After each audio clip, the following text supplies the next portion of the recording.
Here we go. Hello, everybody. Kuja and my alibi is clearly that we were both in the bathroom at the same time. Me getting ready for stream, Kuja watching me get ready for stream, like we always do.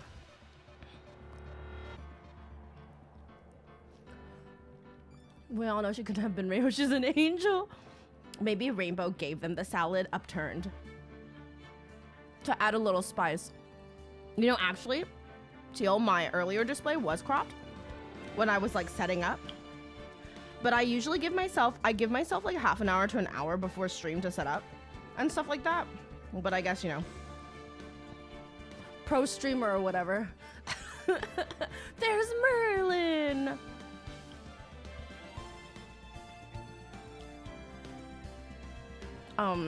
My mom made oxtail soup today, which is delightful, but it's like maybe one of the least stream-friendly foods ever. We all can't be as professional as I am. I'm sad that we lost your perspective, though.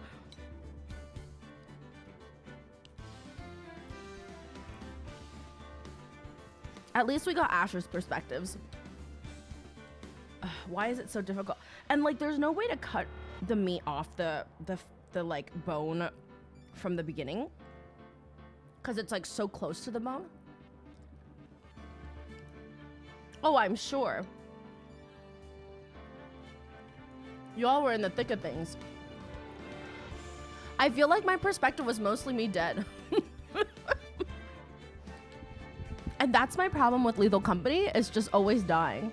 Oh, is Pokeball unavailable? I think the extension is broken. Trigger fire.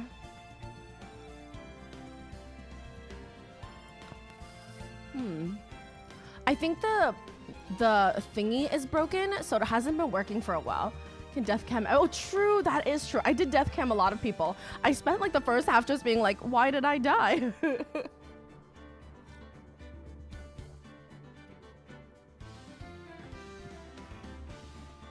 I wanted to catch a Merlin.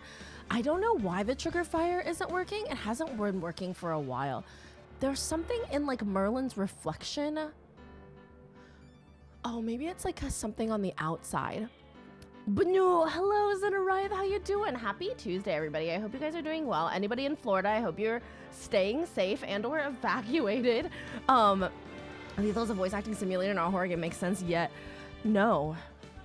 Oh, where I am talking over death cams. Oh, I get it.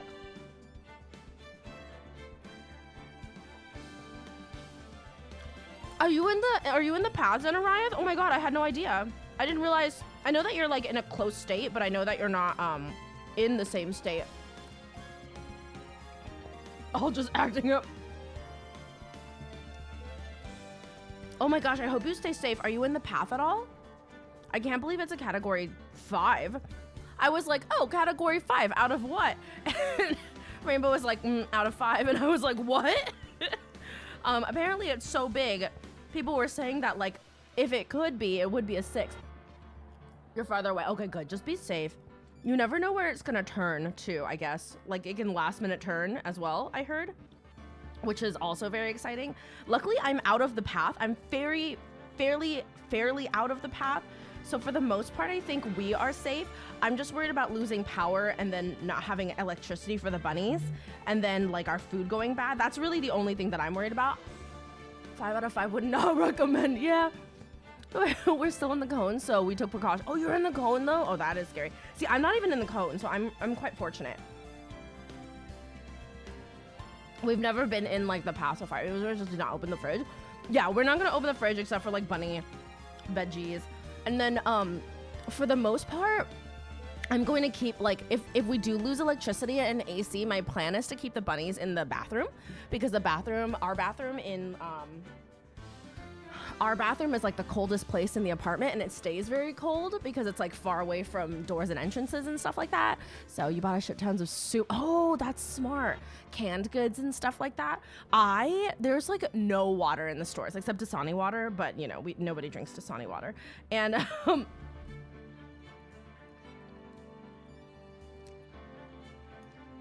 Yeah, they were crying. Jim Cantore, who's like a really famous meteorologist, has landed in Tampa. And usually if he lands in your town, it means you should leave. And like the evacuation, people literally were like cars, police cars and stuff like that were going around being like, evacuate now, because if you don't, you're gonna fucking die. Quite literally. So it's a little terrifying. Especially after how hard Helene hit, and Helene wasn't even apparently that bad. Star, I know you're kind of close. Are you in a safe space? Are you evac, or are you in the same place that you are? I'm also really worried about this one. This one seems really serious. People are no longer joking about it. I mean, they're joking, but like in a haha, I'm gonna die way. Rather than a haha, I'm gonna pull out my jet ski and ski down this roadway. You know what I mean? The same place as you are. Oh my gosh. Are you in a safe area? Are you gonna be okay? That's gotta be a shot to the, oh my gosh. Like literally Friday morning, I'm gonna have to be like, I'm gonna ping you all over the Discord to see if you're okay, because I feel like aren't you really close? That's gotta be a shot to the self-esteem. People start leaving just because you arrived. I mean, I think Jim understands. There's literally footage of Jim fighting weather. So I think Jim understands that people are gonna leave when he arrives. Apparently somebody one time saw Jim in their city and they're like, oh my God, Jim. And then they realized Jim lives in their city, so.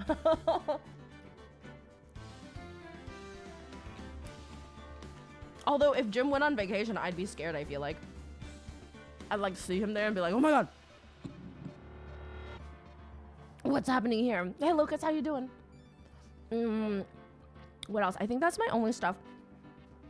I can't yet announce, I think, my special Hallows Eve stream I'm going to be doing, but know that it will be really exciting. I should be safe. I know people have evacuated to my city. Oh, okay, good, Star. Be so safe, be so careful, you guys. I hope you guys have water and food and non-perishables and stuff like that. I feel like I should have gotten more non-perishables, but I don't know.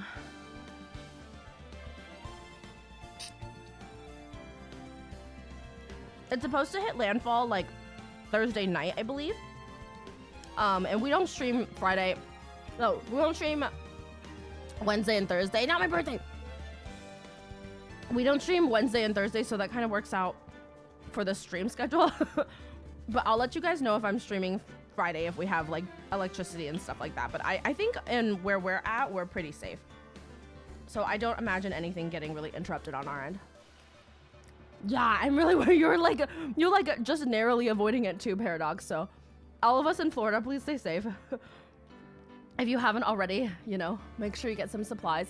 It's kind of a madhouse out there. Like all the grocery stores are empty. I went to Trader Joe's yesterday and I thought I was there early. I was like in the kind of early afternoon at Trader Joe's and it was so crowded and so full. You couldn't even move down the aisles and like half the Isn't Friday when I paid you to ring. Oh, about that, sweetie. I'm not gonna say because I'm EB, but oh, hello. You are catching up with the JFK stream. Please enjoy. I think it may be one of my most brilliant streams. And by brilliant, I mean brilliantly cursed. The water was gone everywhere. Except for Dasani water, Zenary. All I've seen is Dasani water on the shelves. We said no thank you. Apparently there's gonna be another one in November as well. So just be careful, guys. Don't crack into your stores yet. So there's gonna be another one. I think it's supposed to be more souther, so that one will be a little closer to me. And hopefully, I'm doing okay. I'm totally fine. I'm a little worried. People prefer generic Publix brand November. That's when I'm in Florida. Uh-oh, Bruiser. Just be careful, you know. But yeah. There's another one coming up too. There's 3. Dasani is like so disgusting now. I mean, are you fine? Ooh, wooey. Sweetie. I mean, like, I'm nervous, but we're completely out of the path in all predictions, so. Hi, Guja. I'm just nervous about air conditioning. And like, as far as air conditioning goes, it's really just for the bunnies. Like, if the air conditioning goes for a little while, it's not a big deal to me. It's just really making sure the bunnies are okay. And like, luckily Cujo runs really hot and prefers hot, so I don't really have to worry about him when it comes to heat either. The streamer I used to mod for is in the Airbnb. As much as I realize she isn't a good person, she's not a vacuum, I can't help but still be worried. Oh, of course, Elkie, she's still a person, you know what I mean? Like, even if you don't like her or agree with her stances on things, like, you still, you know, you're still like that. Yeah, that's still a human being, and you still are an empathetic person, you know what I mean? Where's the baby? He's right, he's gnawing my hand right now. I don't know if you can see, I'm struggling with him. He's like batting my leg. Do you want to cut up here? Come on. Where's the baby? Are you gonna... Okay. He's like fighting my chair and trying to eat my hand. Is your hand tasty? I don't know, but like the amount of scratches on them, I guess so. Munch, hey, me, I see a little demon kid just getting more brave on his new toy. He is! He's been able to jump on all parts of his wall now.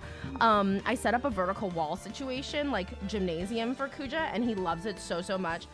He's still a little bit nervous managing it, and he still slips a little bit, so he's not like 100% comfortable, but he can jump to everything with no help, so it's good.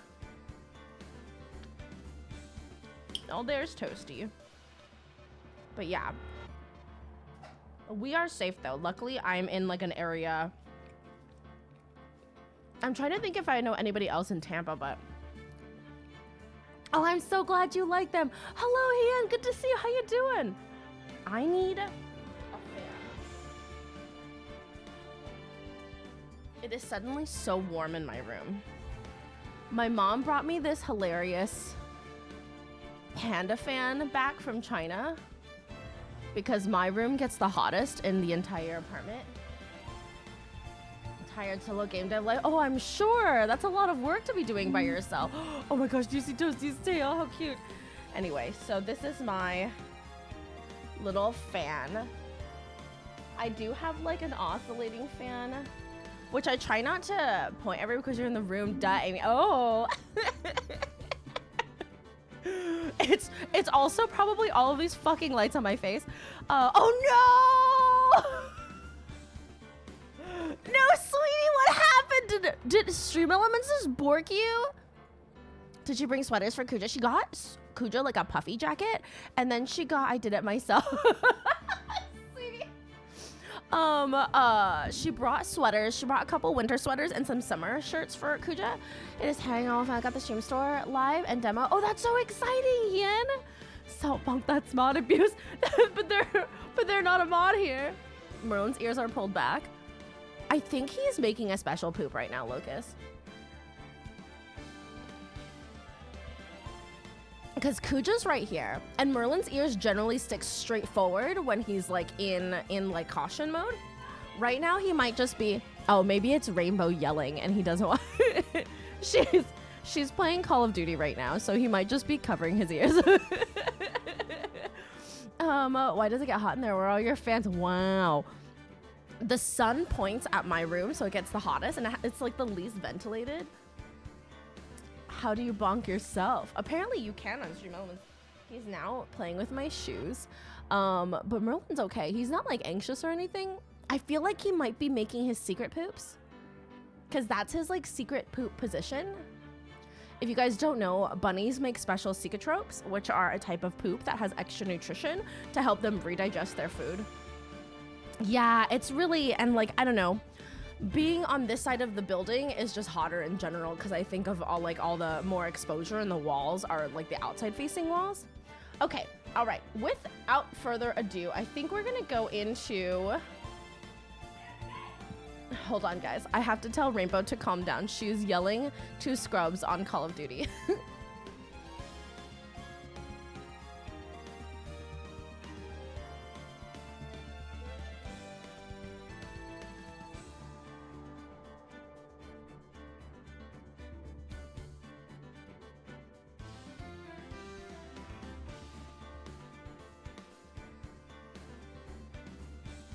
Yeah, I mean, I'll be real. I would also yell screams at Call of Duty. She's getting a little too heated though, and she always gets banned when she does. So we have to make sure she doesn't get too heated, because then she gets banned. And so, how much of our old Hitman Pro Tag fare working on Phoenix is like solving killings instead of planning them? So how would our old Hitman Pro Tag fare? Probably better than Phoenix, honestly. I'm gonna get you prepared for the return of Majima as a main character. You really do, Hien. Oh, so she's like a League player? Yeah, like that Wumpus. I'm glad she doesn't play League. I feel like it would be even more consuming for her. But she just doesn't play top-down stuff. She's more of a first-person shooter gal. You know what I mean? Raymond, don't get banned. Challenge impossible. She literally has been banned so many times, it's hilarious. And then she's not allowed to speak in the lobbies. And I think that's so funny, because it's like putting a child on timeout kind of vibes. Like,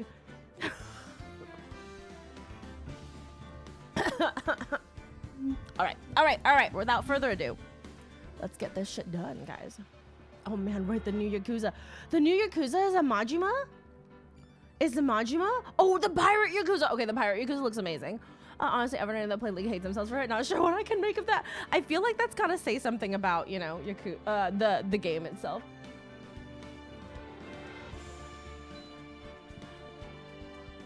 I'm moving the fan. Pirate Yakuza is the new Yakuza coming out. You know how there was a Yakuza that was like Samurai Yakuza? Now there's a pirate one. There you go. Better. Okay. I don't know why I'm so overheated. I have a new medication, and it's supposed to make me less sweaty, because my other medication made me really sweaty. I am safe from the weather. I'm luckily not going to be in any of the projected pathways, Dawn, so I should be okay. At most, we might lose power and have a lot of windstorms. Luckily, I don't stream on any of the days the storm hits landfall right now, so hopefully I'll be okay. But I am prepared to deal with the lack of like electricity, so.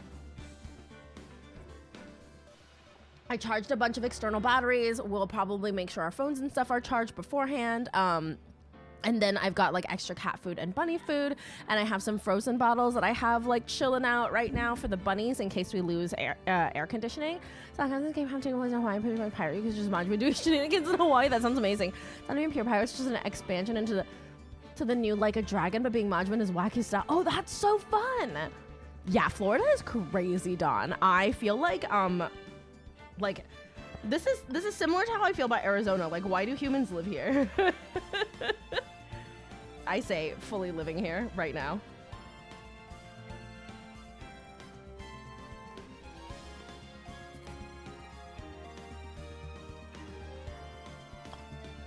Hopefully the fridge doesn't lose power for that long.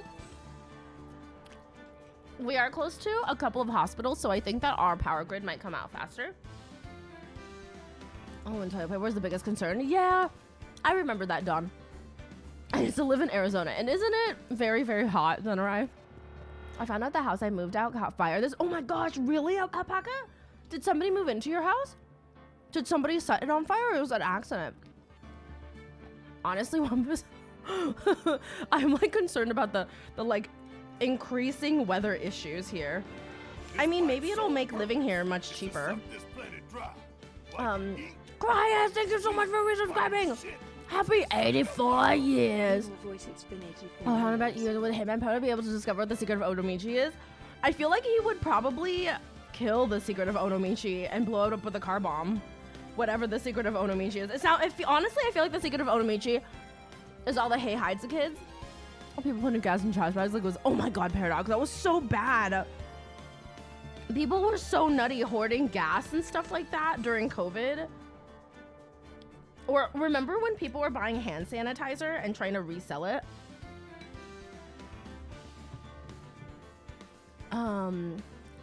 If your sweat evaporates before it has a chance to roll down, then you shouldn't live there. I agree.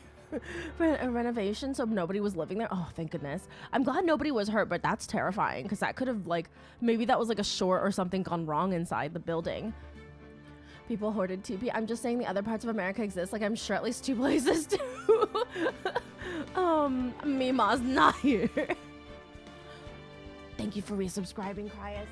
Happy 48 months. 4 years. 4 years, Cryas. That's insane. What else? I think that's it for me. That's what my announcements. We're gonna get into this.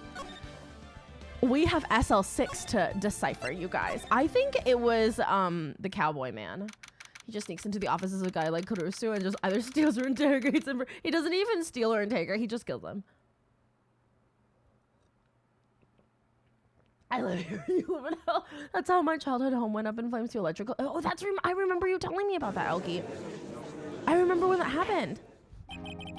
I live south of hell, luckily. Luckily, all the parts that keep getting hit by hurricanes seem to be north of me.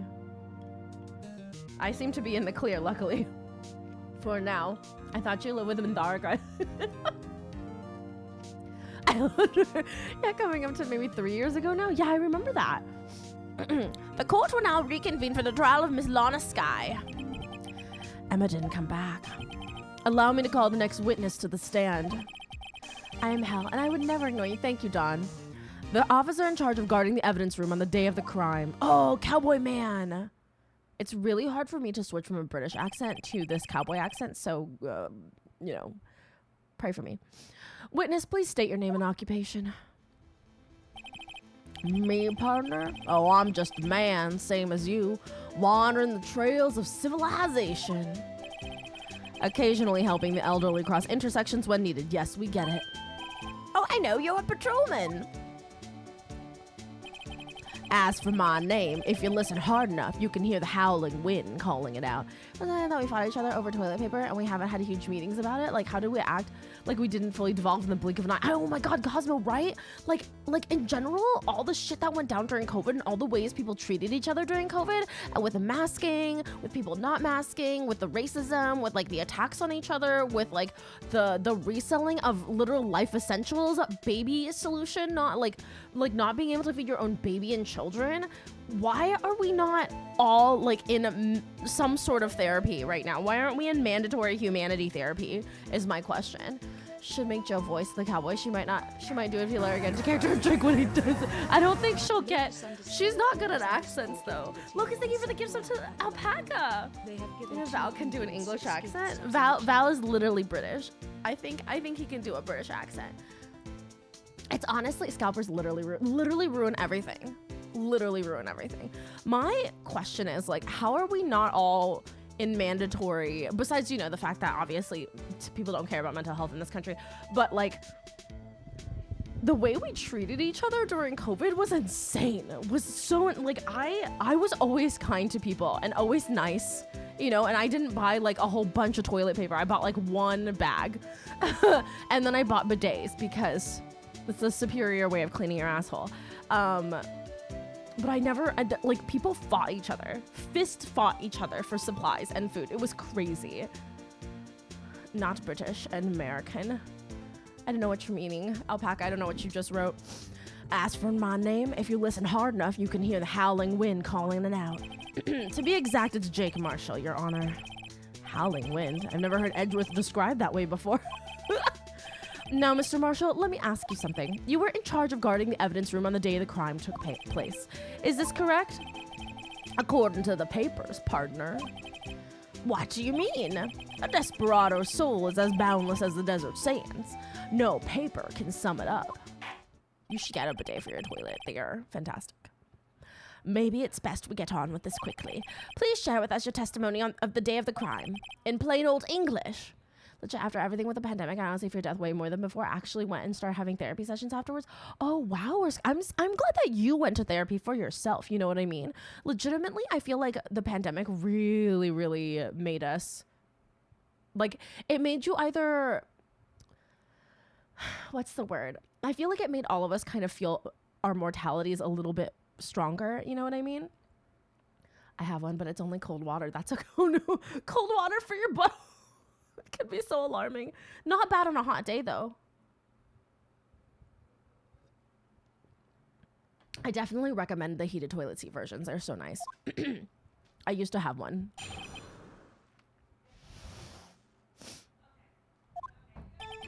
My job was to keep a wary eye on that bone orchard. They said I was supposed to make rounds 3 times a day, but that ain't my style. Besides, the room's protected by 2 security systems anyway. If I remember right, I was at a street side saloon at the time it went down. I'm just an innocent traveling man, so if you're out of ammo, it's time I hit the trail. He wasn't there? He abandoned his I can't say I particularly care for your attitude. I can't say I care for your beard, but you don't see me complaining. Also, why I forgot we loaded into the middle of the trial days because they're so long in that case that they place intermissions in the midway points. I legit not sure if you will finish. You think I won't finish this one? Wait a minute. What do you mean by 2 security systems?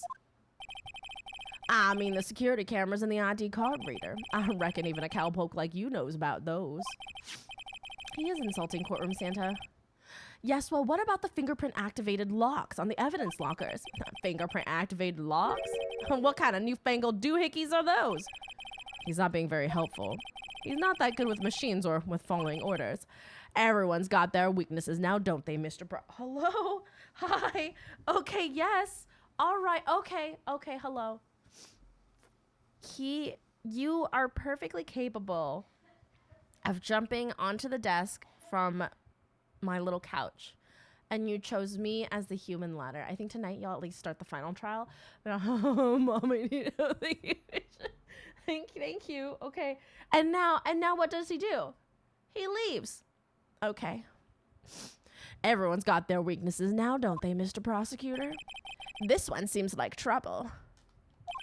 Okay, Mr. Wright, he's all yours. Do we want him to be all ours? My job was to keep a wary eye on that bone orchard. Let's press that.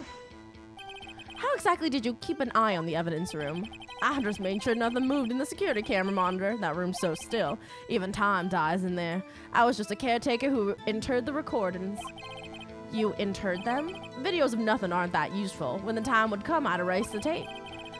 If nothing unusual was recorded, tapes are to be erased every 6 hours. Each time I'd erase a tape, it felt like I was erasing a part of my life.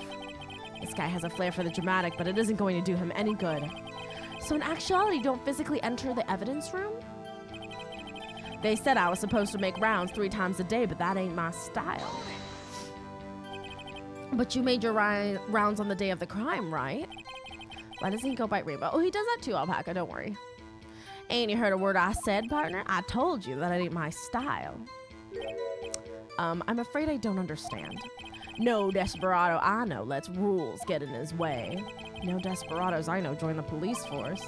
So, Officer Marshall, on the day of the crime, just between you and me, I didn't set foot in the evidence room that day. The last time we started losing our minds watching a video of the Blue Badger and the 2 lower polygon kids in Goodman. I do remember that. There was a rubber glove. There was a rubber glove stuck in the victim's locker. Do you know anything about that? Sorry, partner. Can't say I do. I haven't been in that crypt in weeks. How does this guy avoid being fired?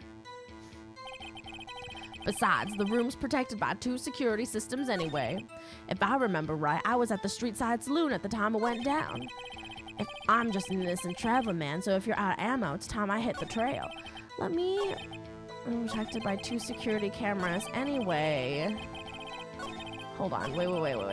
I love the Blue Badger and his thing. Monsieur, I can play that video for you again. Absolutely. You used to be a detective, so you've used the evidence room in the past, correct? Of course. Back in the day, my locker was a gold mine of evidence. Even now, I can hear that music. And yet, you didn't know about the fingerprint locking mechanism? Sorry, partner, I ain't good with machines. I couldn't even tell you how a bike works. That's quite incredible. The sensors on the locker handles cannot be seen. It's well known that some detectives are unaware of their presence. Now that he mentions it, Detective Gumshoe said something like that too.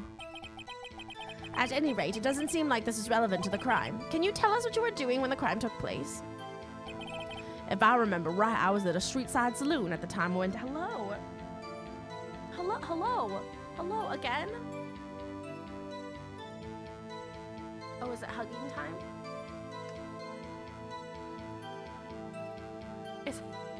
Okay, hugging time is over. All right. I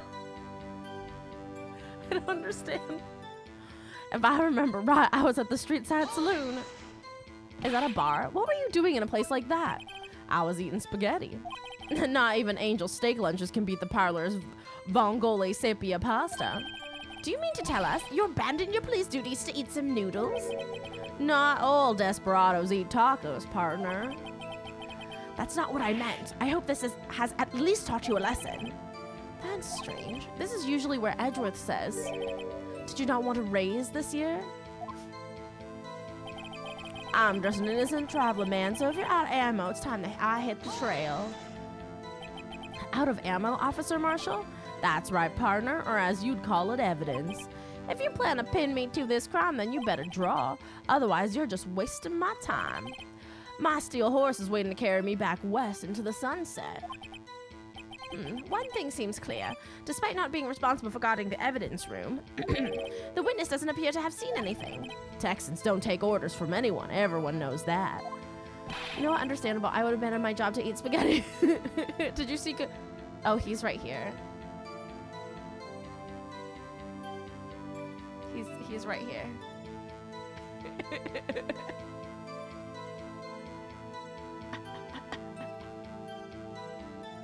Oh, he wants to play fetch, guys. This is my hair tie. Oh, he didn't see it. He didn't see me throw it, and now it's lost forever. It's a... There you go. Oh, you passed it. He's usually better, but it's not a very... It's like a nude color, so it's really hard for him to see. He'll find it. Apparently a superior stone. Okay, I have a trump card up my sleeve, so I'd best keep my cool. Before I use it, though, I better up the ante. My job was to keep a wary eye on that bone orchard. They said I was supposed to make rounds 3 times a day, but that ain't my style. Should I present... Lost for all. He'll find it eventually. We have a trump card, Bruce Goodman's. Who's 77777 is my question. We do have fingerprints. We have fingerprints. Oh, 2 years ago. Perpetrator Joe Dark. Lana Sky. It's your 777. This is the evidence locker. This is the jar pieces. A piece is missing. This is the video from the secure... No! Oh, it pulls up the whole goddamn video? This is the print... Don't we have the fingerprint files? Where did those go? Tagged evidence, extremely thin rubber glove. My ID card is 426-869.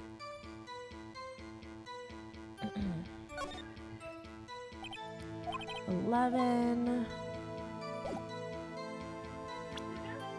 Huh? What? Was harassing you? Huh? Oh. Kujo likes to bully my mother. Oh, here it is. IDs who entered the evidence room. Wait, where is my evidence for the fingerprints? Where is my evidence for the fingerprints?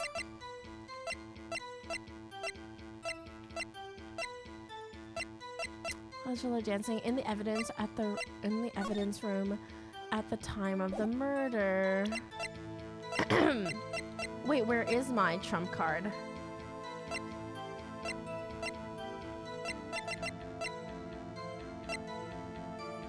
Scene of the stabbing. And a half-written document. They said I was supposed to make rounds 3 times a day, but that ain't my style. Besides, the room's protected by 2 security systems anyway. Should I present? Hold on, let's save. Let's present.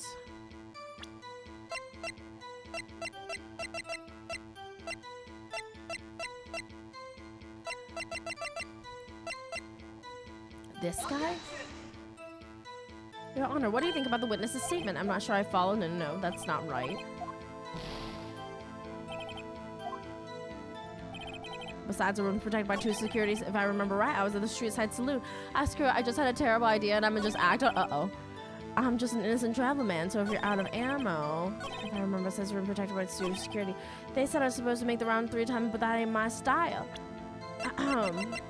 5 nights at Blue Badgers, complete with the looping. No!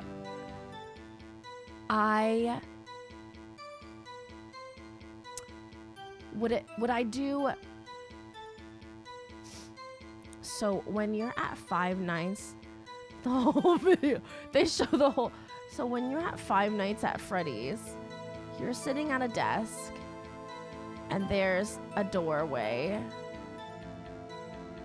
right? No, wait. Move that over. There's like a little air vent that they can come and harass you in. And then there's a door,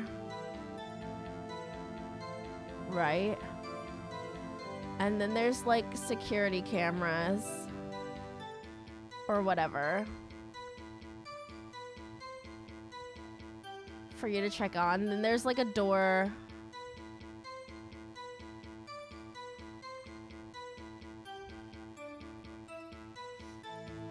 Then there's like a door here.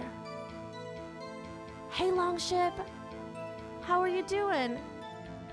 Oh man, of all the cast, Phoenix is one most likely to be a security guard being harassed. Oh, absolutely.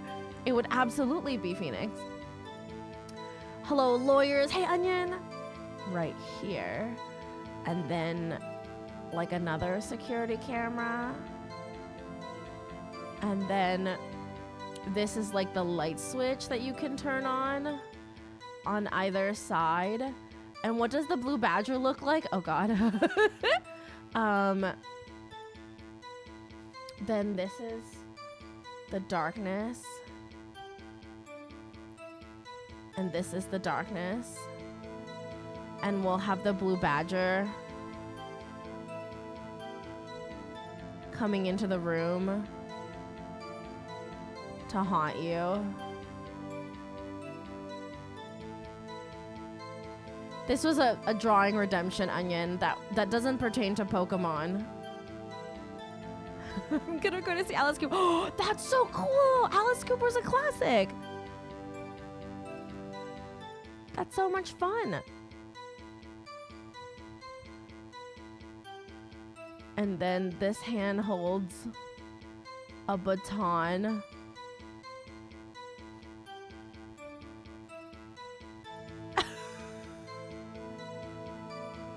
This is going to be in my nightmares. And this is, hold on. I've gotta put like the shirt for Phoenix's hands here.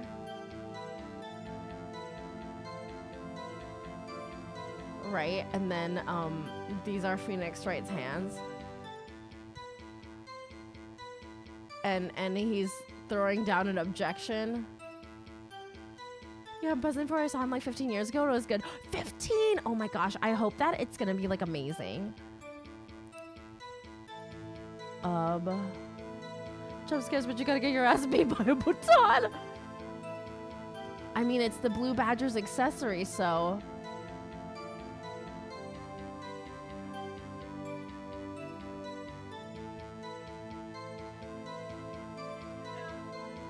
Done.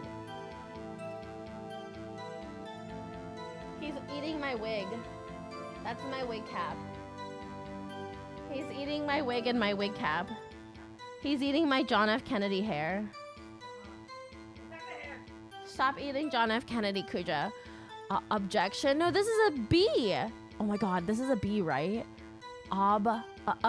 It's like an objection, you know? Hold on.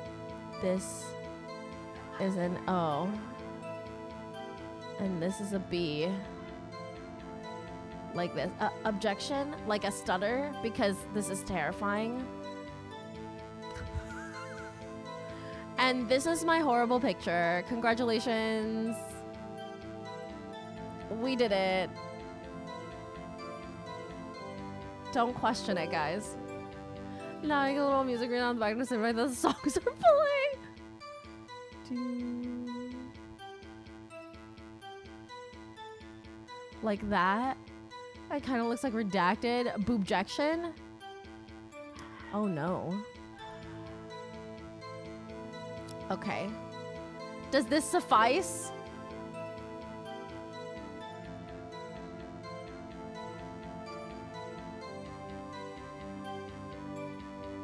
Okay. Back to the crime. They say I was supposed to make the rounds 3 times a day. Can we do that with this here? The witness's statement is clearly faulty, Your Honor. I'm sorry, but I can see nothing faulty. Unfortunately, I'll have to penalize you, Mr. Wright. Oh, shit. I don't understand. I think Cars of Blue Irish sings this theme song. Imagine pointing your security consoles and shouting objection, objection. That's how you capture each of the blue badgers that attack you, because there are multiple, by the way. They said I was supposed to make the rounds 3 times a day. My job is to keep a wary eye on that bone orchard. This one I feel like is the problem. 3 rounds a day. What's his badge number? I want to ask what his officer ID number is.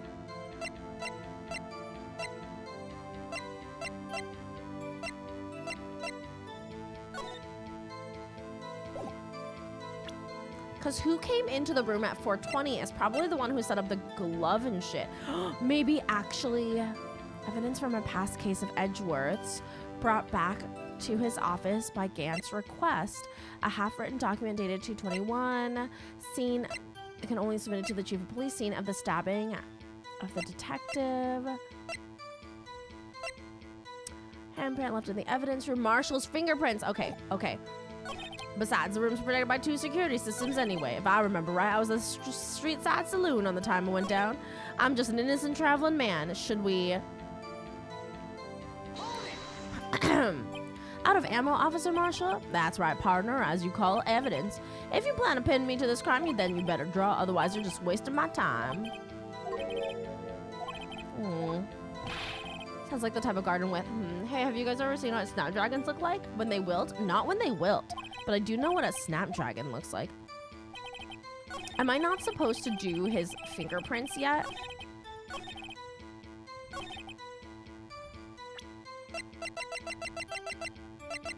I saved so I could go back if this is wrong.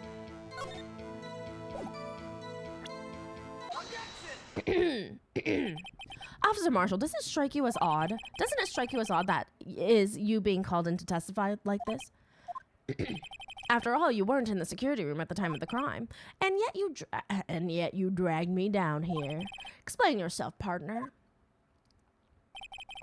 It's quite simple. You left a very large trail behind at the scene, or to be exact, a handprint. Listen real good, partner. Like I said, I'm the caretaker of that crypt. I pay my respects, that is, make my rounds about once a month. It's only natural my fingerprints would be in there. Oh, I only wish it were, officer. But you see, your fingerprints were covered in blood. Witness, what's the meaning of this? Your bloodstained fingerprints were at the crime scene? The blood was wiped away. However, a luminol test clearly revealed this. Well, Officer Marshall? It seems to me there ain't a person in this room with a head on his shoulders. I take it you have an explanation then, Officer Marshall? About the bloodstained fingerprints? Very well, you may begin your testimony about the fingerprints found at the scene of the crime. The petals start to look like skulls. Oh, that is crazy. Like I said, it's only natural for my fingerprints to be in that evidence room. One of them just happened to be at the same place as the bloodstained handprint. The murderer touched the locker where my fingerprint was by chance. The bloodstain and the fingerprint are completely unrelated. Or didn't you know the murderer was wearing gloves? See, I had nothing to do with it. The witness's explanation appears valid, although there's room for doubt. Life wouldn't be fun without any doubt, partner. The defense may now cross-examine the witness. This guy's hiding something, I can feel it. I'll try about luminol spray brand products. Now's my chance to prove it. I need to watch that video again. Like I said, it's only natural for my fingerprints to be in that evidence room. Is it, though? I'm so sorry, guys. We're gonna have to watch this video again. I just want to see the murderer's hands.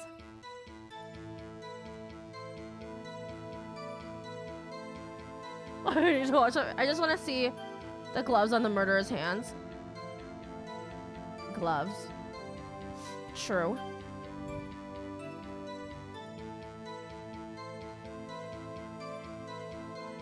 Gloves. My favorite thing about Marshall is that the game's originally supposed to take place in Japan, which means he fully believes he's an American cowboy despite living in Japan. Yeah.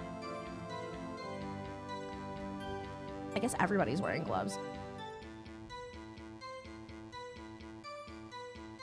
Where does the guy go, though? Shablamo. Shablamo. Blood. Shablamo. Where does the guy go, though? How does he get away? Right? And now where is he?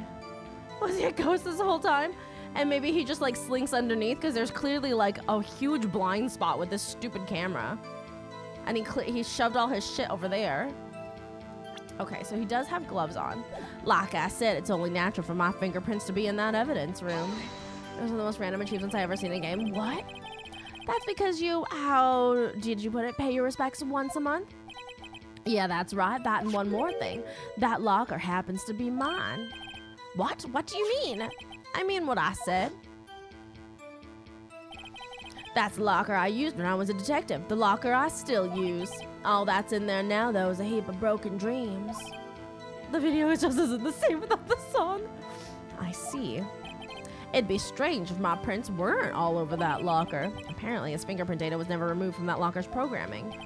He must have been using the fingerprint lock all this time without ever knowing it. Updated. The print had been wiped. One of them just happened to be at the same place as the blood-stained handprint.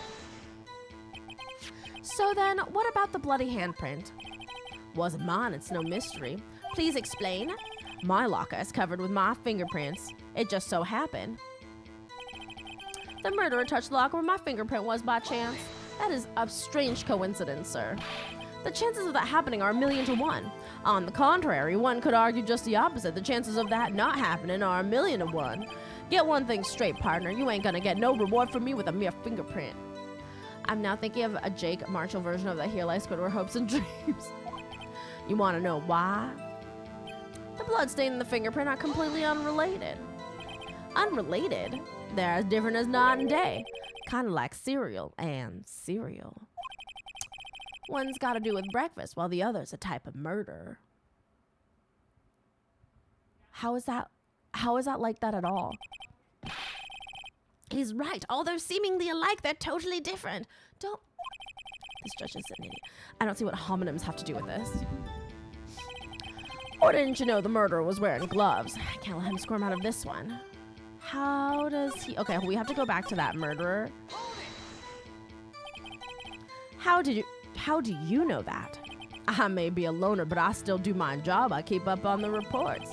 There was a bloodstain on the scene thought to be left by the murderer. That's right. It was found on Detective Gumshoe's locker. However, no fingerprints were detected on that handprint. Oh yeah, I think we tried that too.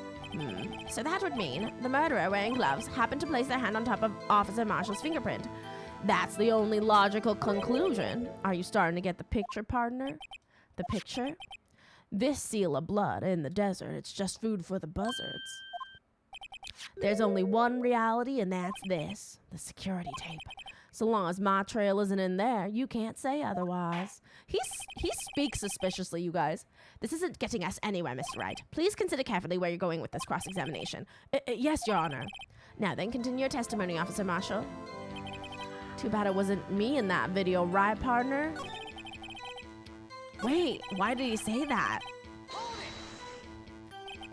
What do you mean by that? You want to tie me to this crime, isn't that right, partner? If so, that video is the only direct evidence you have. But that video is next to useless. It's full of blind spots. Blind spots? Places you can't see. The camera's panning back and forth. The floor isn't shown. If someone was familiar with the camera's position, they could leave the room without being caught on tape. We don't have time for your speculations, Mr. Wright. Well, Mr. Wright, if you can show us evidence in this video that indicates Officer Marshall was present, please do so now. Show evidence! Very well. Allow me to point out your mistake, Officer Marshall. Tread carefully, Mr. Wright, or you might wind up being the one making the mistake. Now then, let's have another look at the video. Show us this incriminating evidence of the witness, Officer Jacob Marshall. Not the music!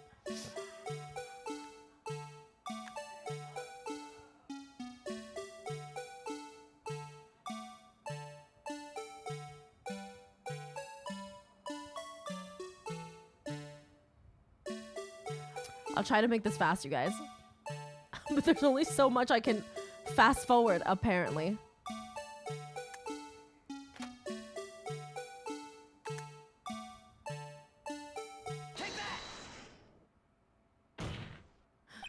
Bringing our attention back to the security camera is a mistake I'm afraid you'll soon not forget, Officer Marshall.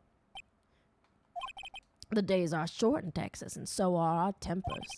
Could you sum up what you have to say in 8 words or less? Very well. You can clearly be seen in this video. Exactly 8 words. Not bad, partner. Goodbye, Blue Badger.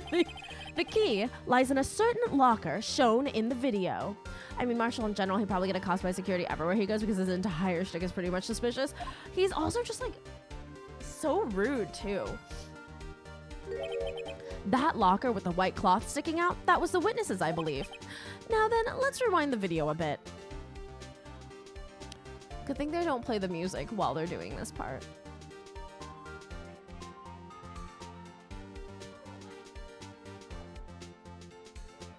Is this rewinding? I can't tell. It just... Oh, the white cloth, it's gone! What's the meaning of this, Officer Marshall? When the crime took place, the white cloth wasn't there. Then it suddenly appeared. There's only one explanation. Officer Marshall, you were in the evidence room at the time of the crime. What's more, you opened your locker when the camera was turned away. Order! Order! It would seem that's the only... Hold your horses. Sorry, partner, but you got the wrong man. So what if my locker was opened? That doesn't mean I'm the one who opened it. The murderer needed to hide something, so he opened the locker and stuck it in. That's not my fault he happened to choose mine. One of our Kuja emotes? What do you mean, Kai? We have a Kuja emote. Amy So Pop? It's right there. Do you see it? I have it on the screen right now. The pop. Why is everyone staring at me like I'm a wanted man? This guy isn't just playing dumb. He really doesn't know. I hate to rain on your parade, but you're the only person who can open that particular locker. We need more. What other emote do you want of Kujo's? Oh yeah? I call your bluff. You say I opened the locker now? Prove it. Because everybody's like, but you're the only one who can... fingerprint sensor? He really doesn't know. We talked about this earlier today. The lockers can only be opened by the detectives they belong to. Kuja drinking water emote, Kuja climbing emote. Everyone say saving the storms. Thank you so much, Spooky. I'm luckily like out of the path of the storm, so I'm okay, but I'm very worried for some of our community members who are like living in the storm's pathway. I know some people have evacuated already. The lockers can only be opened by the detectives they belong to. What kind of crazy talk is this? Well, Detective Gumshoe did mention something about this. In any case, the locks aren't that obvious. There are even some people in the force that don't know about the fingerprint locks. So, Sheriff, what do you have to say in 8 words or less? Yeah, it really is. We still have a third one coming, too. And when Jim's not even knowing his own locker issue to him works. Is he eating a piece of stick? I only got 1 word for you, partner. No! Is he giving up? Order! Order! Witness, explain yourself. If this is a joke, it's the worst I've ever heard. I assure you this is no joke, Officer Marshall. Now then, please tell us, what were you doing in the evidence room at the time of the crime? What is he chewing on? Olay, please answer the question. What is he now, a bullfighter? That's all right, Officer Marshall. I believe we can figure the rest out from here. We can? Have a look at these floor plans. There's no place for someone to hide in the evidence room. Do you just keep jerking on your whole time? Yet Officer Meekins didn't see Officer Marshall. If that's so, then where was the witness? It seems Mr. Wright has an answer. That's right, the only possible conclusion. Well then, let's hear it. Where was Officer Marshall during this time?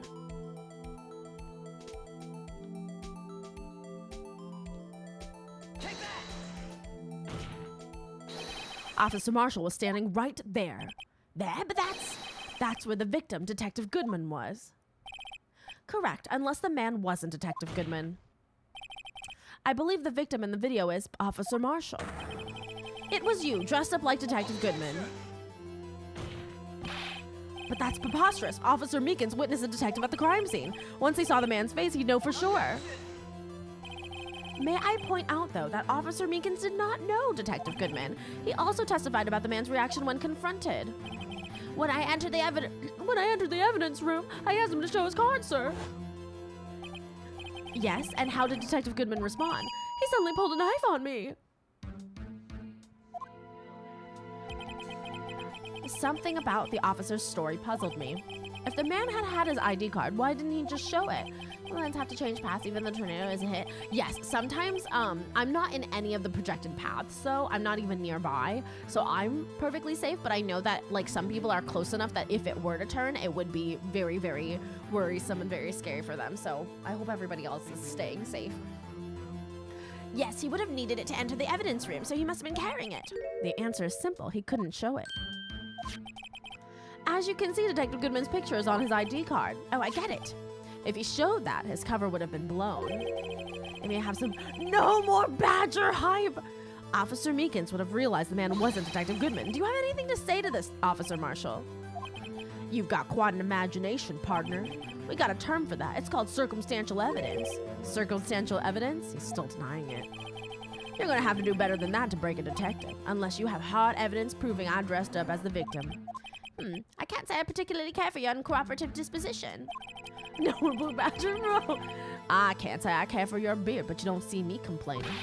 Well, Mr. Wright, do you have any evidence proving beyond a shadow of a doubt that Officer Marshall dressed up as the victim? Well, who am I kidding? I don't have anything like that. I can see the fear in your eyes, partner. Seems you're the one who couldn't take the desert heat. Heck, this can't be happening. It's so obvious he's the one. What can I do? Edgeworth? It looks like your lack of experience has finally been exposed. I'll pass on to you what someone told me when I was just starting out. When you run into a wall with no place to go, return to the basics. The basics? Is Edgeworth helping me? That's so gay of him. For me, that would be what Mia used to tell me. Phoenix, try thinking outside of the box. I shouldn't look for proof that Officer Marshall was in disguise. But rather, I should look for evidence that came about because he was in disguise. Why do you think this locker was open in the first place? What do you mean? There's no reason for Officer Marshall to open his locker at the time of the crime. Yet he did, despite the chance it might be discovered later as it had been. Which means he didn't originally plan to open his locker. According to the defense's argument, Officer Jake Marshall dressed up as Detective Goodman at the time of the crime. Then after the crime was committed, he opened his own locker for some unknown reason. Oh, my exit freebie. The fact that a white cloth is sticking out of the locker seems to indicate that he opened it in order to put the cloth inside. So just exactly what is this piece of cloth? Perhaps the video is the key to all of our unanswered questions. I don't have any evidence, so this video is my only shot. Wait. Very well. Let's take yet another look. Wait, you guys told me no more Blue Badger videotape. After committing the crime, the witness opened the locker to put away the white cloth. Please show us why the witness did that. Oh, God.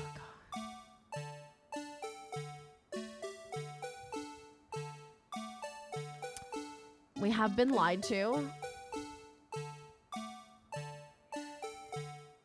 The song, too. Can I just show his outfit? Can I just show his outfit?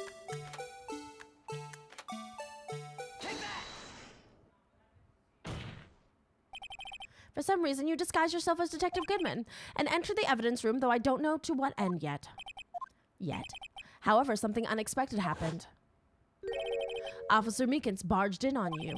When asked to show your ID, you pulled a knife on him. However, Officer Meekins panicked, and the white coat you were wearing was soiled with blood. A bloody white coat. You couldn't just walk out like that, so you hid the coat in your locker. Not bad, partner.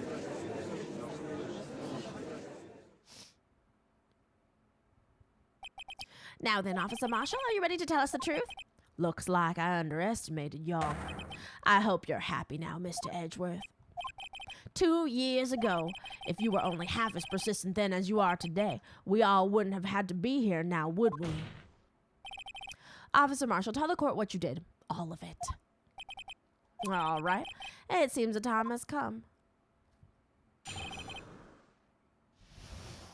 So he's being arrested for contempt, right? And like everything else.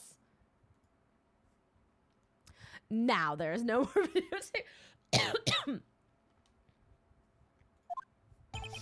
I had to do it that day. I couldn't just stand by and let it die. I stole the detective's ID and dressed like him. I planned to take out the evidence. I wasn't expecting Officer Meekins. I knocked him out and managed to escape. I knew which areas wouldn't be caught on the camera. I missed this already. Something now that we figured out that Marshall was posing as Goodman. Yeah.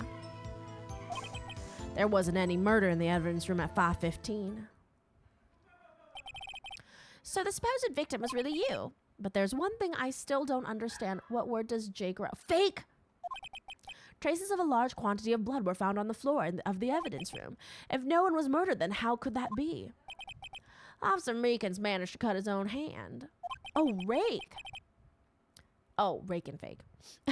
My guess is he's the donor. It was way too much blood for such a small donation.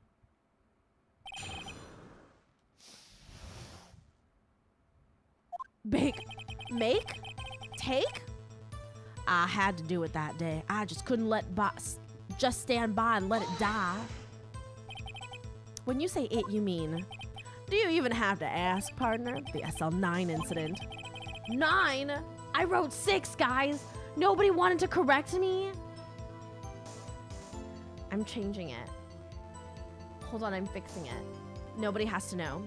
2 years have passed since that case was closed. It was going to completely end with the transferal that day. Not if I have anything to do with it. That incident's not over.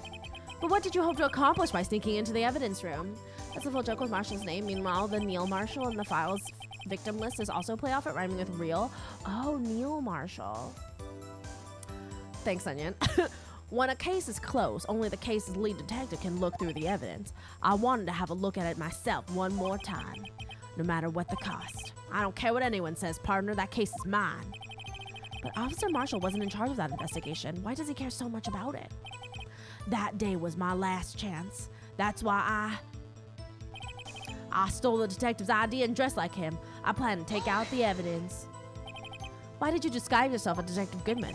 If I didn't make it look like Goodman was carrying out the evidence transferal, I'd be arrested for stealing evidence, which wouldn't get me anywhere. So you did it to fool the security camera. And the detective's ID card? I stole that morning of the incident. So that really was why Goodman started filling out that lost item report. I returned his ID card. I left it on the floor in the prosecutor's office parking lot. The ID card I found was left there by Officer Marshall. So essentially, you managed to succeed despite your lack of foresight.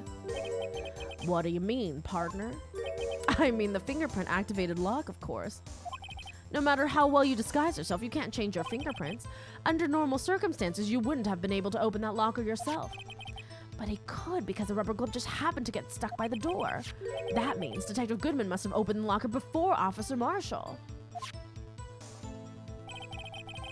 I wasn't expecting Officer Meekins. I knocked him out. Thank you for the clip.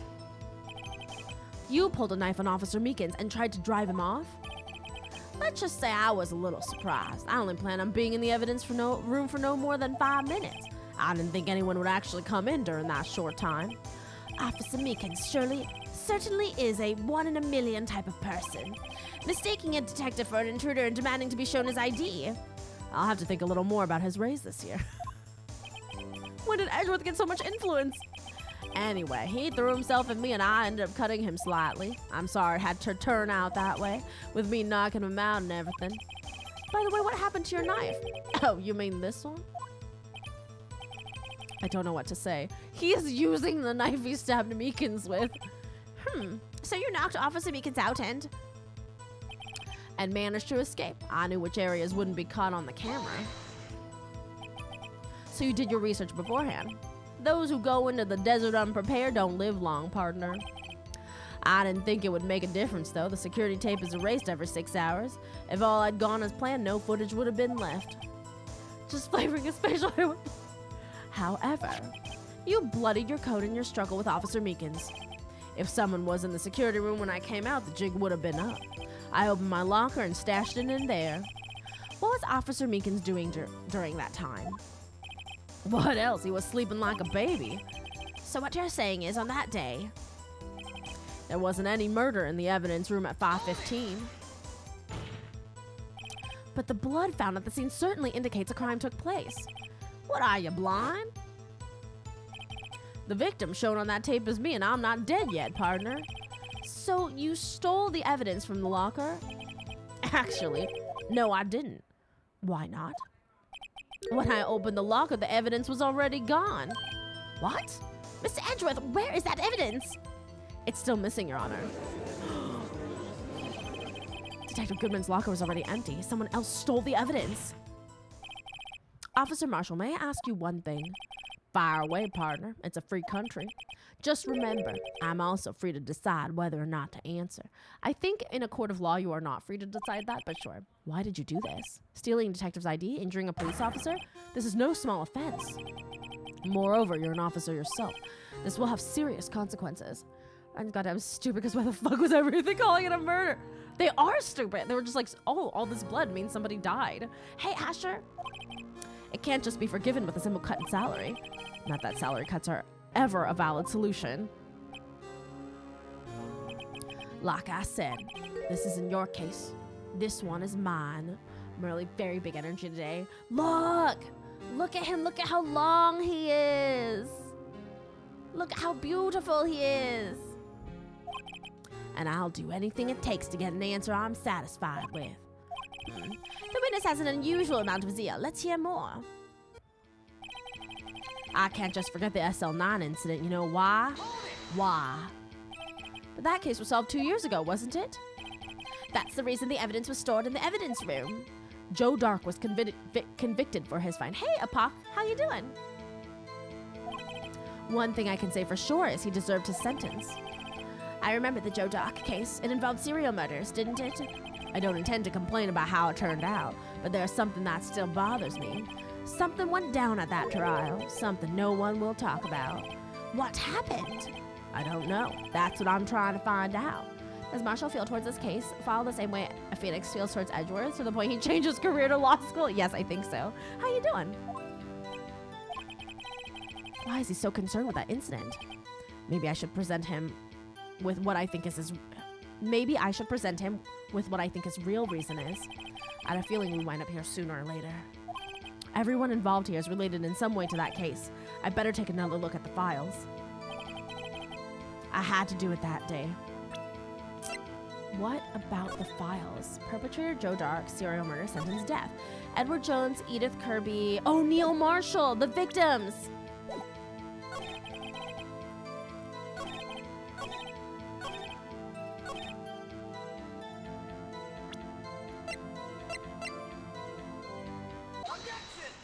Yes!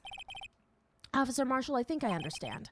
I think I know why you care so much about the SL9 incident. Sounds like you've been sipping too much cactus juice, partner. I have the SL9 incident file here. The name Marshall is mentioned in here. In a list of murder victims. Neil Marshall. Are you related to this man? Neil Marshall? Yeah, I'm sure you've heard the name. 2 years ago. Also a cowboy? He received the same lousy prosecutor award you got. What? A prosecutor? He must have been talking about the King of Prosecutors Award. Now I remember Prosecutor Neil Marshall. He handled the SL9 case before I did. And he got murdered? That's right, he was killed. And the case fell into your hands. But what's his relation to you? He was my brother. Bum, bum, bum! Fallen King Neil Marshall. He was investigating the murders of Damon Gant, the then deputy piece of Chalif. He was investigating the murders with Damon Gant, then deputy chief of police. The group of detectives I was part of worked under them. We were desperate to prosecute the killer. Is this Joe Dark? Joe Dark. My brother fought Dark and was killed. That was the first time Dark left behind any evidence. That was all we needed. He was arraigned and incarcerated. The case was finally closed. At least according to the public records. The Joker covers with his What, Chris, we did! What do you mean? My brother couldn't have been killed by Joe Dark.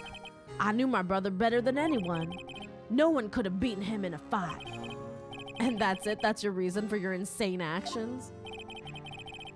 There's more to my brother's death than what the records say. No matter how much you try to hide it, you can't fool me. Well, at least one thing's for certain. Now we know what happened at the police department on the day of the crime. That was the last day the SL9 case could have been reopened. Not satisfied with his resolution, Officer Marshall planned to steal the evidence. Disguising himself as Detective Goodman, he entered the evidence room. Officer Meekins confronted him, so he rendered him unconscious and fled. Yes, this mystery has finally been cleared up. No murder took place at the police department that day. The things that happen by chance never cease to amaze. At exactly the same time as the murder at the prosecutor's office, this fake murder was going on at the police department. It is Rainbow. Chance? It's gotta be more than just that. So if no one was murdered at the police department on the day of the crime, that means the murder in the prosecutor's office parking lot was the real one. Which in turn means only one person could have committed the crime. Chief Prosecutor Lana Skye. But wait, a verdict wasn't reached in yesterday's trial. Which is why we examined the incident at the police department today. But there's only one reason the defendant was not convicted yesterday. There yet remained the mystery of the simultaneous murder at the police department. It seems to me this boy's got the draw on you, partner. Shut up, Marshall. All of the mysteries at the police department have been resolved, no doubt about it. Our sole murder took place at the prosecutor's office. The only suspect is Lana Skye, and the testimony of one of Miss Angel's Star is completely incontestable. If you have a response, make it a single word or less. Urgh. Shit. I rest my case. Was that your word, Phoenix? That's the word you chose? Seems this trial has reached its conclusion. There's no more room for doubt. Well done, Mr. Wright. Thanks to you, I didn't need to waste my time disproving the alleged murder at the police department. There's no doubt what I proved today is true. The apparent murder on the security camera tape really was fake, but I didn't realize that would end up proving Lana guilty. We went too hard on this other case. Now then, the time for the verdict has arrived. This court finds the defendant... Hold it. Emma? Your Honor, wait. Emma, the defense has an objection.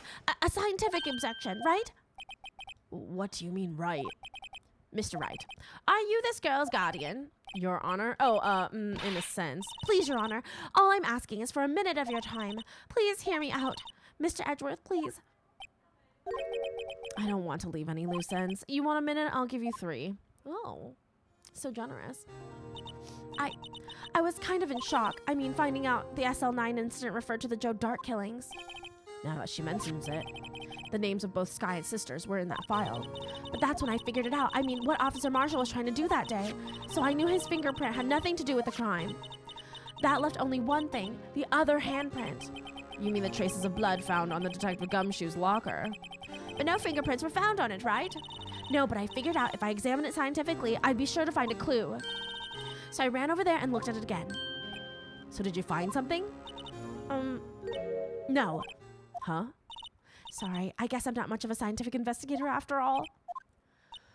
What was the point of this? Is that all? Please don't be mad. I'm just a high school student.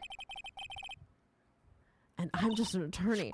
But Mr. Wright, those traces of blood are the only clue we have. If we can't find something wrong with them, please, Mr. Wright, you're a professional. If anyone can save Lana, it's you. Me? Oh boy. Time's up. Now then, Mr. Wright, with regard to the incident at the police department, does any reasonable doubt remain? It appears the defense is troubled by the other blood mark. Looking at the floor plans, a handprint was discovered around here. Is there a problem with this? Mr. Wright, I'm sorry I can't be of more use, but still, if you can't find anything wrong with that blood mark, Lana will be... Please answer my question, Mr. Wright. We don't have all day. Yes, Your Honor. If ever I've needed to concentrate, it's now. What could be wrong with the handprint on Detective Gumshoe's locker? Could there be something I'm missing? Objection! This handprint left at this crime scene clearly shows a contradiction. The only thing that seems clear is you're grasping, Mr. Wright. You've been staring pretty intently at those floor plans. Tell me, is there a problem with them? Yes, this is strange. Take a good look at these floor plans. Something is missing. Missing? You mean something hasn't been drawn on there?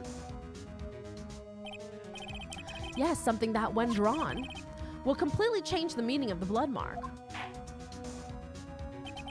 Let us pray the defense isn't simply trying to buy time. Very well, Mr. Wright. With all this evidence here, there's got to be something I can use. The question is, which item can prove something is missing in the floor plans? Is it the blue badger? What about that piece of plywood? The blue badger, mascot of the police force, defender of truth, guardian of proof. Explain yourself, Mr. Wright.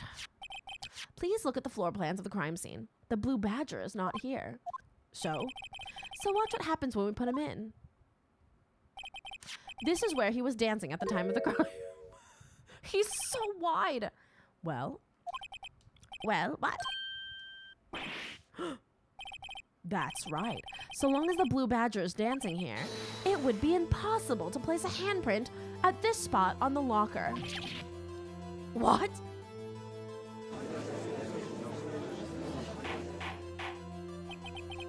So that means...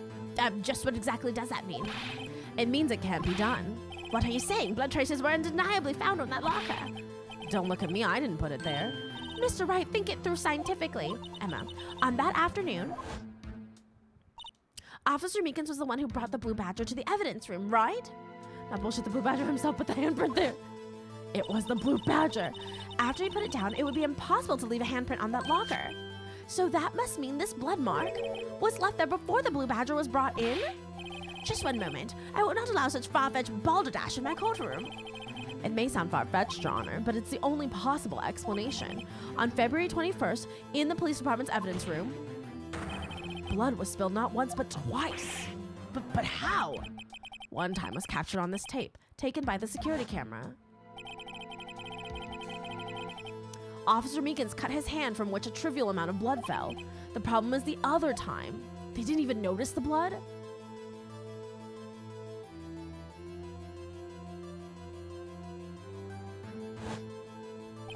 Someone bled prior to the struggle shown on this tape. It had to have been. It had to have been Detective Goodman when he was really murdered. That's ridiculous. I refuse to accept your absurd claim.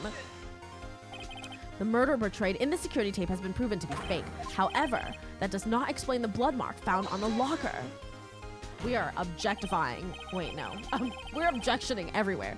So then, assuming this murder you purport really happened, when did it take place? I demand you show evidence that proves when it occurred. When did the first incident occur? 420? To summarize, the defense claims that prior to Officer Meekins being cut by Jake Marshall, who was posing as Detective Goodman, another incident took place in that evidence room. That's right, the blood mark on this locker proves this. Very well, then tell us, when did this first incident occur? As Mr. Edgeworth said, proof must be presented. proof that shows when the murder took place. There's only one piece of evidence that can show that. Now then, will the defense please present its evidence? What shows when the first crime took place? It is this. 420. If the crime took place inside the evidence room, then the killer would have had to enter it, and in order to do so, an ID card would have been required. An ID card? Oh, the ID card record! Officer Meekins brought the Blue Badger panel in the evidence room at, let's see here, 4:50.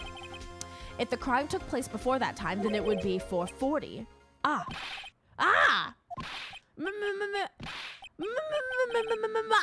Edgeworth! Just what have you done? I never would have figured you had the nerve, boy. Drop the act, witness. It doesn't take a lot of thought to figure out it couldn't have been me. Nope, I ain't getting it. I'm afraid I don't understand either. It's clear from the luminal test that blood was there. However, when the second crime took place, both Officer Meekins and Officer Marshall failed to notice the blood. That means the blood from the first crime was wiped away by the real murderer. I would have had just 10 minutes to murder the victim, carry his body away, and clean up the blood. Unfortunately, that's physically impossible. That would mean the crime must have taken place before Mr. Edgeworth entered the evidence room. Let's look at the chart again. There's only one other card number remaining, 77777. I bet you this is Gant.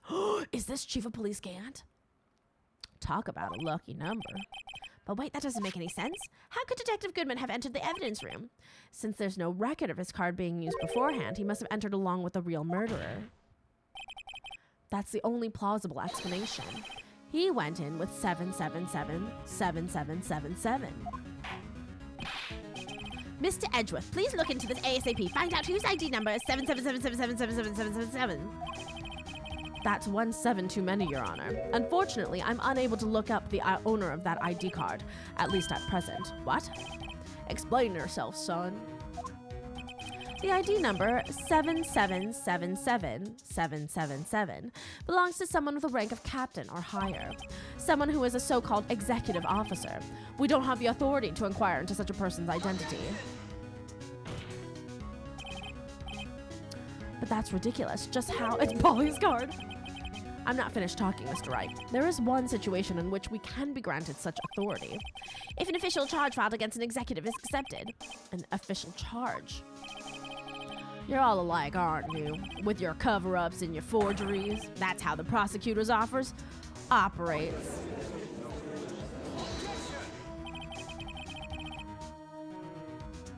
I take pride in my work, Officer Marshall. I would appreciate it if you would keep your slander to yourself. Slander, is it? Okay. Let me ask a question. Yes? No, not to you. To her, the defendant sitting over there. Your own little executive. Lana? Don't be stupid. She's been charged with murder. Of course we've looked up her ID number, and it's not 7777777. Don't play me for a fool, partner. That's not what I want to ask. All I want to know is one thing about that incident. The SL9 incident. Answer me this, Chief Prosecutor. In that trial 2 years ago, did you really only use legitimate evidence?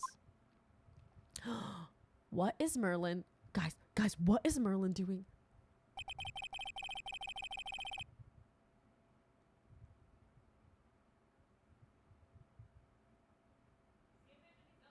What is Merlin doing? Did Merlin just make a tunnel? What? That's the bunny bed, though. That's his little hot dog bed he likes to lay in. But I think he just made it into a bunny tunnel instead. But why? Is he gonna tunnel again? What is he doing? Not anymore, it's not. I think that's so strange. I've never seen him do that before. Do you need the witness to repeat his question, Chief Prosecutor? I heard him fine, Mr. Edgeworth. Oh my gosh, is he going under again? Yes.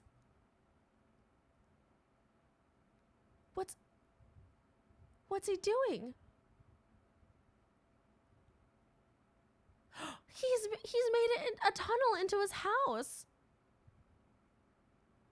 Wow. Is he clever or is he trying to fix it? I don't know what he's doing. I think what's happening right now? I don't know what's Merlin doing. Maybe he's trying to fix it. What is it? Wow, why is that emote look so much like Merlin? What the heck? I love that. That's amazing. That's your own emote. What the heck? Incredible. A plus plus plus plus plus. He is a very smart boy. I don't know what he's doing though. Let him cook. He's got this. I want to know what is he making a tunnel or is he trying to fix the bed? Yeah, that's amazing. Wait, Apog, please. That's so amazing. You should use my emote, Amy So Swang, which will look like your bunny is swinging his butt. I think he's trying to get help for his bed to get fixed. I'm not sure. Does he want a tunnel or does he want his bed back? I'm not sure. I'll check at the break. Okay. I heard him fine, Mr. Edgeworth. 2 years ago, I was in charge of the prosecution for that trial. At the time, we felt the powerlessness of the law. At least I did. Lana, I became a prosecutor in order to suppress crime with the law. But before I realized it, we were the ones being suppressed by the law. Maybe Toasty will make a tunnel. Defendant, just what are you saying? I'll ask you again, Chief Prosecutor. During that trial 2 years ago, did you really present all the evidence in court? Can you look at me, an investigator in that crime, in the eye and say that you did? Chief Prosecutor, you didn't. I don't have to, Officer Marshall. Why don't you answer him? Drastic crimes require drastic measures. That's just the way it is. We did what we had to in order for him to get the verdict he deserved. But Lana, even if it involved forging evidence.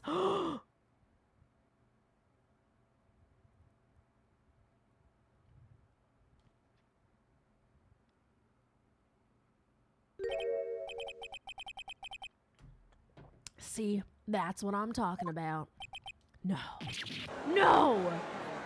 Edgeworth didn't know about the forged evidence. It was Lana that planted it on him. Lana's remarks caused a stir. The chaos in the courtroom could not be quelled. The conclusion of the trial would have to wait until the following day. That's amazing.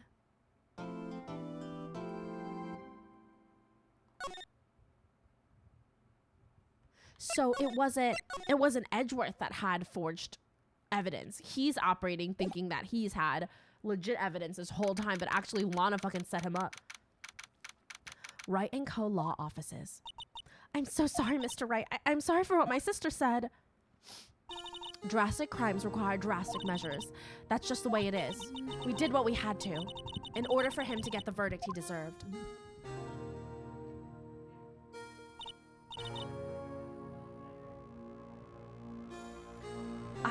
I didn't know. Imagine if Lana just lied and went, yeah, sure, we used all the evidence. I never knew that the SL9 incident was just another name for the Joe Dark killings. Sounds like everyone's heard about these killings but me. Lana wanted Dark convicted so badly. That's why she used me. That's why she used what happened to me. What do you mean, what happened to you? It's all there in the file. Joe Dark's last victim was prosecutor Neil Marshall. When he murdered Officer Marshall's brother, he left behind an incriminating piece of evidence. But what did you have to do with those killings, Emma? On the night Prosecutor Neil Marshall was murdered, Joe Dark tried to kill me. What? He tried to kill you?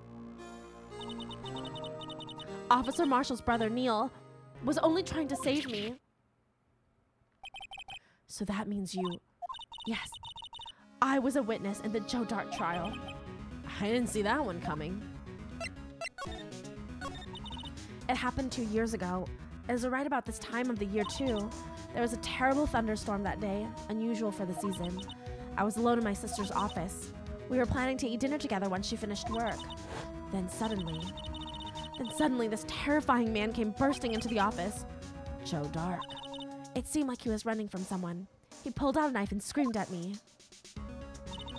I didn't know what was going on. Just then, Prosecutor Marshall showed up. Jake Marshall's brother. Joe Dark tried to take me hostage, but before he could, Mr. Marshall tackled him. Then What happened? I'll never forget it. Lightning struck and the lights went out. Suddenly, a bolt of lightning flashed outside the window, lighting up the office for just an instant. What I saw then burned a permanent picture in my mind. I can still see it now. A permanent picture? What did you see in the instance that crime occurred? Dark knocked down Mr. Marshall and raised his knife. Neil Marshall was stabbed right in front of this poor girl.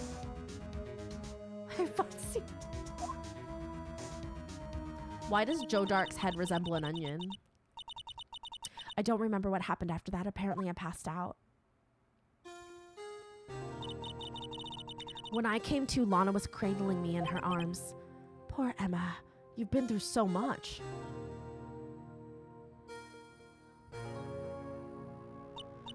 I couldn't bring myself to testify about that instant. I think it's very similar veins. Yeah, Dawn. I tried, but the words just couldn't come out. I drew a picture, but it wasn't any good. 2 years ago, you must have been 14. That's understandable.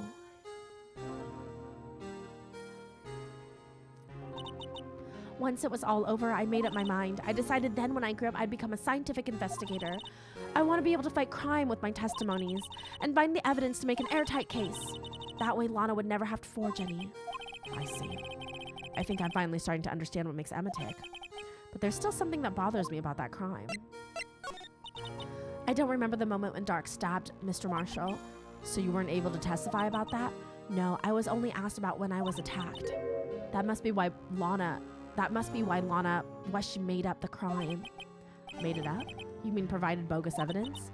The prosecutor's office wanted that guilty verdict so badly. Lana forged the evidence and Mr. Edgeworth used it. Edgeworth? Yes, but I'm sure he didn't know anything about it. He couldn't have known he was being given false evidence.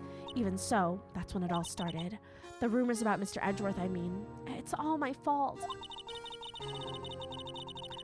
If I could have just testified properly, none of this would have happened. So it's true, even though he may not have known it. Edgeworth really was involved in falsifying evidence. After that case ended, Lana was never the same. She became cold like she is today. She must not have been able to face up to what she did, especially not to Emma. There's something that's puzzling me, Emma. What is it? You said you were in Lana's office at that time, right? That's right. Why then would a serial killer come running in there? Not only that, but he was being chased by a prosecutor? Oh, there's no mystery there. Is there not a mystery there? Joe Dark had been taken in for questioning that day. Taken in for questioning? You mean by the police? Of course, this happened at the police department. He tried to run away halfway through the interview and fled into my sister's office. But why did he run all the way over to your sister's office? Because the detective offices and the questioning room are right across from the elevator. Across from the elevator?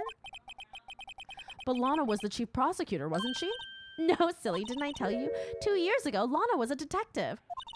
What? She was the best in the entire force. What? That's news to me. It also came out like 2001, so lots of things were inspired by it. True.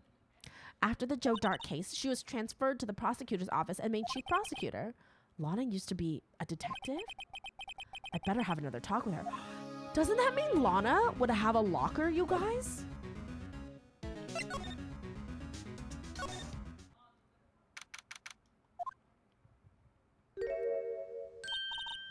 Lana, Mr. Wright, it seems I keep causing you trouble. Falsifying evidence. I didn't think you were the type. Criminals don't mind playing foul, why should we? But Lana, you're wrong. An innocent person might be found guilty. Believe me, I understand the risks. Lana, Emma told me about you. Oh? About how you were a detective 2 years ago. And how the SL9 incident was the reason for your transfer to the prosecutor's office. That's right. Could you fill me in on the details, especially about the unusual change of jobs? I suppose you have a right to know, Mr. Wright. A lot of revelations were uncovered at the trial today, not the least of which was the fact that this case is largely connected to another one 2 years ago. Evidence from that case was stolen as well, though I expected as much. I know how obsessive Officer Marshall can be. That trial, it really wasn't fair, was it? I believed in you, Lana. I believed that no matter what happened, you'd always stick to the truth. It couldn't be helped, Emma. At that trial 2 years ago, I sold my soul. Well, all drama aside, the fact of the matter is, at 5:15, there was no murder at the police department. Tell me it's not true, Lana. what the witness, Miss Starr, said? About you stabbing Mr. Goodman with a knife? Lana, I don't understand. Why don't you tell us? Emma, this doesn't involve just me. I don't think I've ever seen Lana look so fazed before. It's true. I was a member of the police force 2 years ago. She was amazing. They still talk about all the cases she and Chief Gant cracked together. Chief Gant? He was the deputy chief of police back then, but he still worked the crime scenes. Damon Gant. He was everything I aspired to be. They were the best team ever. They solved crimes before the reports could even be filed. Emma really idolizes her big sister. I bet you it was Chief Gant. Oh my god, you guys, it was Chief Gant. But now you're chief prosecutor. What happened? I always planned on becoming a prosecutor. The reason I became a detective was to gain experience investigating crime scenes so you could use that experience in court, right? Marriage are retconning the idea of Edgeworth intending to falsify evidence to say that he never chose to, despite, being mentored by Manfred von Karma, Mr. Yo, I'm gonna falsify, intimidate, even murder to get a perfect record. To gain experience investigating crime scenes so you could use that experience in court, right? Gant's help in the SL9 case was crucial to its resolution. After that, he became chief of police and arranged my transfer to the prosecutor's office. Maybe I should ask more about this investigation of theirs 2 years ago. 2 years ago, I was second in command of the detectives investigating Dark. Second in command? That means the investigation lead was Damon Gant, right? Yes, Deputy Chief Gant and I shared the same office and the same investigations. They even had the same office. We led a team of the best detectives on the force. Detective Goodman, whose case it was, Jake Marshall, and Angel Starr. It was the first time Marshall worked with his brother. He was quite gung-ho. Without a doubt, Joe Dark was the serial killer. We asked him to come in for questioning. We were desperate for evidence. That was when his final murder took place, when he tried to murder Emma. Prosecutor Marshall was trying to save me from Dark. You see, the first person who happened upon the scene of the crime was me. Now you tell us. Damon Gant and Neil Marshall were the ones questioning Dark that day. The investigation was in its final stages, and Dark must have suddenly panicked. So he waited until Gant and Marshall let their guards down, then fled the room. From there, he ran straight to the office shared by Deputy Gant and myself. That's where he found me. So you were the first person to run to the scene, Lana? It appears so. I was filing some papers while Gant and Marshall were questioning Dark. When I returned to my office, I saw 3 bodies on the floor and smelled blood. 3 bodies? Prosecutor Marshall, the victim, Emma, who had passed out, and the suspect, Joe Dark. During the struggle, it seems Mr. Marshall struck a final blow before he died. Joe Dark had incurred a minor concussion and lay unconscious. What did you do? To be honest, I panicked. I picked up Emma, carried her out of the room, and just held her. Can't blame her after all her sister must have gone through. After that, I placed Dark under immediate arrest. Let me get this straight. You were all involved in the SL9 incident? That's right, quite a coincidence. I don't buy it. What are you saying? There's no way everyone involved in this trial was also involved in that incident. Just by chance. But that case was solved 2 years ago. At least one person went to extremes because they didn't believe it was truly solved.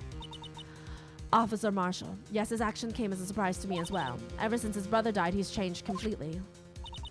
I guess he wasn't convinced with the ruling against Joe Dark.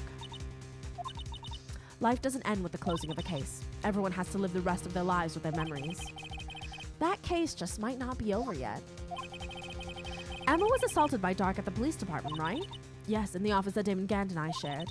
The office that Mr. Gant now occupies by himself, the chief's office. Maybe we should have a look at the chief's office, the site of the final SL9 murder. Oh, are we gonna find blood from 2 years ago? I don't see Detective Gumshoe anywhere. Things seem kind of quiet around here today. You're right. The chief of detectives seems the same, though. Why don't we go look for some other people to talk to? Right. We can come back here later. No. How do I get to the... Howdy, Bambina. Oh, Mr. Marshall. I never thought things would turn out this way when I woke up this morning. Que sera, sera. You never know where life will lead you, eh, Bambina? I should have known my luck had run out when old Billy dried up this morning. Billy? Must be his pet cactus. Say, where are you headed? Just over to the prosecutor's office for a little interrogation. It's It's a voluntary appearance, but we all know I won't be coming back. Sorry, but you can't go in the evidence room today, partner. But, Mr. Marshall, why did you do it? Why do prospectors head west? If ever there was a case I needed to know the truth about, it was that one. Before you turn yourself in, Mr. Marshall, would you mind telling us exactly what happened? Looks like I won't be getting a steak lunch today. Let's get that man a Gillette or something. I know, right? Maybe he just needs laser. If it's that much of an issue. Something was fishy about that trial from the beginning. It wasn't just me either. All the detectives thought so.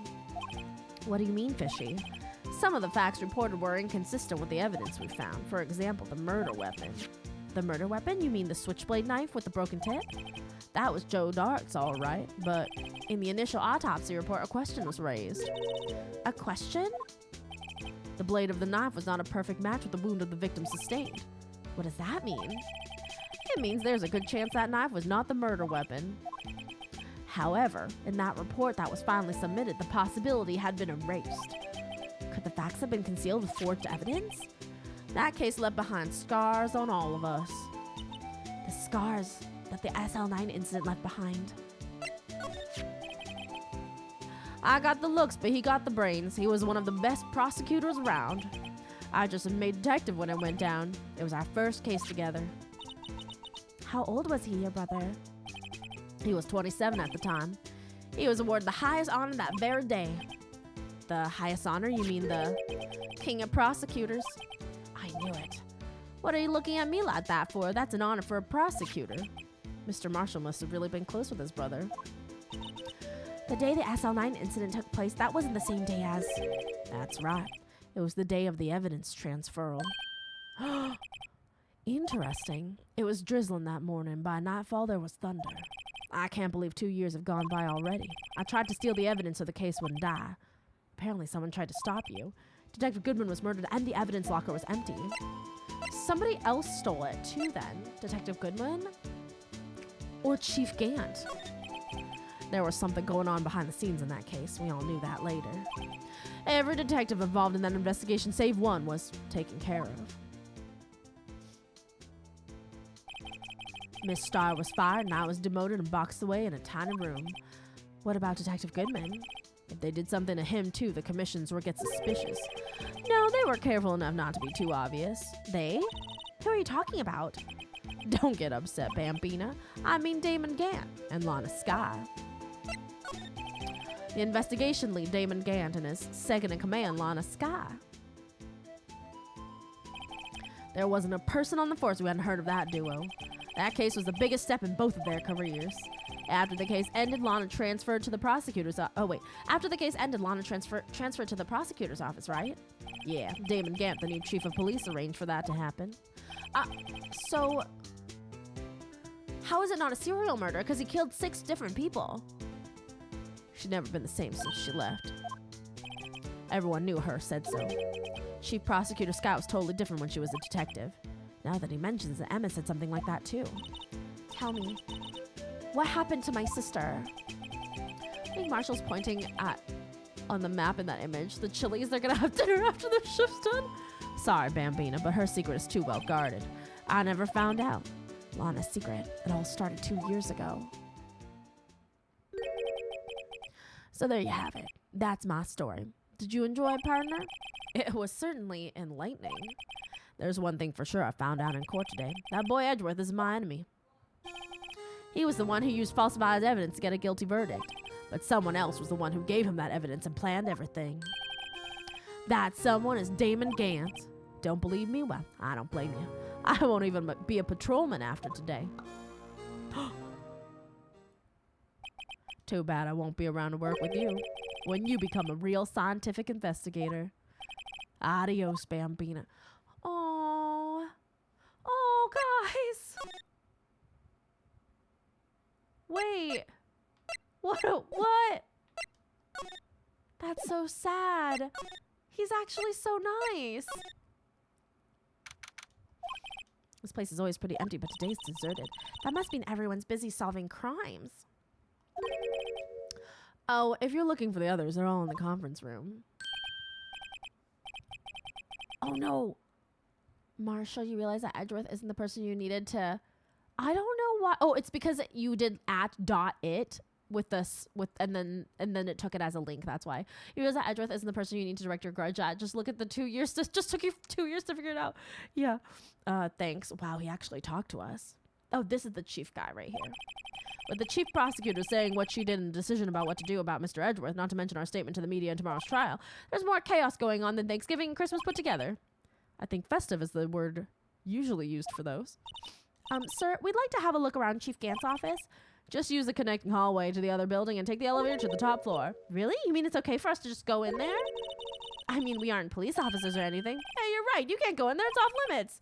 Now I see where Detective Gumshoe gets his unique charm. Well, what are we waiting for? Let's head to the chief's office. Perfection. What the fuck?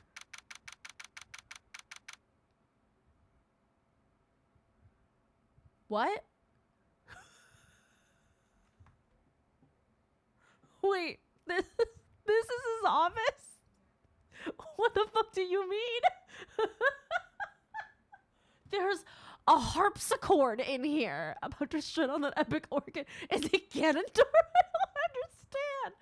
I'm gonna refill my beverage and take a quick break right now, because this organ is insane and I was not expecting it. I don't know what I expected from Chief Gant's office, but it was definitely not this. All right, Ganondorf. All right, guys, stretch your legs, look at something far away, and I'll be right back after this commercial break. Proud Chinese, POC, LGBT diversity. Proud Chinese, POC, LGBT diversity. Hey, it's Amy, Twitch TV streamer, comfy gamer, and not a cult leader.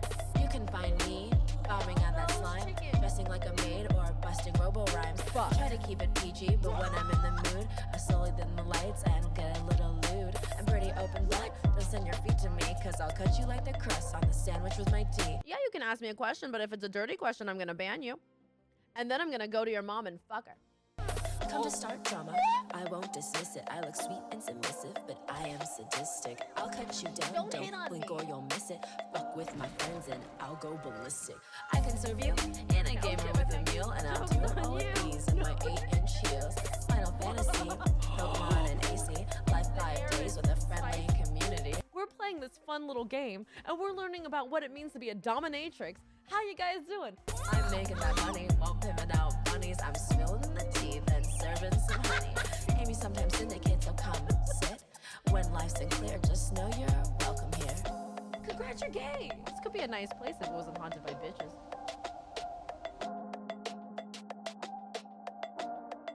I'm not taking a poop right now. But eventually I might need to. And there's no shame in that, okay? Everyone shits. I'll be right back, guys.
All right. Here it is. The chief's office. Oh, I guess that makes sense with all the organ music that plays in the background. Oh, it's so... Why does he have dishes there? Whoa, where am I?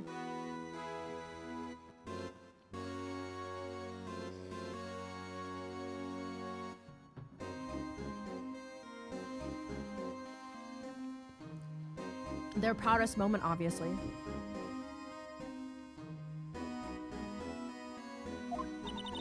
In the chief's office, silly. At least that's what it said on the door. Check out that pipe organ. That's real, isn't it? Hey, I used to take organ lessons in kindergarten. They used to call me Little Miss Bach.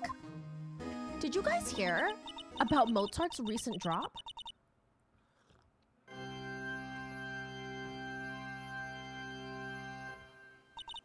I never could remember where C was. I guess she wasn't Little Miss Bach then. In kindergarten.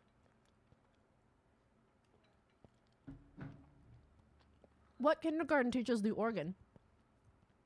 But recently they discovered an unpublished work from Mozart. So Mozart just dropped a new hit, a new song for the first time. Hey babe, new Bach piece just dropped. Mozart just dropped a new piece. It was something he wrote when he was 13 years old, and it had never been released. And it's just like 2 violins and a bass or something like that. And it's, hold on, wait, let me see if I can find it. It just came out, like, it was just discovered recently. Mozart, new song. Mozart dropped a new single, and it goes like this. Ganz kleine Nachtmusik, quiet little night music, discovered in 2024. Ganz kleine Nachtmusik, a new Mozart piece found in September 2024. Does this still get covered? Like, will I get DMCA'd for this? I don't know, because it's so recent.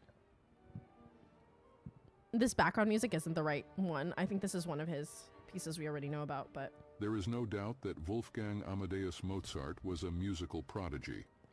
He composed his first symphony at the age of 9, demonstrating precocious talent. Proof of his great abilities since childhood is the discovery of an unpublished piece that the Austrian composer wrote between the mid and late 1760s, when he was just a teenager. Yeah, does this get public? Is this public, not public domain? Because it was like, but it was made Germany, like, during the but it work wasn't of released until updating now. the Kuschel catalog, which collects I guess it would all of really Mozart's depend on works. who owns The piece entitled Mozart's family Ganz kleine legacy. Nachtmusik, Little Night Serenade, bears Mozart's signature. The discovery immediately aroused great enthusiasm among scholars and musicologists Obviously, from all because over it's the a new world. song. I mean, it's created like the The 1760s. manuscript was part of a donation I think made it wouldn't in the be in 19th public century to domain, the even though it was Leipzig discovered, Library, unless there's still and people had who can remained hold, buried among thousands of other documents that had not yet been who own his cataloged. legacy. According to researchers, the manuscript is not an autograph by Mozart, but rather a copy made around 1780. The original, however, was composed by the Austrian musician in the period before his first trip to Italy, that is, when Mozart was between the ages of 10 and 13. Imagine The similarities composing with music other Mozartian between 10 and works 13. from the same period and the physical characteristics When you of were the sitting there, manuscript picking support your the boogers, attribution to Mozart, watching Rugrats. although Ulrich Leisinger, member of the International Mozarteum Foundation in Salzburg and head of the research, admits that there can be no absolute certainty. However, careful research has ruled out that the piece could be archived under the name of another composer. Moreover, the existence of chamber music written by Mozart and still unpublished was suggested by a list drawn up by his father Leopold. That is public domain. Nice. Until now, it was thought that these pieces had been lost. I want to Explained hear the piece though. The composition, although simple, As a already short shows march. signs of Mozart. It is written in trio, Polonaise. This but is the after piece. its Look at it. discovery, the piece was That performed looks so for complicated. the first time on 19th of September 2024 in Salzburg, In Mozart's hometown. hometown, on the occasion of the Last presentation month of it was the discovered, catalog. you guys. In That's so Germany, cool. however, the composition debuted on September 21st in Leipzig. The discovery of this unpublished piece sheds new light on Mozart's genius and fuels the hope that other forgotten or undiscovered works may yet emerge from the archives. I wonder if we can hear it. With this? Oh, okay, good. Here it is.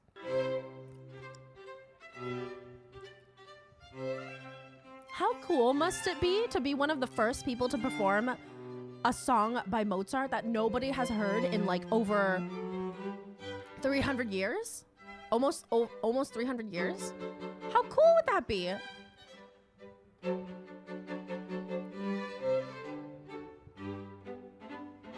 An OG piece.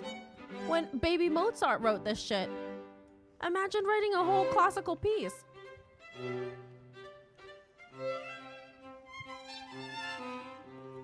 This is what happens when you don't have TV, I think. Like, what else can you spend your time on?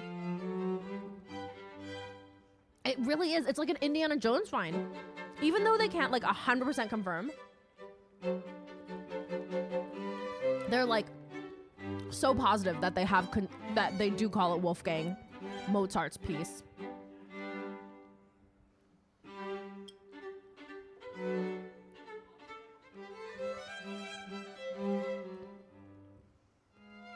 That's so cool. It's so cool that we're still discovering stuff like this in human history.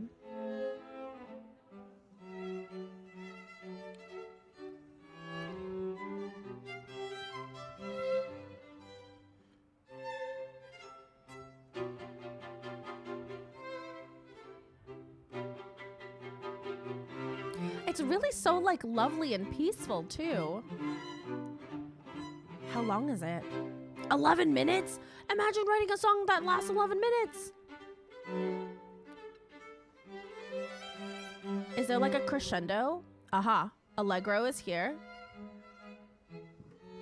A minuet. Polonaise. Adagio. It's like a whole fucking composition, you guys. There's a finale. Let's listen.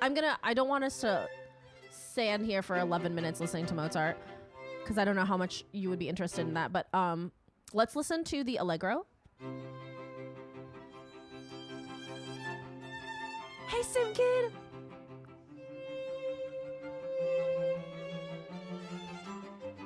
Oh my gosh. This is so delightful. I really love, I feel like Beethoven is like so dramatic, and I feel like Mozart's music is so like uplifting. New Mozart before GTA 6.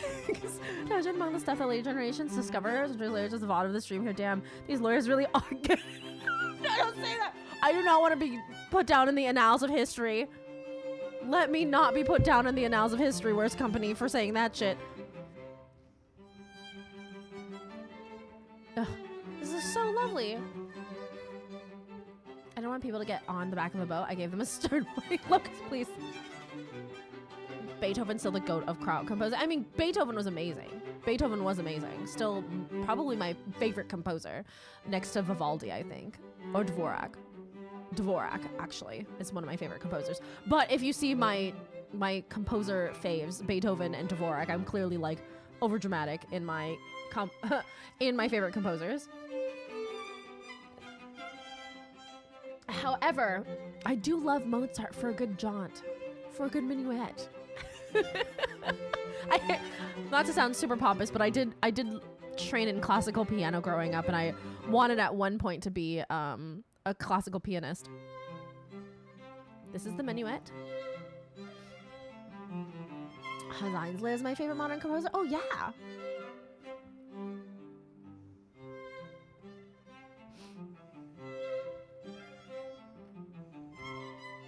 Oh, I love Tchaikovsky too. Tchaikovsky is so good.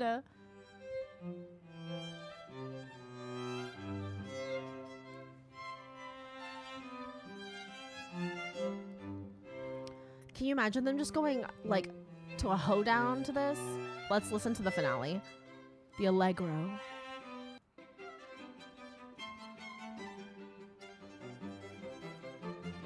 I want to think that I have several instances of me worrying that my internet history will be the only thing left of me behind later generations will discover.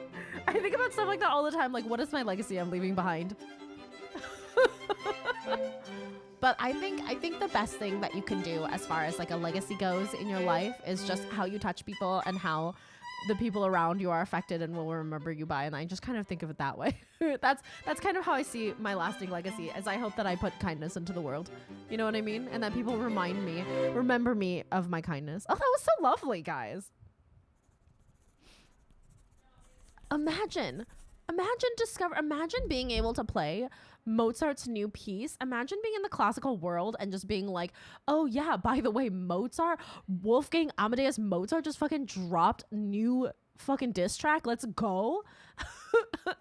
Oh, hear me out. What if we start making modern day myths of our mundane stuff? Modern day myths? Like when your plumbing breaks, it's because there's a toilet monster eating your poo? Like that, you mean? Also, these are 2 lounging bunnies. Very comfy. I think they wanted to fix the bed. Like Merlin was trying to fix the bed, but couldn't figure it out. And so now they're compromising by laying next to the bed. Maybe if I put 2 beds next to each other. I never could remember where C was. She's so sad about that. Oh, no, Gant. Why does he have a suit of armor in his fucking office? Oh, it's you 2. Chief Gant. He put that paper he was reading in his desk. So, Righto, have you been swimming lately? No, I haven't. I've been kind of busy lately. I can appreciate that. I've had my hands full too with Mr. Marshall's misconduct. And Lana's provocative statement. Provocative statement. Oh, you mean about the forged evidence? I make pharmaceutical drugs designed to help your blood pressure becomes I make witch's brews. 2 years have passed since that incident. My, how time flies. See that big picture on the wall over there? That's a picture of Lana, Neil, and me. So this is Mr. Marshall's brother, Prosecutor Neil Marshall. We took it to commemorate our work together. Something's not right with this picture. Oh, the vase! The vase! The vase is right there! This is in the same room because look at the fucking suit of armor. I can't quite seem to put my finger on it, though. Can't see a picture added to the court record. He's covering it, so I would have no idea if it's still there or... Anyway, I'd like to reminisce all day, but there are matters that need my attention. I'm going to lock up here, so let's go out together. Oh, but this office, it was a crime scene 2 years ago, wasn't it? That case is long since been over. There's no need to investigate it anymore. All the same, we'd still like to have a look around. Perhaps you didn't hear me. I said there's no need to investigate it anymore. Now, hurry up and get out. I have a meeting to attend. Looks like we aren't... What? Looks like we aren't welcome. It seems like case isn't over with yet after all. What do you mean? Chief Gant denied our request to search the crime scene. That means there must be a reason he doesn't want us looking around in there. You mean like a clue? There's gotta be a way we can get inside that chief's office. Toasty is stressed out. I want to see the person to be good at having her picture taken. Imagine you can only get one picture of her smiling every 14 years. Huh. This here is this vase here. A piece is missing. This is the award ceremony photo with the K with the broken shield. It looks like, oh, there's no sword. That was the murder weapon. Oh my God, that was the murder weapon. Guys, that was the murder weapon. Hey, pal. Detective Grimshoe, aren't you supposed to be in a meeting? Nah, I'm just taking a breather. My feet hurt. From sitting so long? Actually, from serving everyone coffee. Sounds like a Detective Gumshoe's still out of the loop. Can we change the name of the unstable jar to unstylish jar? She's just cracked this case wide open. I think I did. Say, have either of you seen Mr. Edgeworth? Edgeworth? No. Why do you ask? He's under fire from both the police department and the prosecutor's office. It's almost like the battle's between you and two in court. That sounds serious. Is it because of what my sister said? That's basically what it all boiled down to. That falsified evidence 2 years ago. Now Mr. Edgeworth has the whole world after his blood. Yikes. Yeah, but that's not his fault that he was given falsified evidence. Why wouldn't he trust his detectives? But why would Edgeworth be to blame? It's not like he knew the evidence was forged. Lana Skye is the guilty party here, isn't she? Regardless, a prosecutor is responsible for the evidence they present in court. Not only that, but as you know, there have been a lot of rumors going around about Mr. Edgeworth. His amazing talent as a prosecutor has kept him safe from all those who don't like him. But now with this, are there really so many people who hate him? In our world, only those with talent rise to the top. Mr. Edgeworth not only has that, but he's young. There's no better recipe I know of for making enemies. Hey, Dick, keep up the good work. Yes, sir. Let's go out for lunch again sometime, my treat. Yes, sir. You gotta take me back to that joint sometime, okay, Dick? Yes, sir. It seems you don't have any problems with enemies. Yeah, well, I'm careful not to stick out. Anyway, I'm a bit worried about him. Under all this pressure, I'm afraid Mr. Edgeworth just might crack. You know, I feel like Gumshoe is a lot more wholesome and smart than we give him credit for.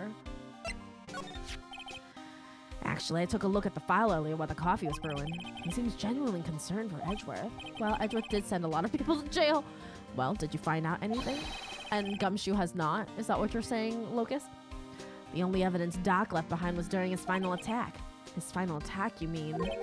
When he killed Prosecutor Marshall, who was trying to protect some girl. Me. It seems Detective Gumshoe never realized Emma was the girl. That's when he left the most incriminating evidence of all. Well, what was it? Oh, let's see. I think it had something to do with the murder weapon. Oh, I forget. Look, it's all written somewhere in here, okay? His powers of recollection never fail to impress. Maybe we should show him the murder weapon. It might jog his memory.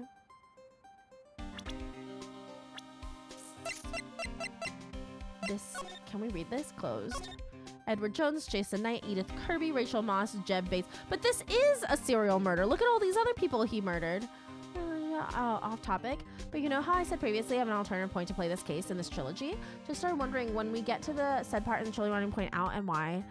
Wait, you know how I personally have an alternative point to play this case in this? What do you mean? Like play this in the other part of the trilogy?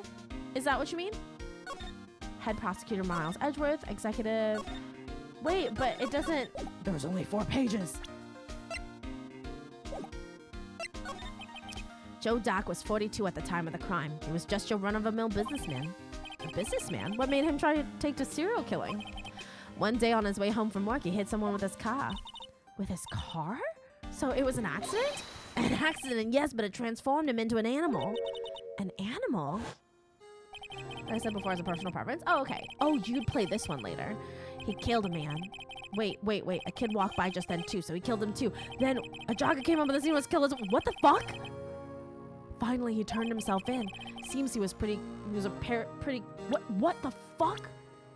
What do you mean? He hit a man and then he just kept killing all the people that showed up? Seems he was a pretty careless animal. Of course, this is all conjecture. There wasn't a single shred of evidence. So he turned himself in. Yes, but in the middle of his questioning, he fled and murdered his final victim, Prosecutor Marshall.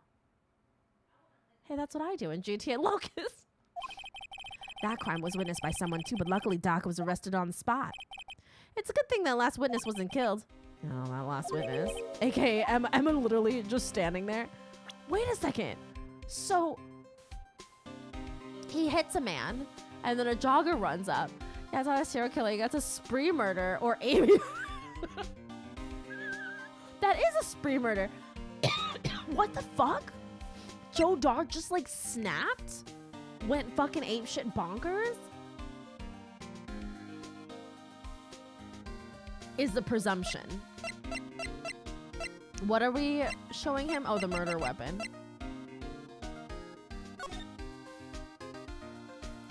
I can't show him the murder weapon. Oh, here it is. That is a spree murder. About this. Hey, is that? It has a tag attached to it with the label SL9 incident on it. I believe this would be the broken murder weapon you were speaking of. What are you doing with that? Ever since that case has been closed, the knife's been locked away in the locker. On the day Detective Goodman was murdered, this suddenly disappeared from the locker and was found in Mr. Edgeworth's car muffler. That's it. Now I remember what that incriminating piece of evidence was. When you showed me that knife, it all came back to me. Well, what is it, Detective? Quick, before you forget again. Well, what was it? This knife, it was Joe Dark's, wasn't it? Oh, this knife, it was Joe Dark's, wasn't it? That's right. We traced it back to the store he bought it at. Plus, it had his fingerprints on it, too. But no one actually witnessed him using it to murder anyone, right? That's where his luck ran out. When you take a good look at the knife, you'll see it's broken. You don't have to take a good look to notice that. So I just went into my last daily duty of the day. As Sage, for the first time, the tank pulled majority of the enemies when I couldn't keep... Oh, no, Chris! I'm so sorry. People are so grumpy these days. Yeah, well, anyway. Take a guess where the broken off tip of the knife was found. That's what did him in. Where was it? The victim, Neil Marshall, was carrying it inside his own body. It was found deep inside the stab wound. Did it match Dark's knife? You bet, down to the last fiber. That's pretty conclusive. Stabbed in the back, died from punctured heart and lung. A knife tip was in the wound. Somebody else stabbed him. The broken tip was found in the victim's body, belonged to the murderer, Joe Dark. Like, the thing that makes it not a serial killing is that all this happened as a giant string of continuous unplanned murder, not planned out as separate incidents. Yeah, a serial killing would make it be like, you know, the Zodiac killings, but this, a spree murder is a spree murder. That's just a literal, quite literally a massacre. Well, there you have it in a nutshell. That's all I know. Can I ask you one more thing? What is it? If it's money you need, you should ask Chief Gantz. It's not money, but it does concern the chief. His office is a crime scene, right? Yeah. Did you see Kuja took out your sandal and were living in the middle room? What? Kuja took one of your slippies and hid in the middle of the living room. My slippy's right here. No, the other one, the gray one. Oh, the Namas. Can you take this for me? Locust, you gotta pay. We don't have a snack, do we? Babe, we don't have a snack, do we? Yeah. What you want? I don't know. Like something sweet. You want a bun? I know what you might want. Hold on. It's not money, but it does concern the chief. His office is a crime scene, right? It's where prosecutor Neil Marshall was murdered. The chief's out now and his office is locked, but we'd like to have a look around if it's okay. Well, any detective's ID card can unlock the door. What? Really? But if I let a civilian in there, I'd be charged with breach of trust. I got these before they go bad. Oh, you bought these? Yeah. Oh, I thought these were my mom's. I'll No, take you this. got me too. You want that one? Yeah. You want a napkin? No.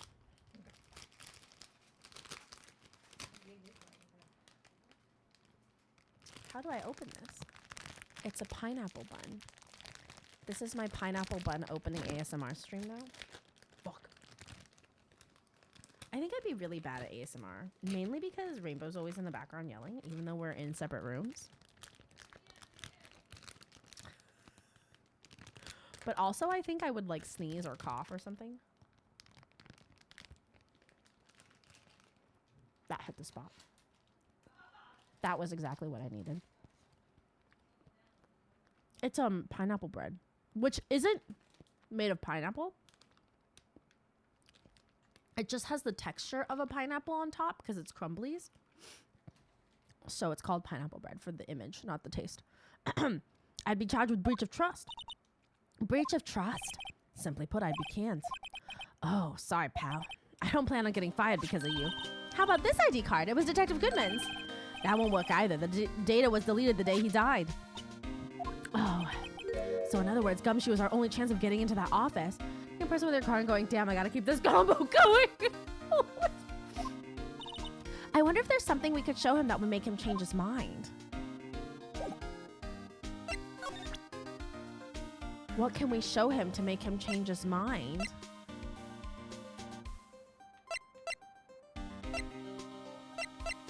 What can we show him to make him change his mind? I wonder if he knows the chief of police's.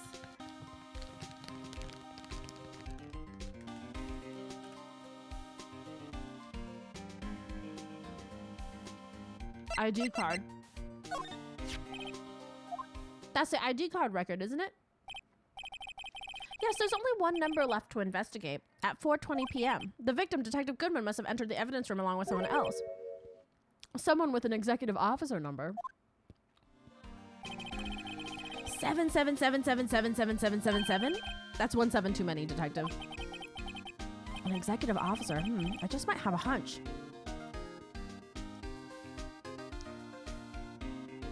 I think it's Chief Gant.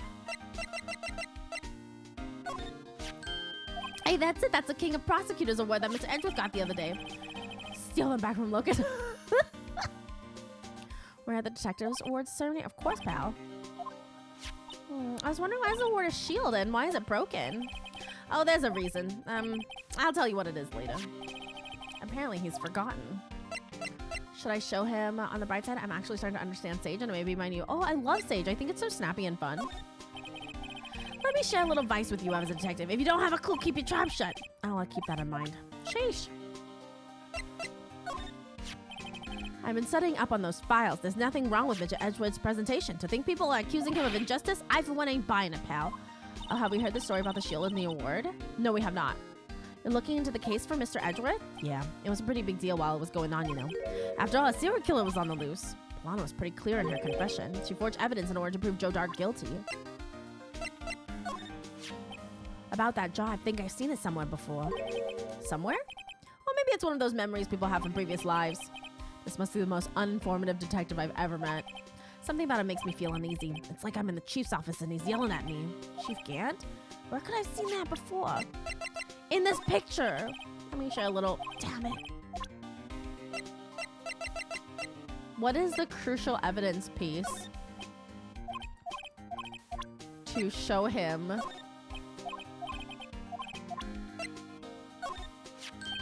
Oh, a lost item report, huh? Very impressive, detective. You knew that it was what it was right off the bat. Well, I am a master of misplacement, you know. Master, that has such a cool ring to it.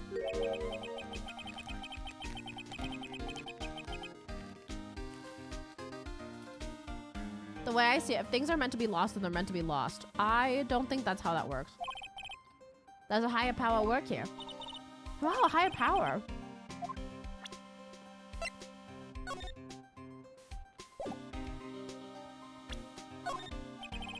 Let me share a little advice. No.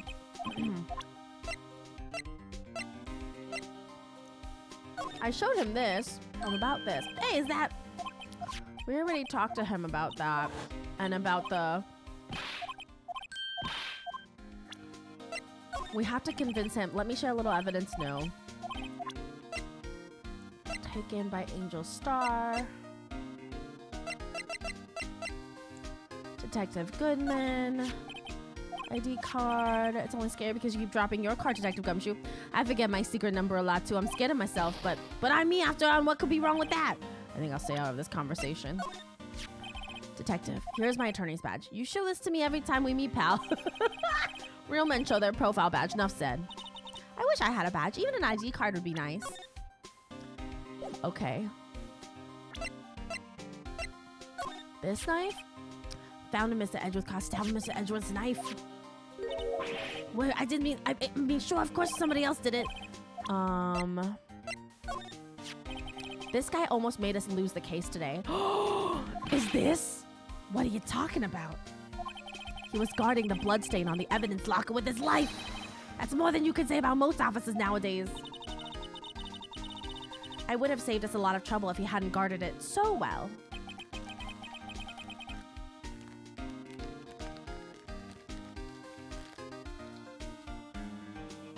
I have to admit he's right, though. Thanks to the Blue Badger, we were able to prove another possibility today. The possibility that another murder took place prior to 5:15.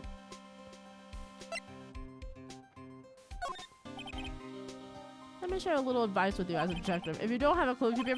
Okay.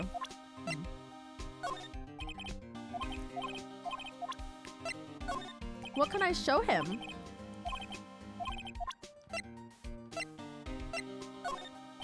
I've shown him everything. Except this picture. That's a photo that Miss Stott took. Anything you can tell us about it? That Miss Stott's quite the lady. Why, I remember it was winter. I was 16. She was the only one who ever got me to talk about what happened. 16? That's how old I am now. I wonder what happened. I wonder if Detective Gumshoe wore a trench coat in high school, too. Was he part of some sort of crime as well? A crime investigation? Maybe it's something we find out later. I hope so. It could be something you don't have yet. Maybe. Now I can go around detecting blood traces too. Wow. Is that a new type? I've never seen that bottle before. Add 3 inches to your base height. Base height? Hey, let me see that. Looming tall, new and improved growth formula. You mean this can't detect any blood traces? Well, it's not quite the same thing as luminol. So that's why the lady at the counter had that smirk on her face. Okay. Hey, that powder's used for detecting fingerprints. Yeah, Mr. Edgeworth gave it to us. Comes you had back when he was 18, right? How did he did what? All I have is some flour. Are you okay, detective? Quick, run! Achoo! What? If it's any help, one time I took a nap on a bench with wet paint. Why am I not comforted? It's none of these things. Let me share a little advice. Maybe I don't have the item yet. Maybe you're right. No locker. Besides, there's no reason for the murderer to touch his own.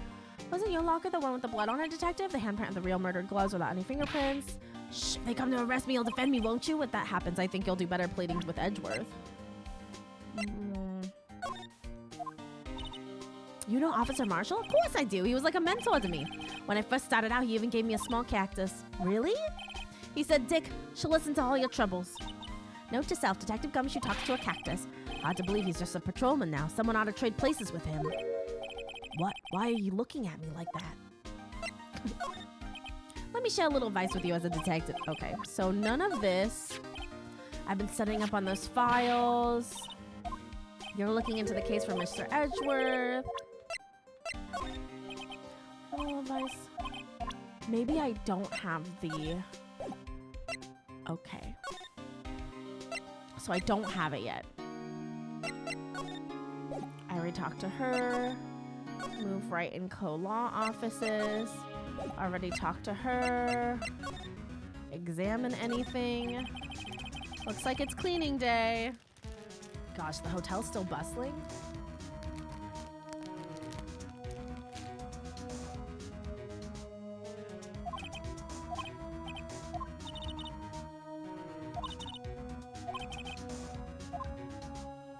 The bellboy's gonna be somebody someday.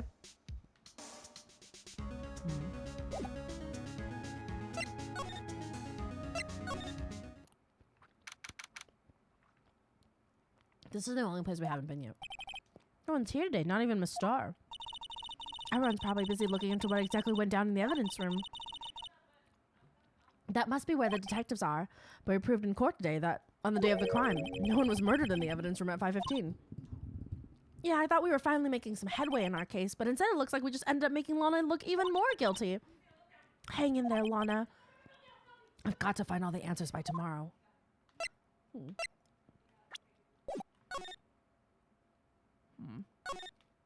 I wish we could examine the muffler. This rope, is it? Yep. They laid it in the outline of the victim's body. So wait, the victim must have died when the killer closed the trunk on him. Oh my god. There's no more evidence here, so let's try moving to the High Prosecutor's office. I wonder if Edgeworth is back yet. There he is. He looks like he's writing something. What are you doing here? He sure was quick to throw that paper on the floor. What if it was a love poem to me? Tough day in court, huh? I've had to live the past 2 years with rumors flying around. What's another allegation to me? Cheer up, Mr. Edgeworth. I'm rooting for you. That's Edgeworth for you. Always trying to hide his real feelings. So what do you want? Unlike some people, I don't have all day. There's no excuse for what I've done. 2 years ago, I used false evidence to obtain a guilty verdict. That's what it all breaks down to, and nothing I do can erase that fact. But you didn't know, did you? I mean, that the evidence was falsified?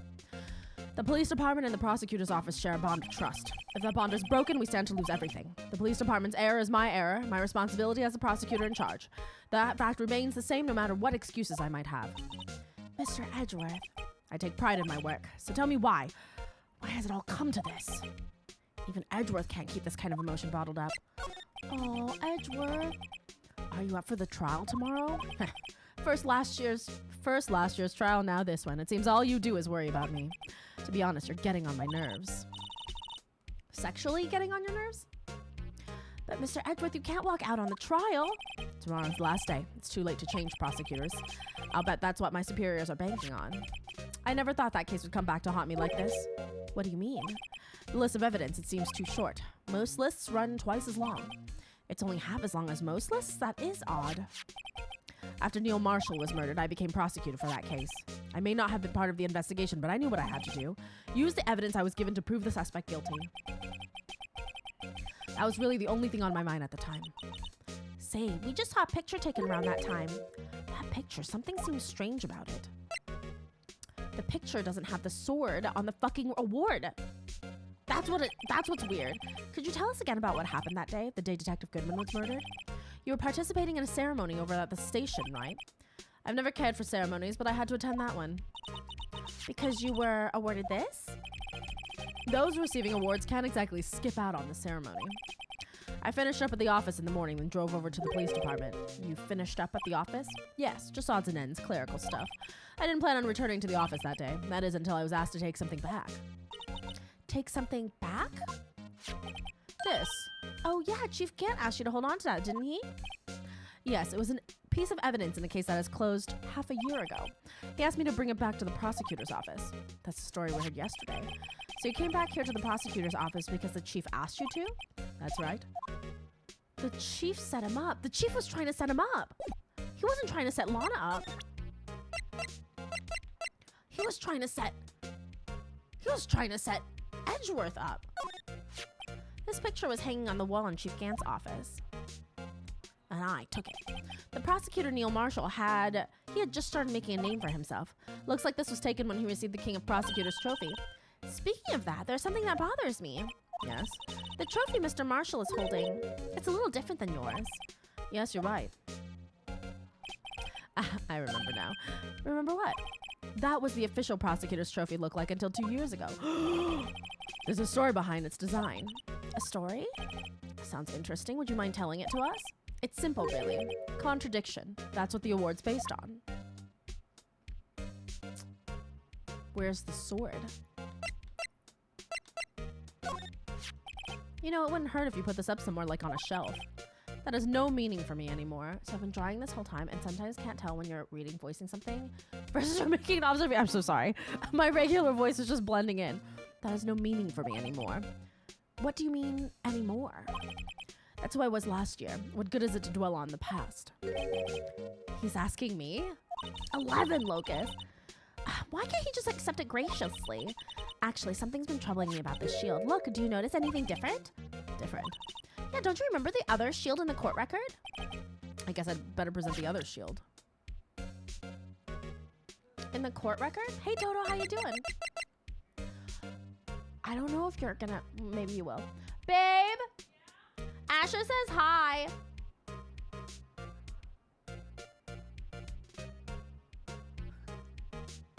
I don't know if she'll hear me. You came all the way. Hello. She came all the way to say hi.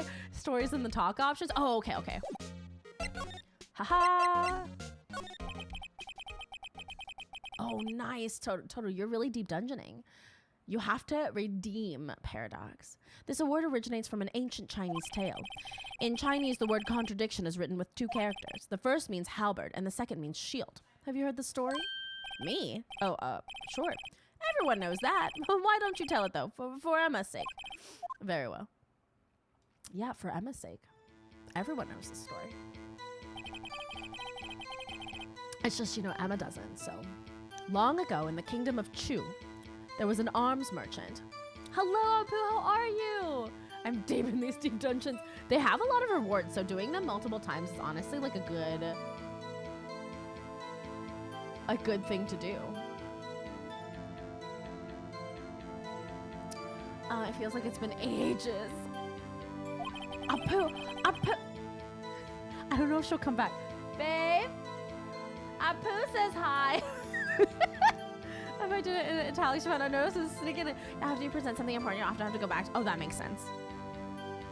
Hello, Apu. Long time no talk to you. Apu's been very busy. It is the rush of the season for them.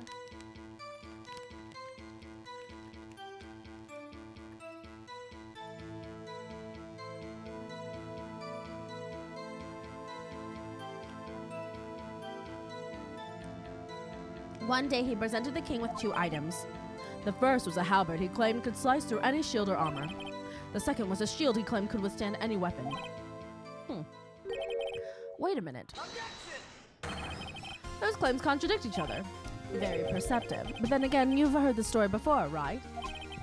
Anyway, as you mentioned, the very descriptions of these items discredit them both. When the king pointed this out, the merchant was left speechless, and thus the Chinese word for contradiction was born. Oh, I see. So the chipped shield and broken knife symbolize? Precisely so. They symbolize the merchant's items. The ancient tale ends with the merchant at a loss for words, but it's in our nature to pursue matters to their conclusion, even if it results in something as ugly as this. They actually went out of their way to pull an actual ancient tale. I freaking love it. That's really cool. Wow, thanks, Mr. Edgeworth. I learned something new today. That's funny. If that's so, then why were you only given a shield? You'll have to ask Chief Gant. 2 years ago, he had the halberd part of the award abolished. Because he killed Marshall with the halberd.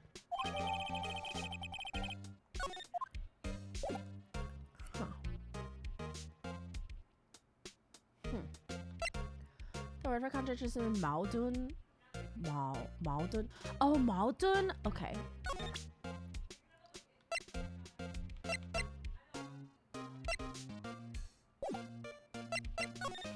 Should we go back now? Excuse me. Oh God, her again.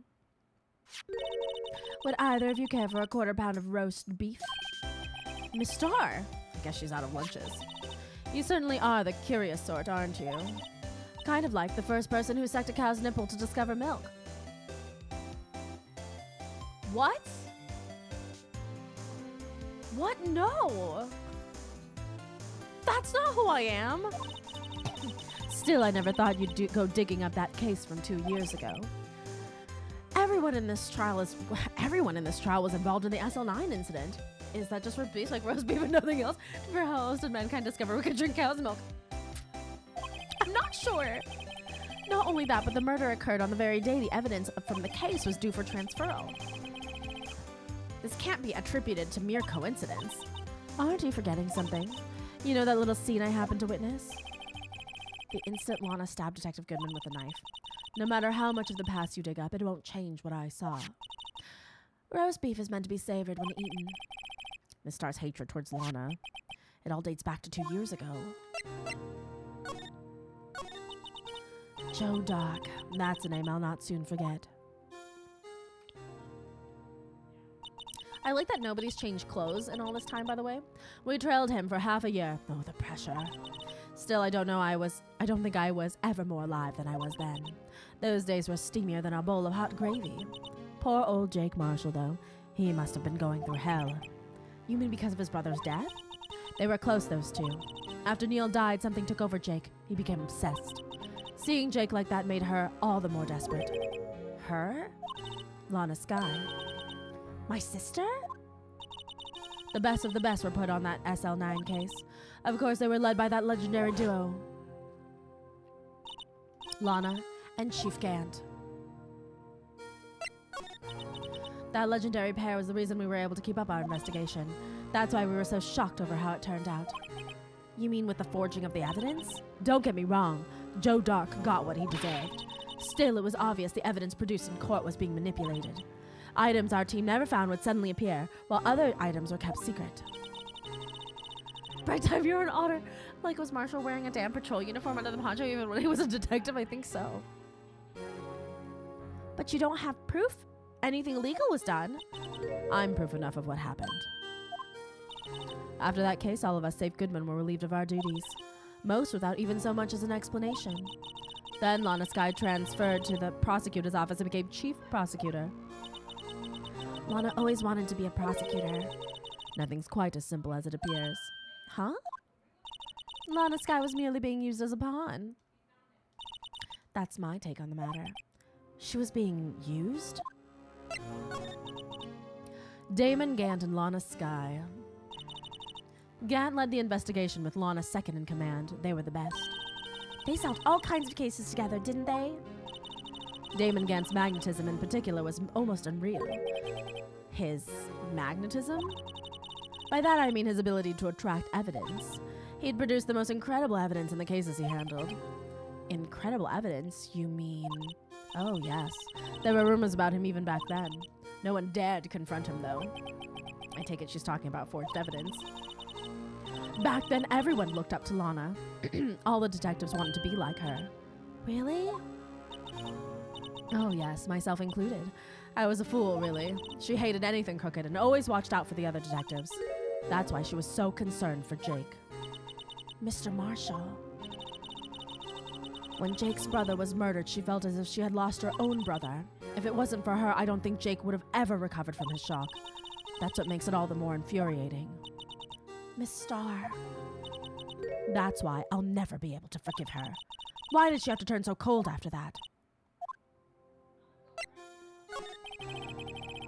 Because she was no longer honest anymore. Lana transferred to the prosecutor's office 2 years ago, didn't she? Yes, thanks to Chief Gant's powerful influence. Chief. That's right. Having solved the SL9 case, his position as chief was secured. There was only one thing left for him to control. And then no one could stand in his way. The prosecutor's office. What? You mean that's why Lana was transferred? If he could control the chief prosecutor, he could control the prosecutor's office. That must have been his goal all along. But how could he control Lana? I don't know, but one thing's for sure. Ever since that case ended, she's never been the same. I assure you how much my investigation's discovered if you just take a look at the evidence list that reads, I made it the fuck up. I found this evidence. Where? Don't worry about it.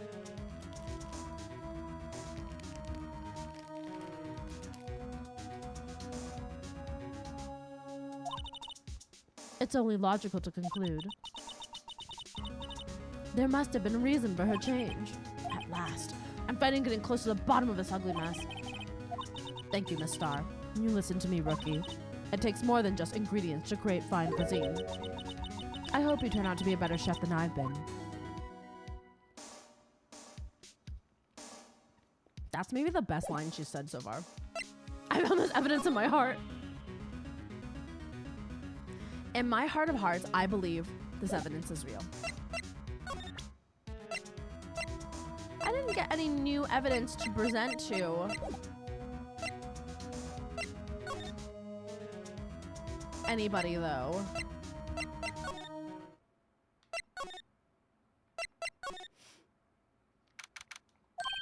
Oh, you're back.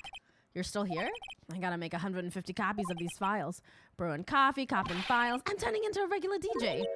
You're a DJ as well? If I'm not mistaken, I think he means desk jockey. Oh, that DJ. I gotta admire persistency, but my answer's still no. I'm not letting you in the chief's office, period. It'd be on my neck on the line. That office is the last crime scene in the SL9 incident. I have to take a look in there. There's got to be something we can do to make the detective change his mind. I still don't have anything to show him. Hey, that's it. That's the king of prosecutors. No. An old Chinese parable, right? Oh, hey, this design is based on an old Chinese parable, right? Well, yeah, everyone knows that. There was this dragon. Yeah, that's it, a dragon. He had a thing for shields, see? That's not exactly the version we heard. No, but this one sounds more exciting. Anyway, it gets kind of gory after that. I'll spare you the details. Excuse me? Let me share a little advice with you as a detective. Damn. It's not enough.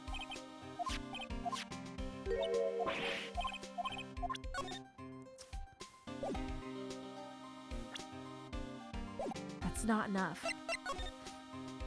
Maybe we talk to her now? Present this picture? Attorneys and prosecutors have no business showing evidence outside court. It's taboo, especially when the interests of both parties are involved. Well, desk jockey ain't all that bad. I still maintain that the worst kind of jockey is the Left 4 Dead ones.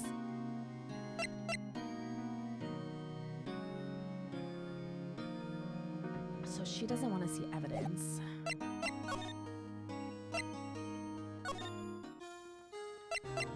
Should I present anything to her? I don't have anything else to tell you. The one thing I can give you now is a poppy seed rice set. Talk about cheap. Eat this and maybe you'll be able to tell black from white in court tomorrow. Is there a badge, Solana?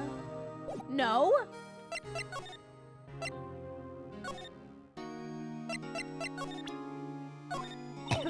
Attorneys and prosecutors have no business showing. Oh.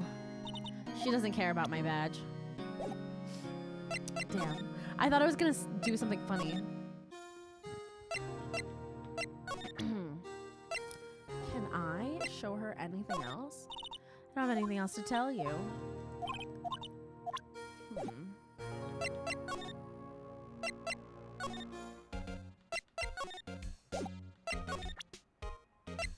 Where is the damn sword, though? Right, please. I meant the prosecutor on this case. You don't expect me to sit here and discuss the case with you over a cup of tea. I'll pass on the tea. Just tell me about the case. Mr. Wright, Mr. Edgeworth just showed you Noel in a very stylish manner. Maybe if I just show him my best evidence. Something I think it must be in the earlier days of... Oh, okay. I'm in here again. Hello, Cosmo! Right, please. I'm the prosecutor. Do I just show him everything? I've already shown him all of my evidence. 2 years ago, the halberd was removed at Gant's behest.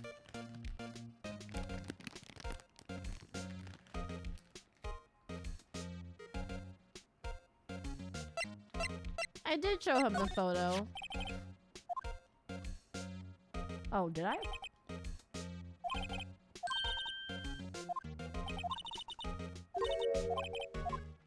Yeah, I did.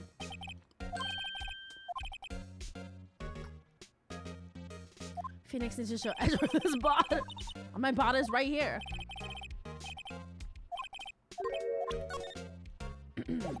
He already told me this story because I got the King of Prosecutors trophy information.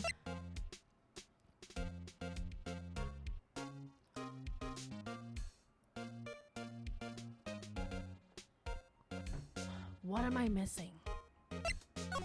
Should I just be examining maybe the paper?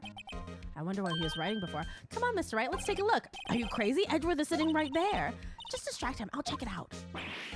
Hey, Edgeworth. Is that Detective Gumshoe out the window there? Oh no, he's falling to the ground. Hold on. First, let me see what that girl's doing crawling around my feet. He didn't even look. What? Letter of... If you're having trouble reading, I'll read it for you. It says letter of resignation. This is the item. Resignation? Edgeworth, you don't mean... I'm tired, right? I feel as if something inside me has died. But Mr. Edgeworth, none of it was your fault. I know the path I've walked. You don't need to tell me. And the path I've walked hasn't been a just one. I can't forgive myself for what I've done. And no one else should forgive me either. Uh-oh, I think he's serious. Mr. Wright, please, you have to do something. This letter of resignation, I wonder if I can use it for anything? Well, now I know what I'm gonna do with this. This was the missing piece.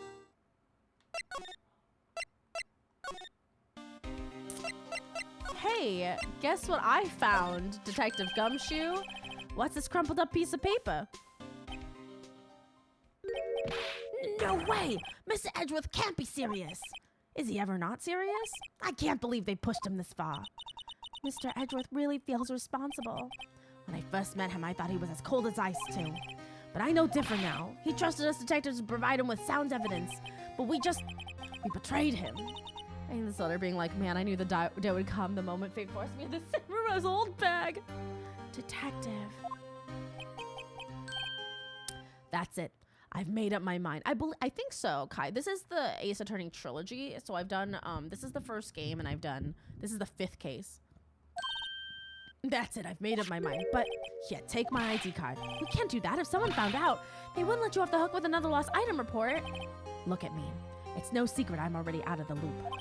After all, I'm friends with Mr. Edgeworth. Depending on how this case turns out, I may already be as good as terminated. What? So at least let me do this. For Mr. Edgeworth's sake. All right, Detective, thank you. First game is only 5 cases. After this will be the second game. Yeah, this is the first game. I haven't even finished the first game yet.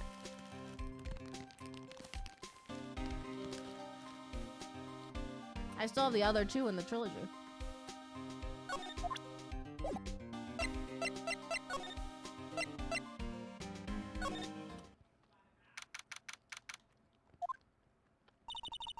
Would blood remain?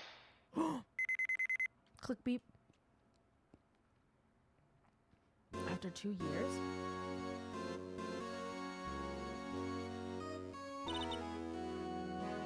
We're in.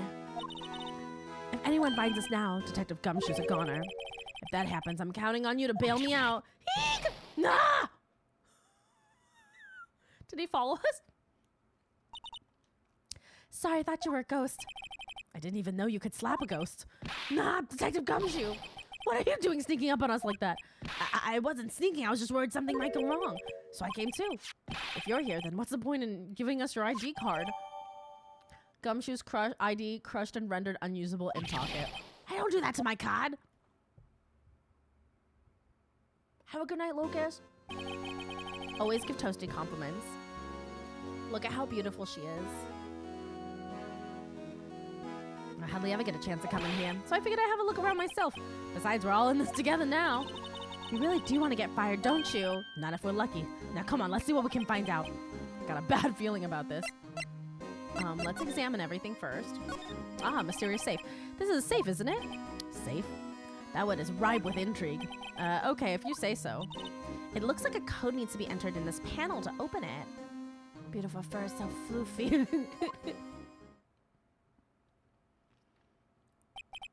A 7-digit number. I think I just might know what it. Oh my god, you guys! Do you know what it is? I have a hunch. Oh, I know. If you want to try my birth date? It's. I have a better idea. Here goes nothing. Is it what I think it is?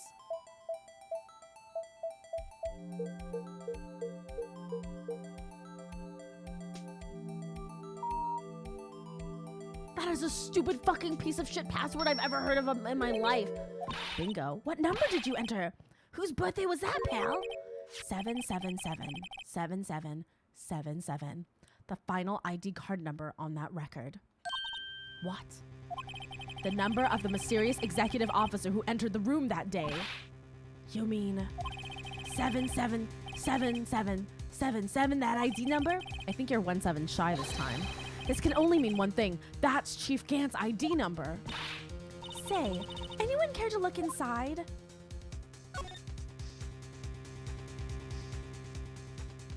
I can't believe that was a motherfucking password. Hey, so did the safe have a brand name on it? I have no idea. Is there any money in there? How much does he have stashed away? Look, it's a shard from a broken cup. It somehow looks familiar. Where have I seen this before? There's something else in here too. What's this? It looks like a piece of leather cloth. This is a handprint, isn't it? Hey, I saw someone wearing a shirt like that once. You think the chief made up that design? I don't think so. Oh, well, it was just a thought. Is that it? This is all that was in the safe? Apparently so, it's empty now. A piece of cloth with a handprint on it and a broken shard from a cup. They look like pieces of evidence. Yeah, but unless you can prove they have something to do with this case, I'm afraid I can't just let you take them. After all, it's my neck on the line here. Great, now I have to prove the relevancy to get them. How are these two items related to the SL9 case? Come on, there's gotta be something we can show the detective. That's easy enough. Here is this damn pot. Detective Gumshoe, could you take another look at this jar? I remember when the three of us put that back together. Those were the days. It's kind of early to be nostalgic. Take breaths from all the True. Wasn't this jar a piece of evidence from that case? That's right. One of the shards had an SL9 incident sticker on it. Doesn't this ring any bells? You know, that fragment we just found? You mean this one? That was in the safe? Yes, that one. That was in the safe. Now that you mention it, it's ringing a lot of bells. Let's see if it fits. Here, let me see that shot. I'll take a crack at this. Go ahead, pal. Go ahead, pal. Show us what a rookie can do. Mr. Wright, here's some glue. If I can piece this together again, it'll prove Chief Gant was knowingly hiding evidence.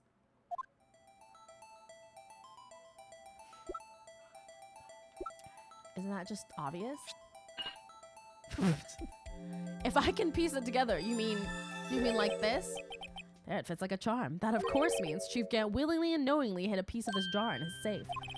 In other words, he concealed a piece of evidence from the SL9 incident. But hey guys, get a load of this! What is it? This piece you just attached. It's different from the others.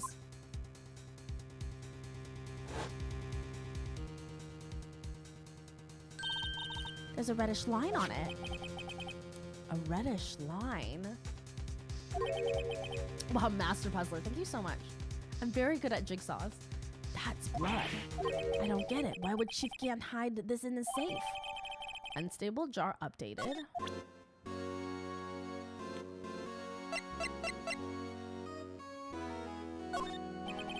If I'm fired, I won't be able to give you any information, so that's why I have to get it out of my system now. You understand, don't you? Don't be so negative, Detective. We do want you to share your information, though. Oh, who am I fooling? I've never had anything useful to share to begin with. Got to stay positive. That leather piece has to belong to somebody.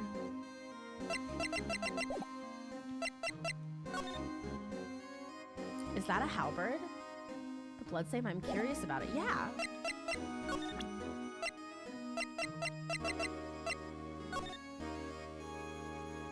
Why is it so zigzaggedy? Hard to make out, but there's a dark red stain here. It looks like blood. This piece the chief has is different, though. The blood stains on the other pieces are just spot, but this one's a line. That is odd. Why is it a line, though?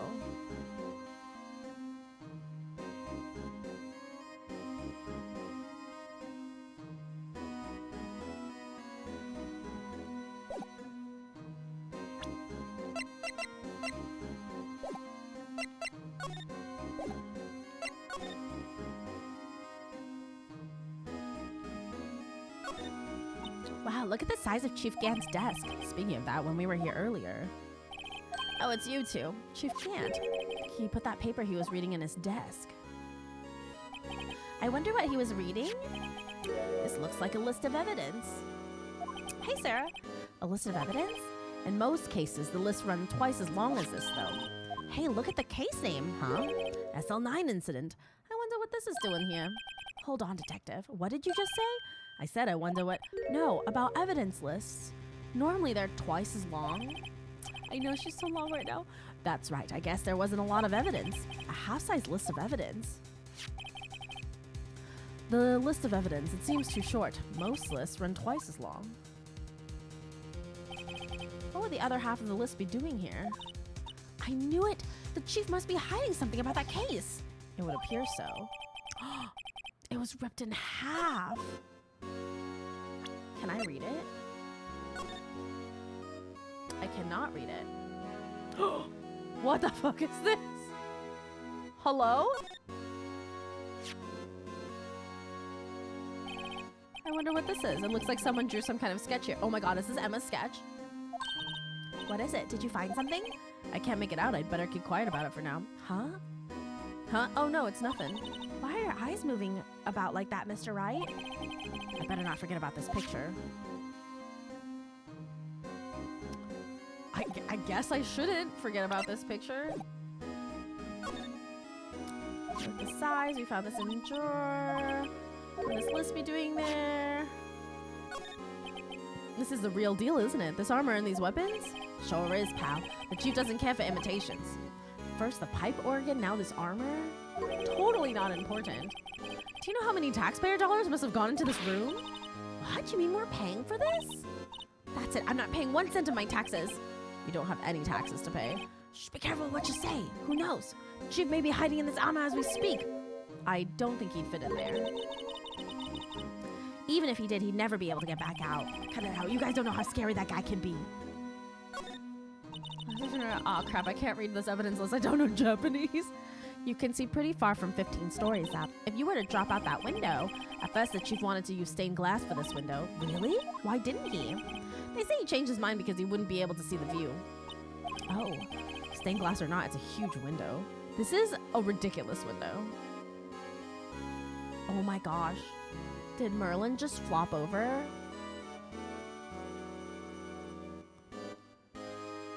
I promise you guys, I swept this morning and cleaned up after them. And they threw a ball in their water and then they got angry at each other for it. And now, here we are. Oh, sorry. Like a Manfred von Karma would skulk around. Right? Like this feels like the associate, the cohort of Manfred von Karma. And I just feel like apparently if you're ostentatious like this, the chief's organ sure is a sight to behold. Occasionally we hear him playing it from the criminal affairs department. Family, don't worry about it, Onion. That's on the 2nd floor, and this is the 15th floor of an entirely different building. When the detective screws up, the chief calls them to his office and makes them listen to the organ for hours. She peels off his What's so bad about that? Music soothes the soul. After that, the detective can't hear anything for days except the ringing in their ears. So it's an instrument of punishment, literally. But aren't the chief's ears affected? He never listens to anyone anyway. That's beside the point. Awaz.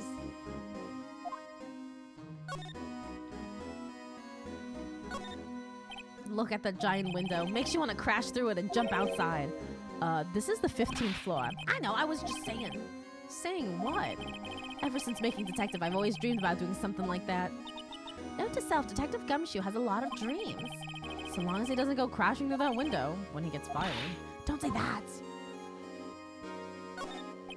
These shelves are mostly empty. Lana must have cleaned them out when she transferred over to the prosecutor's office. There's a small picture frame on the last shelf. Hey, this is when Lana and I went to that theme park. Oh, she left this picture behind? She left a picture of her sister behind?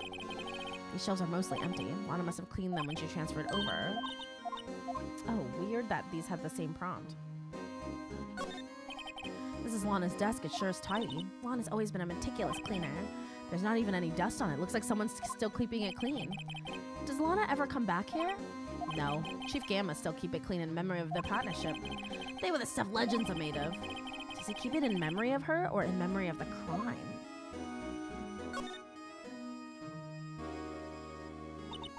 This is taken on that day 2 years ago, the day Joe Dark ran out of the questioning room and tried to kill Emma. After receiving his award trophy, Mr. Marshall took a picture here, then went along with Chief Gant to question Dark. I bet he never knew he'd be dead just a few hours later. Gee, you think? Alright guys, you know what we gotta do.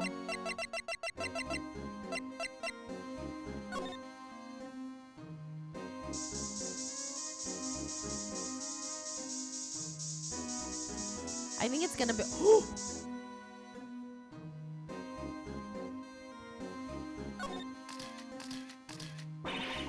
Wow, this area must have been covered in blood.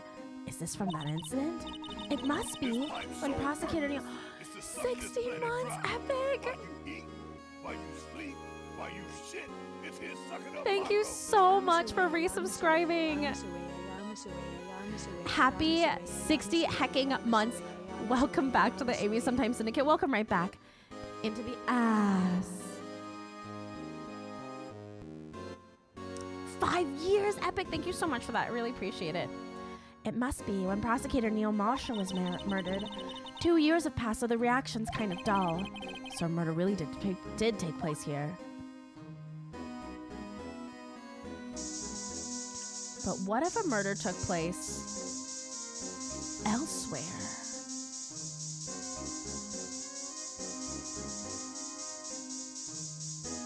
I know, right?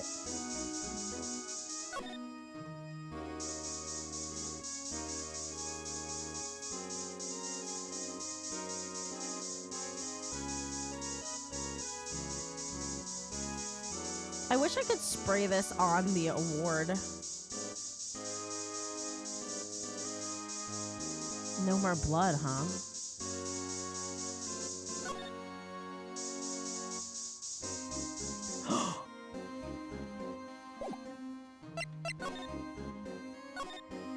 What if I spray it on that desk on the other side of the room? Was that your sister's? Yes, that's where I was waiting for Lana on that day 2 years ago. Is anyone using it now? No, sir. This is entirely Chief Gant's office now. He practices a strict policy of preserving the crime scene. That's a strange reason to leave it here. He leaves it as a warning to everyone else. He wants us to always be alert. He told us so himself at our New Year's party. Of course, he was pretty intoxicated at the time. I see. So ever since Lana left, no one ever touches that desk? No one except Chief Gantz and the cleaning lady who's in here each morning. Still 2 years have passed since that incident. There can't possibly be any clues remaining. Can I ask you something? Sure. You only came here to look around, right? Because it's one of the SL9 crime scenes? I mean, that's your only reason for coming here, isn't it? Why do you ask? You don't think... Nah, you wouldn't be... No. No, there's no way. Never mind. Don't worry about it. Okay. Now then, let's look around a bit more. Hey, hold on. Not so fast, buddy. Huh, what is it? When someone tells you don't worry about it, it's supposed to stop bothering you, pal. You don't just let it go at that. Sorry. This guy's starting to get on my nerves. Okay, so what's bothering you? You two don't think Chief Gant might be a suspect, do you? What? He's right, Miss Wright. What do we think of him? Chief Gant. So it's finally come to this. What do I think of him? Perhaps it's best I don't divulge my feelings yet. There you go, ignoring me again. Don't I need to examine... I need to find a reason to get that piece of fabric. I thought this picture would be enough because that fabric is clearly the back of Neil's jacket. That's what the chief was reading before, right? Okay. Something else is bugging me. Take a look at the back of the form. I think Gant's at the very least not an entirely pleasant person to have a conversation with. It doesn't seem like it. If I'm fine, I will be able to give you any information. Okay. So that isn't. And I've shown him this. Show him this. I'm pleased found there's nothing wrong with Mr. Edgeworth's presentation. Yeah, it was a pretty big deal while it was going on, you know. After all, a serial killer was on the loose. She forged evidence. If I'm fired, that's wrong. That's not real evidence. No more video. Present. I feel a lot better now that the jaw's complete. But it only raises another question. What was a piece of it doing in the chief's safe? More importantly, why wasn't there any money in there? Isn't that what safes are for anyway? I have a feeling the outcome of tomorrow's choice just might hinge on this. If I'm fine, I won't be able to give you any information. I wonder if I'm supposed to get that piece of fabric too, though.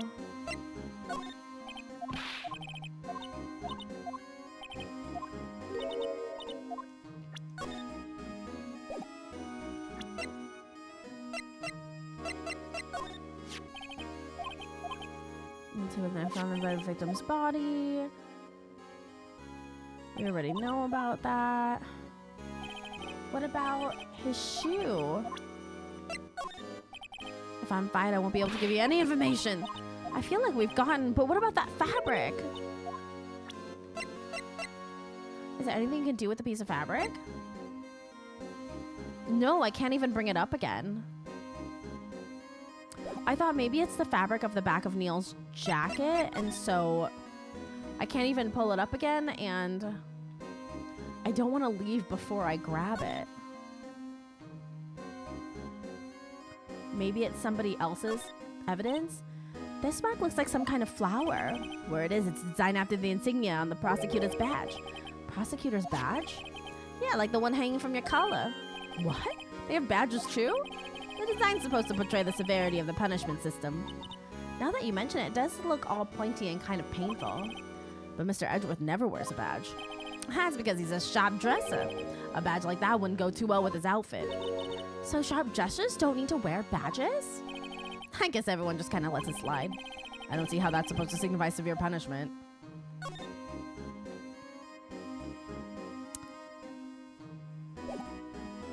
I don't want to move away until... But now I really want to go to... I really want to go to... I don't know if it's actually the right thing.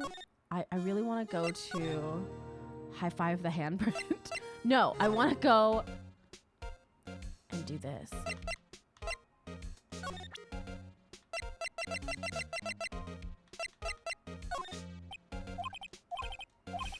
No, I want to...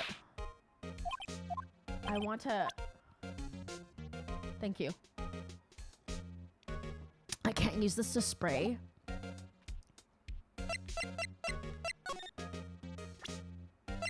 I can't use this to spray. I don't want to spray him. I want to spray the trophy. Yes.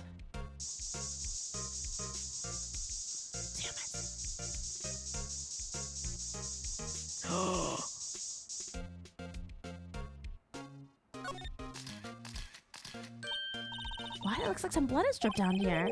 Judging by the amount, my guess it's from a nosebleed.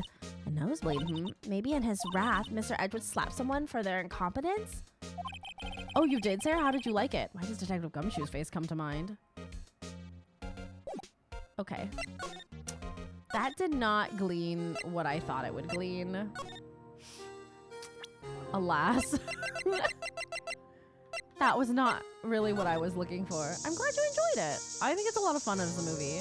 If you don't take it too seriously, it's just a fun time. We already got that information. This blood's my sister's, right? Lana's right hand was bandaged. She cut herself. I like Brian. Detention center. Police department entrance. Damn. No, there's gotta be more in the chief's office. There's gotta be more in the chief's office.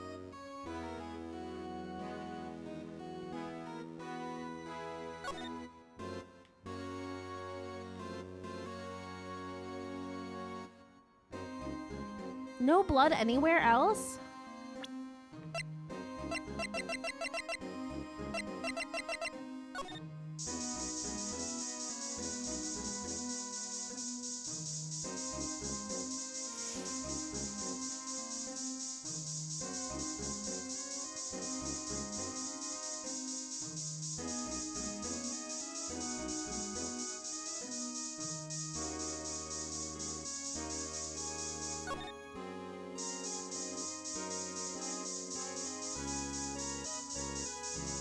Played by a dead. No, I was gonna say, bro. I mean, he was great.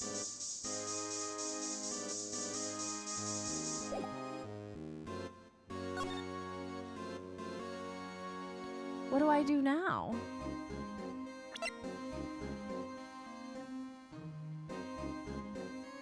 I'm a little lost here. I feel like I'm missing something.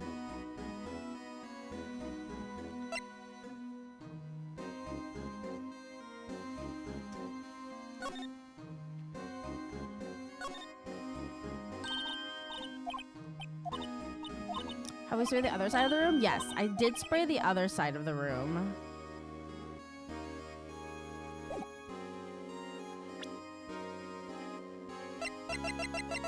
Oh, for some reason I feel like Emma's the kind of person who uses spray on her lunch at least once. Oh, absolutely. I would be spraying this shit all over all the time.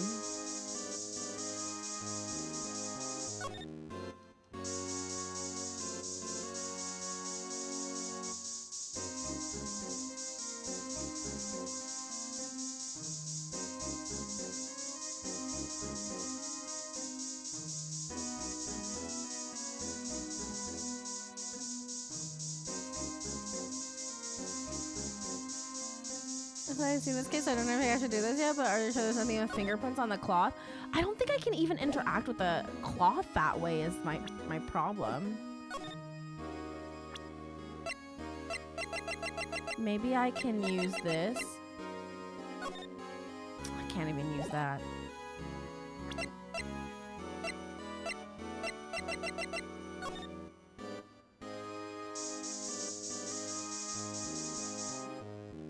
Because I can't get him to bring... Oh, maybe I should talk.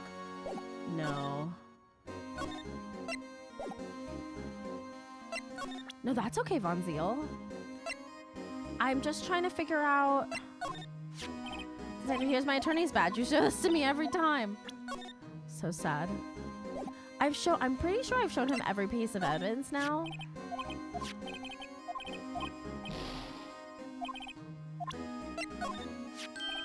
Hey, that's it. That's a King of Prosecutors award.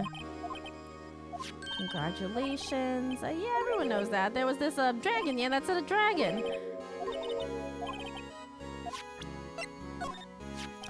This is Edgeworth's car, Edgeworth's knife.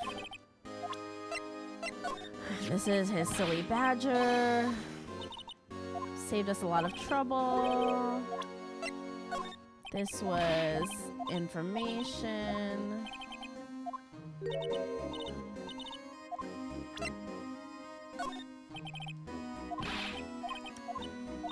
Is it? Come to check out my badge, pal. This is the 37th time you've done this.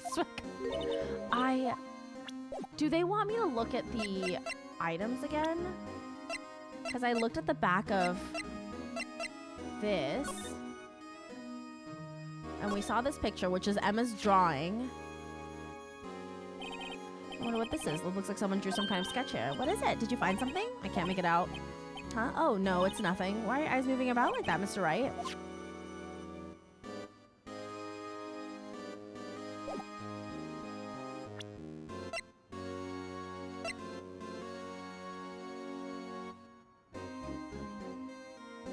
I think that's a drawing that Emma drew for the court.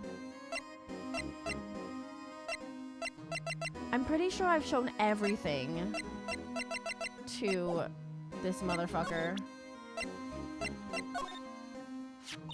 That's what the chief was reading before, wasn't it? Yeah, it looks like the right side of the form's been turned off. So Mr. Edgeworth's list really is only half of the thing. Something else is bugging me more than that. Take a look at the back of that form, pal. The back? What if I go show this to Mr. Edgeworth? Why am I calling him Mr. Edgeworth right now? Underground parking lots. High prosecutor's office. Present. Right, please. I'm the prosecutor on this case. Yeah. He won't look at any of my stuff. Okay. One of the drawing was made by Edgeworth for Steel Samurai Fine Art Contest. And that's why Edgeworth couldn't find the other half of the evidence list, was because he accidentally took the evidence list and used it for Steel Samurai fan art. Yeah, I can see that. It's something to do with here. There's something else here, and I don't know what it is yet.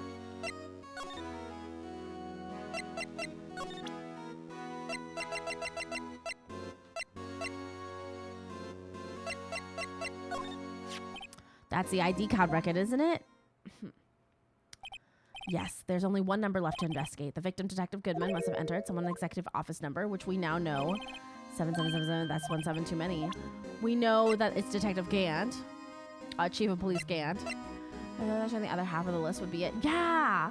I am a little bit at loss right now.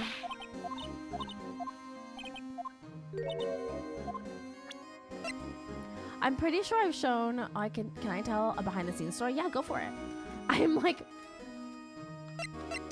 I haven't shown him this glove. Nope.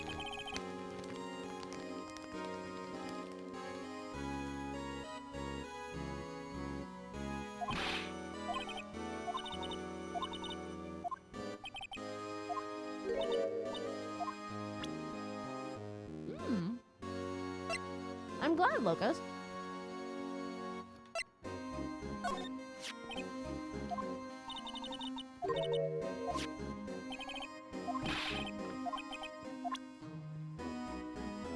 What if I feel like I should be able to use the powder on this, right?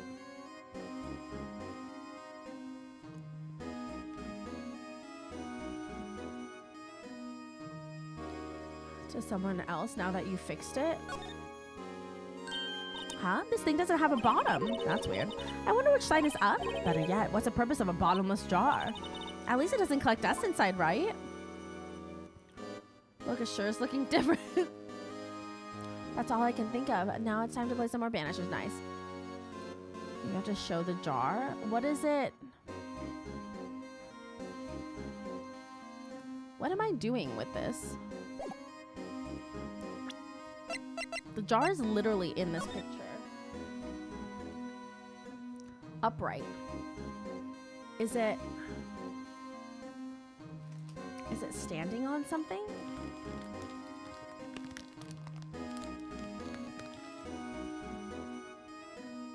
Is it like in combination with something?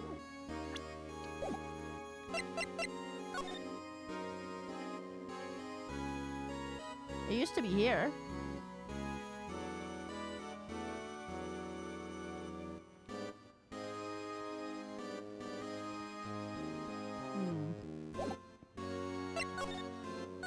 Let's go show it to Lana. She won't look at anything I present to her though. Attorneys and prosecutors have no showing, yeah. She like won't look at anything. Food news. I bought sliced cheese, tomato soup, and potato bread. Yes, Cosmo. I have a sub every time. Why do I have a sub-message every time? Push type, thank you so much for resubscribing. Happy 22 hacking months. Welcome back to the Amy Sometimes Syndicate. Welcome right back into the ass. Potato bread is really starchy, thick bread. So if you're wondering about Edgeworth, is what? Who's loose? Oh.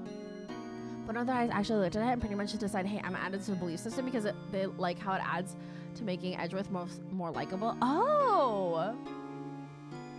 They made it for funsies? That's so funny.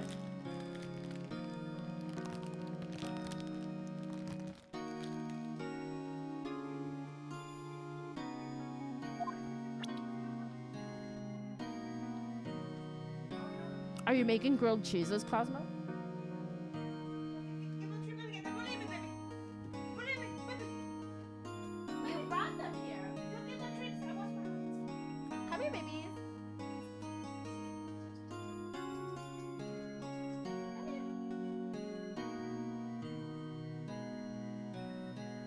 Bunnies. Bunnies.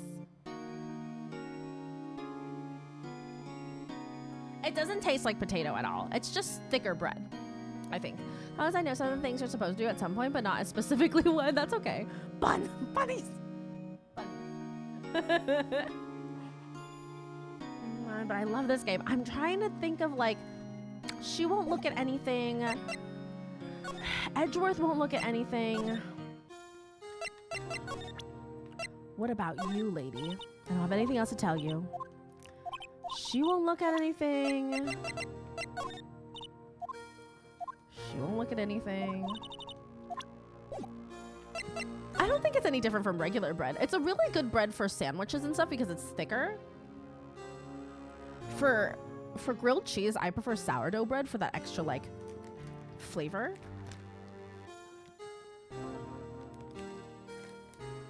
But I think it's like a nice thick bread for grilled cheeses because it absorbs grease.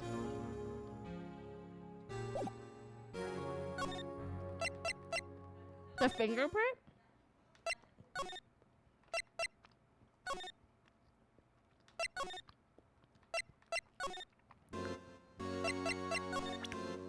I did, didn't I? Do you have anything to deal me, Angel?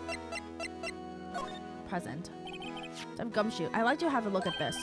I know what that is. So you want to take some fingerprints? That's a great idea, detective. All right, go to town. Sheesh. What are you two doing? Why are you sticking out your hand like that?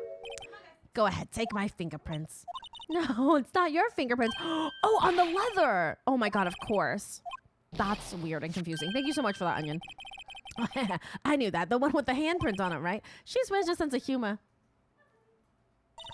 Let's check for prints. Sprinkle the powder on the cloth. Then once they've been absorbed into the prints, blow the rest away. Dust. I see. I even tried to like get the fingerprints done because I was thinking maybe put the fingerprints on the vase. And what about Gumshoe's hand though? I think we actually have his fingerprints too. Everything sour. Really? Oh my God, sourdough bread's my favorite kind of bread.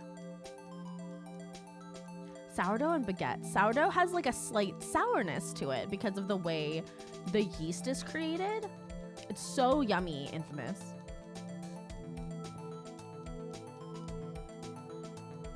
I will say, I don't go to Starbucks anymore, but one of my favorite things to get from Starbucks was their grilled cheese because their grilled cheese is made on a sourdough. So I will offer that. Yeah, I know there's a thing you had to do, but I had no idea how to actually get here. Thank you. I appreciate that, guys. We did it. I gave it my best shot. That kind of result won't be any good for matching prints, will it? But it does look like we'll get a clear result from this print. Okay, let's try a different finger then. What fucking finger did I try? This finger looks really clear. Oh, so spicy, juicy, clear. I don't know if I would like that. It's just like a little sour tanginess. Oh, I tried the first finger. Okay. I don't know. I'm like in love with it, and I think that it's just this nice. It's not like sour. It's not like warheads. It's just like a little tanginess to the bread that makes it so super delicious for like soups and grilled cheese and stuff like that.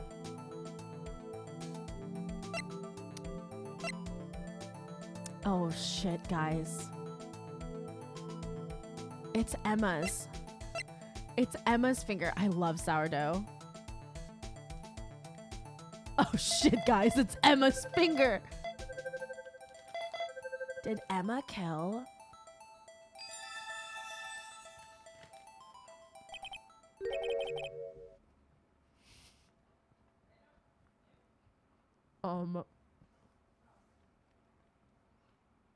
Well, Emma, did you do a fucking heat move? No, how can this be? What are Emma's fingerprints doing here? Hey, you found a match? Whose fingerprints were they? It seems the prints are too old. They aren't clear enough to get a match. Oh, not too bad. I thought they'd be dark prints.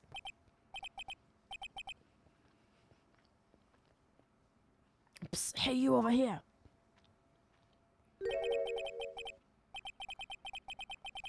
What's going on here? What are that kid's prints doing inside the chief's safe? Don't ask me. Let's just keep this information from Emma for now. Yeah, maybe you should hold on to this. Evidence for something, but what? Well, was I any help? Of course. Thanks to your ID card, we were able to get some hard evidence. Now, that's not very kind, is it? In other words, if it wasn't for his ID card, he would have been useless. Isn't that right, you in the coat? Chief Gantz! We didn't think you'd be back so soon. Fortunately, I'm a man who believes in signs. Hey, I didn't do anything wrong, well, aside from the killing 7 years ago. What if Emma's the murderer? Fortunately, I'm a man who believes in signs. As I was walking to my meeting, I happened to look out a window and saw a stray dog run right into a pole. Just then, I thought of a certain detective. Do you mean Misa? Now then, I'm afraid I'm going to have to ask you all to leave. Yes, sir. Sorry. Oh, you in the coat. Misa? Drop off your ID on the way out. You won't be needing it anymore. But, sir... Now, get out.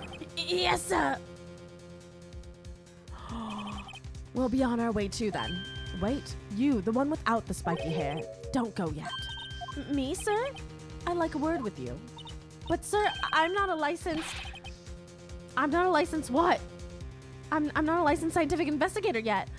You with the spiky hair, you're free to go. Poor former Detective Gumshoe.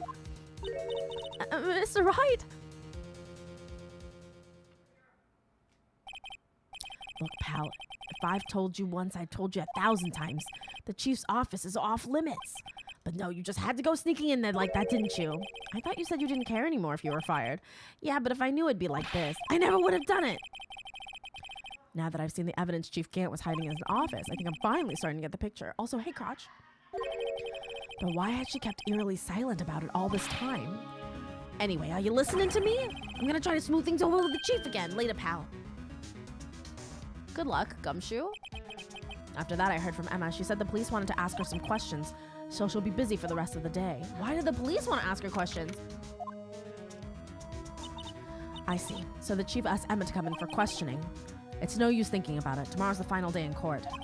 I'm committed to doing everything I can to defend you, which is why I'm here. But I've already told you all I can. What you've told me over these past couple of days is absolutely nothing. Not a single useful thing. Really? I believe I did mention something quite important. Something I told you right at the beginning. I said that I was the one who stabbed Detective Goodman. Lana, I gotta ask what the... You know, I think I finally figured it out. I know who it is that's lurking behind your words. Mia did a good job mentoring you. I'm rather jealous. Because Lana was in love with Mia? It seems Edgeworth was right. Edgeworth? Once you're convinced you know something, no one can persuade you otherwise. Thick-headed is the term he used, I believe. Now's my chance to get her to tell me the rest of the story. I have to admit, I was more than a little perplexed at first. You insisted you did it, yet there was no incriminating evidence. That's when it hit me. It's not that you're unwilling to tell the truth, it's that you're incapable of doing so because of a certain individual. What an intriguing notion, a certain individual, you say? So you think I'm protecting this person? Protecting? No. I think afraid of is more like. If I'm not mistaken, the person in question may have persuaded you to silence. For argument's sake, Mr. Wright, who may I ask is this person you're speaking of? The one I'm supposedly so frightened of. Who is this person's name? Well, it's Mike Meekins, of course. Turns out that you're very much essentially Mia's own Edgeworth. Well, Miss Skye. Mr. Wright, you are addressing the chief prosecutor. Do not forget your place. I take it she's still not ready to spill the beans. My apologies. Could you please tell me a bit more about what you think you know? We were partners until 2 years ago. I respected him as a detective. Assuming he is respectable, then tell me something. Why would he try to hide his crimes? His crimes? Both you and Edgeworth will be brought before a board of inquiry for what you did. Specifically, hiding and forging evidence. Of course, these are serious offenses. Why is it, though, that Chief Gant's name was never mentioned? Chief Gant? Edgeworth didn't know the truth behind the forgery. The only party who could have possibly tampered with the evidence was me. I had access because I was second in command of that investigation. Yes, you, but also one other. Damon Gant. If you intend to accuse Chief Gant, you'll need more than just words. Show me proof that Chief Gant falsified evidence in that case. I just found this in a safe in the chief's office. This jar piece and this piece of cloth. Do you know what these are? They're pieces of evidence from the SL9 incident. The person concealing evidence was none other than Chief Gant himself. Now tell me, why are you taking all the blame for him? Touché, Mr. Wright. It's as you surmised. I cannot disobey the chief's orders, even if it means being found guilty for murder. Why not? Come now, Mr. Wright. You can't possibly expect me to be able to tell you that. 3 days ago, I had no choice but to cooperate in the murder of Detective Goodman. Or perhaps I should say, follow orders. Yes, that's more accurate than cooperate. Although I can't tell you the details, I can say that I was given an order that day. I need you to dispose of Bruce Goodman's body. Hey, wolves! You'll find it inside the trunk of Miles Edgeworth's car. Just as I suspected. Despite what everyone believes, you were not the one who murdered Detective Goodman. Correct. I was trying to take the body out of Edgeworth's car. The trunk's lock was broken, and I discovered the murder weapon while inspecting the body. The murder weapon? You mean Edgeworth's knife? No, when I found the body, this was the knife stuck in it. The knife from the SL9 incident, serial killer Joe Dark's knife.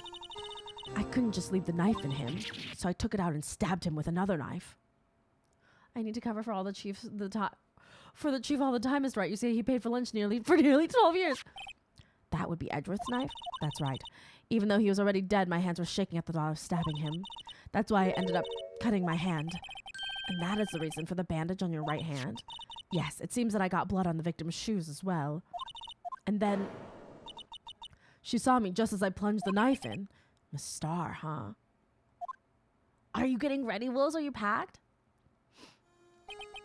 Why did you need to hide the Dark's knife so badly? It took a lot of work to finally close the Dark case 2 years ago. It was over with. I didn't ever want it to be opened again. My intent was to prevent that by whatever means possible. So you hid Dark's knife? The weapon used to stab the detective was evidence in the Joe Dark case. If word got out, which it would, the reporters would have a field day with that. I like that she's essentially just like rotating in her chair. 360 degrees. So you wrapped the knife in your scarf and hid it. In Edgeworth's exhaust pipe. Right, then I called my sister. To tell her what happened and to ask her to hide the knife that was inside my muffler. You asked Emma? I didn't want anyone on the force to know about this. That would explain why Emma is so confident. Oh, so close, wolves. Kuja. Hi, baby. about Lana's innocence. Speaking of phone calls, I had a bad feeling about one of them that day. A bad feeling? The truth is, after I received those orders from Chief Gant, the first thing I did was make a phone call. A phone call to Patrolman Jake Marshall. Marshall? Why on earth would you call him? The lead investigator for the SL9 incident had been murdered. I wanted that fact to be kept hidden and I needed help. He was the only other person I could trust. Or at least I thought I could trust him at the time. However, it seems that after I spoke to him, he went off on an escapade of his own. Oh, you mean, not wanting the case to die, he decided to take things into his own hands. Oh, in case I forget anything. It's really smart of you to do that, Wills. I always pack last minute, so I always forget something. And you'd think I would learn, but I haven't learned. He had already stolen the ID card, but it seems he still hadn't made up his mind to break into the evidence room. After my phone call, any remaining doubts he had must have disappeared. So your phone call caused the incident in the evidence room? This is such a messy case. Like, this is such a messy, messy case. I'm afraid that's all I can tell you. But Lana, you've earned my respect, Mr. Wright, both as a defense attorney and an investigator. Saying anything major, yes, Monsieur. It's weird because she has the background of the chair, but she's like rotated all the way. It's like, what is she doing? I have this image. Hold on, wait. I have this image of her right now where she's the chair back being the way it is. I feel like she's kind of like here's the chair, right?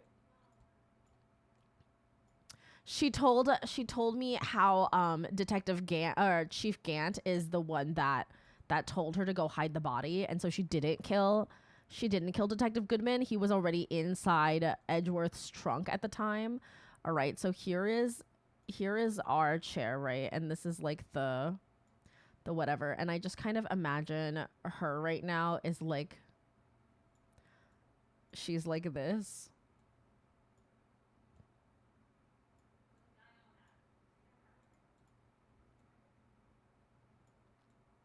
Like this on the, I feel like she's just spinning. She's just spinning in the chair. Like, what? Hi, buddy. Hi, my sweet sleepy boy. Oh my gosh, you guys. I don't know why it took me so long to get a cat, but I don't think I could live without Kuja because he's so sweet. And so he's just been napping with me all day long, spinning at full speed in circles in a swivel chair. Is this picture not enough already? No. He's so majestic, too. Like, you never knew a naked cat could be so majestic. Will you come show your majesty on stream, Kuja? Can I hold you?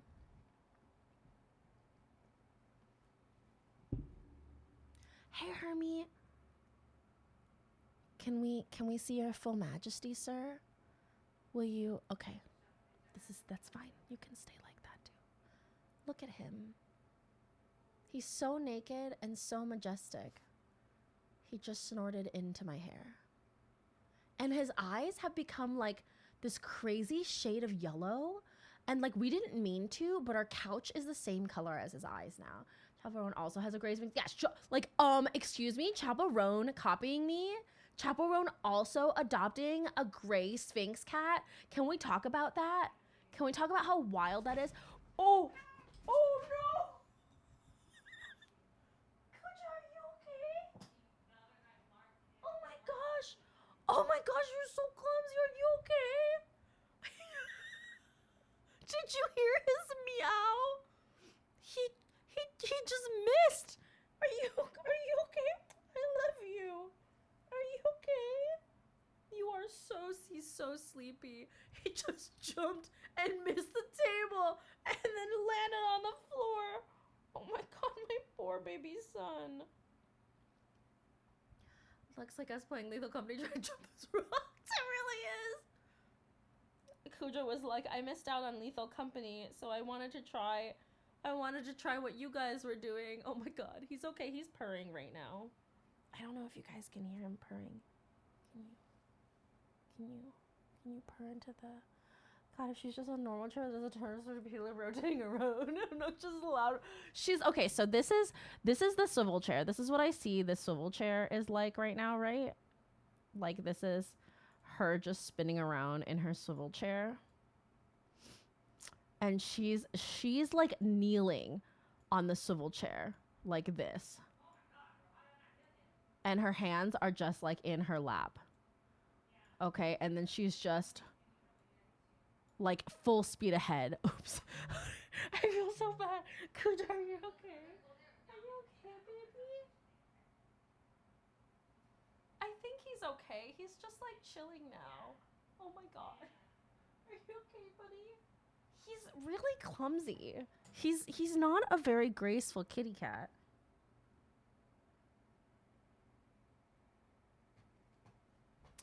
He seems fine. He's back to normal. Anyway, this is what I imagine is happening. He's probably just embarrassed. I feel so bad. Oh no. Right on camera in front of everybody, Kuja. He's rubbing himself on my legs now. He must be fine. He's fine. I think he's okay.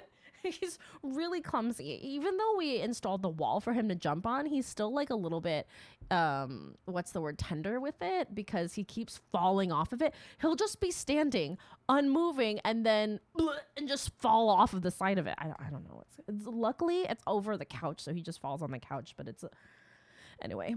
You've earned my respect, Mr. Wright, both as a defense attorney and an investigator. Are you safe from the hurricane? I'm actually out of the hurricane way. So I'm south of the hurricane by a lot. So I'm not even in any evacuation zones, not even like be careful evacuation zones. You know what I mean? So we're okay. I think the worst thing that's going to happen is a lot of winds and a lot of rain tomorrow and Thursday. So at most, I believe that we might lose power for a little bit, but we're really close to some hospitals. So theoretically, our power grids won't be as affected as other power grids.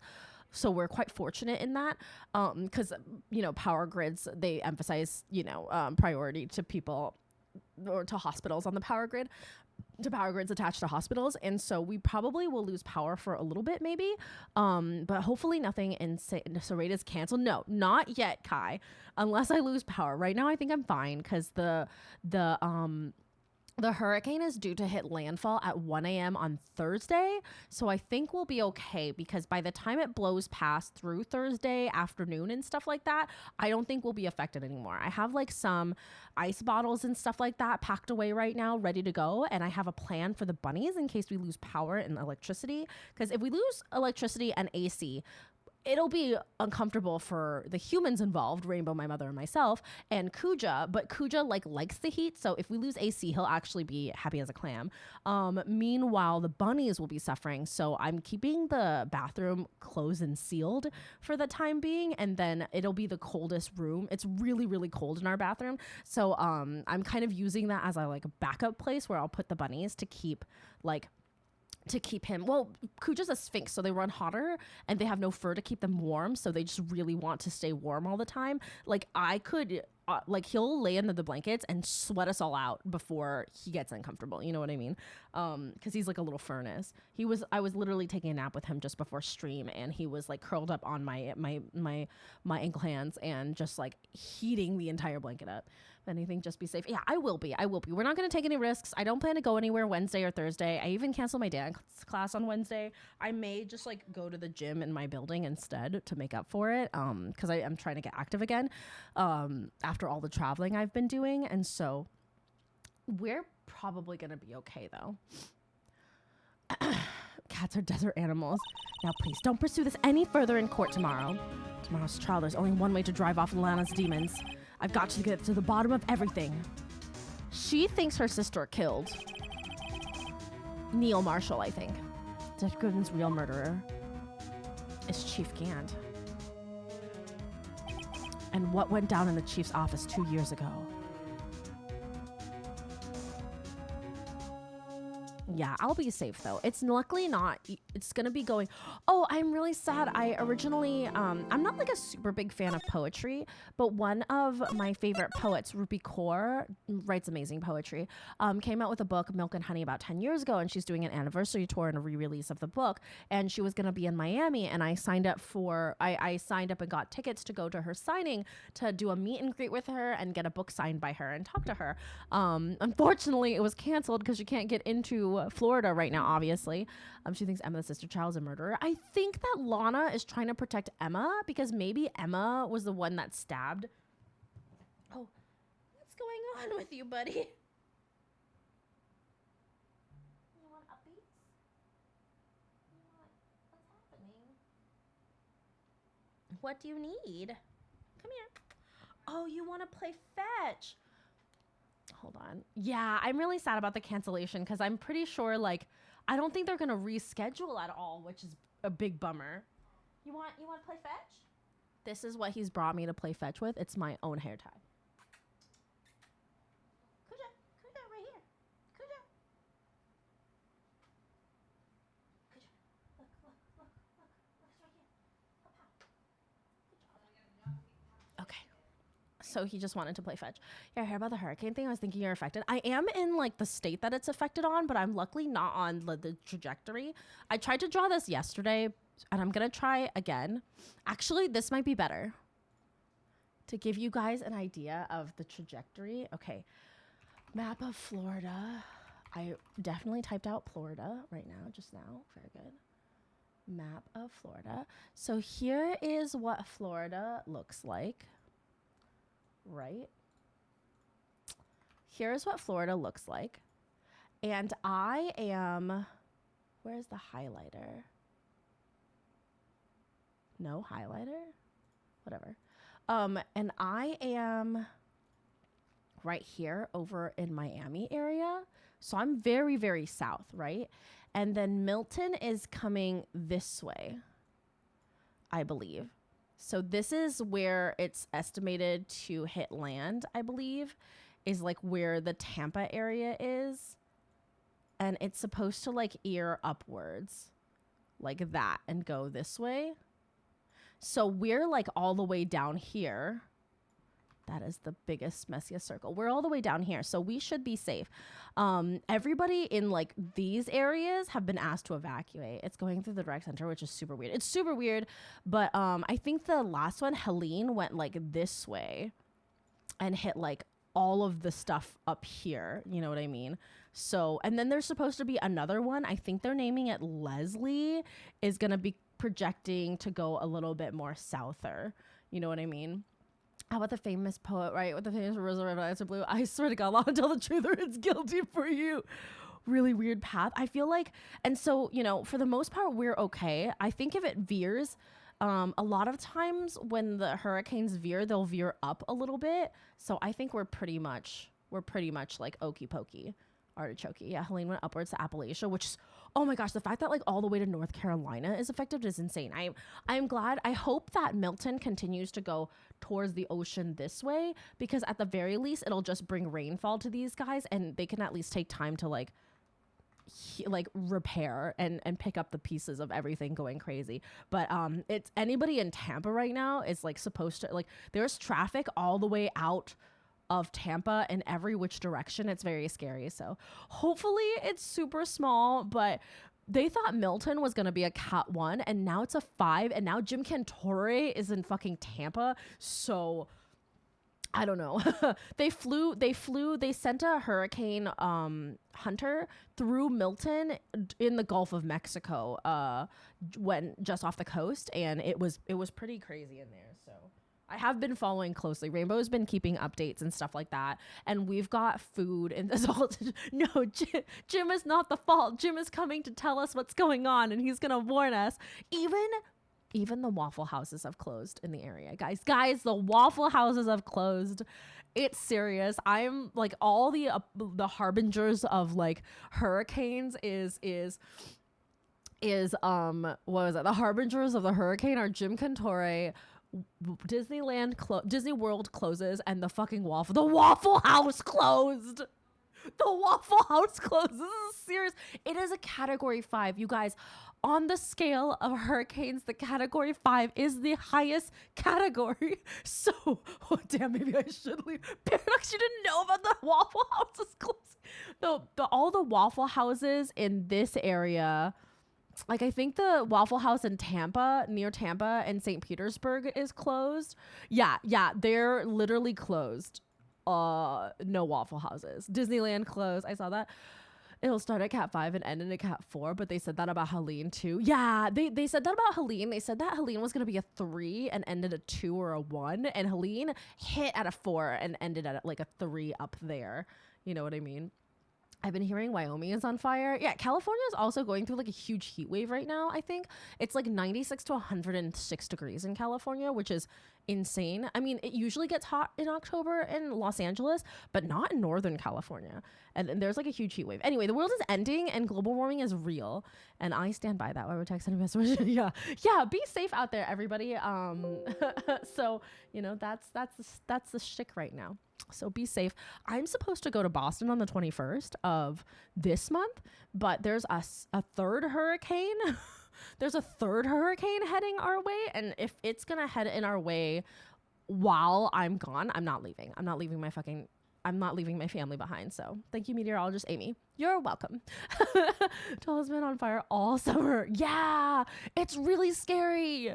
Anyway, that's the world's ending. Global warming, climate change, it's real. February 25th. Okay.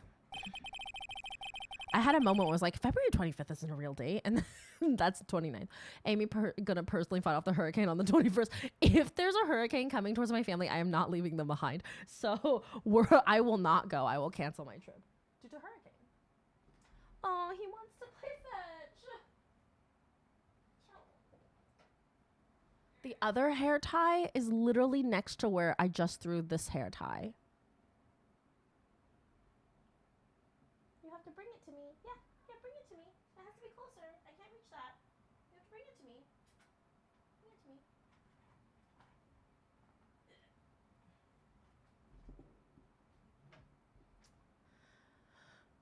Salem, come wait. It's all about family.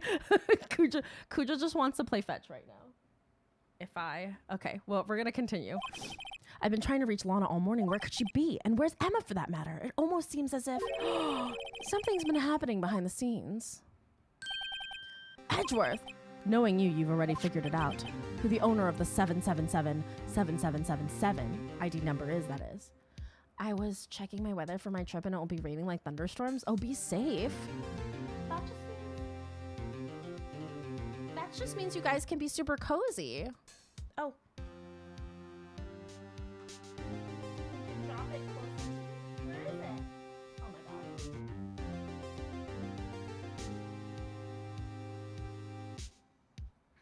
No, I can't grab it if you do that.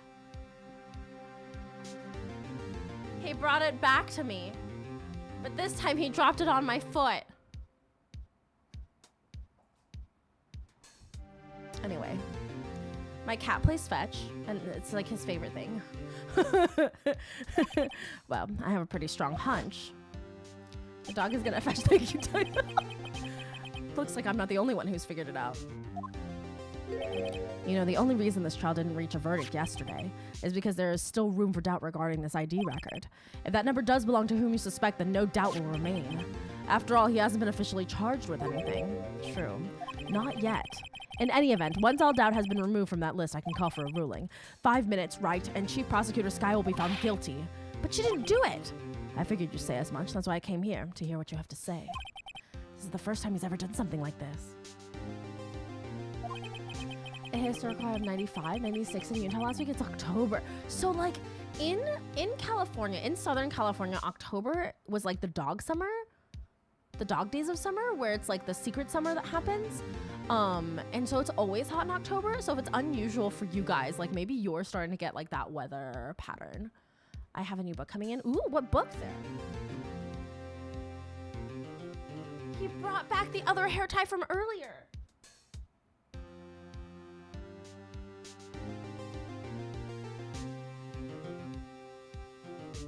Lana's hiding something, and the only way we'll ever know the truth is to draw it out of her. The truth? Everything goes back to this SL9 incident. Don't be stupid. Today's the last day of the trial. We don't have time to reminisce about the past. That depends on you. If she's found guilty, you'll lose your only chance to find out what really happened. I'll think about it. See you in court, Wright. Maybe sunny is by now, but it's unfortunately spicy. Ugh. This is it. If I'm ever going to find out what Chief Gant has on her, it's now.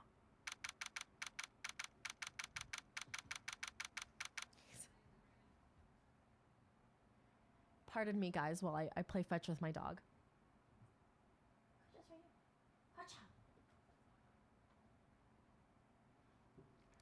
Sylvia Doe and the 100-Year Flood. The author is donating all proceeds. Oh, that's so cool, Sarah. That's amazing. February 25th, 10 a.m. Court is now in session for the trial of Miss Lana Skye. The defense is ready, Your Honor. So last year at this time snowed. The prosecution is ready, Your Honor. Normally, this is when the prosecution puts forth its opening statement. But before that, the police chief has a proposal to make. Chief Gant. We're juggling, man. Him causing widespread fighting for his book was not the best choice. Morning, folks. How's everyone doing? Hey, you been back to the pool yet? No, I've been drowning enough as it is in my work. That's a good one. Don't think I can top that. If you don't mind me asking, Chief, what is this proposal of yours?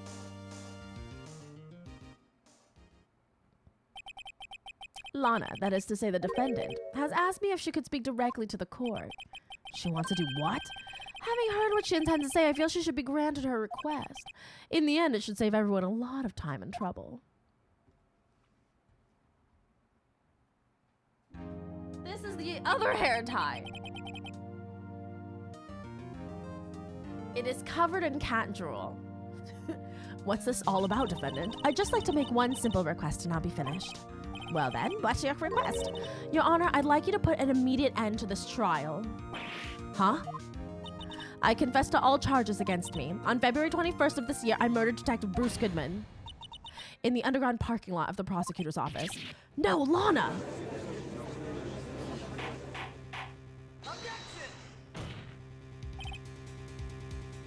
Tell me when you see Kuja show up, okay? So I can continue playing fetch with him. You can't! Your Honor, the defendant's claim does not change the defense's plea. In that case, Mr. Wright, I no longer require your services. But Lana! Your Honor, I hereby forfeit my right to an attorney. The prosecution may lack direct evidence against me, but it has sufficiently proven its case enough through testimony and circumstantial evidence. I would like you to render your verdict now, if you please. Well, the defendant certainly has a right to self-representation. Her request is legally valid, although this is an unprecedented situation. Indeed, it appears there's no further need to continue this trial. Getting people to promote Game of Thrones. I'm ready to acknowledge that.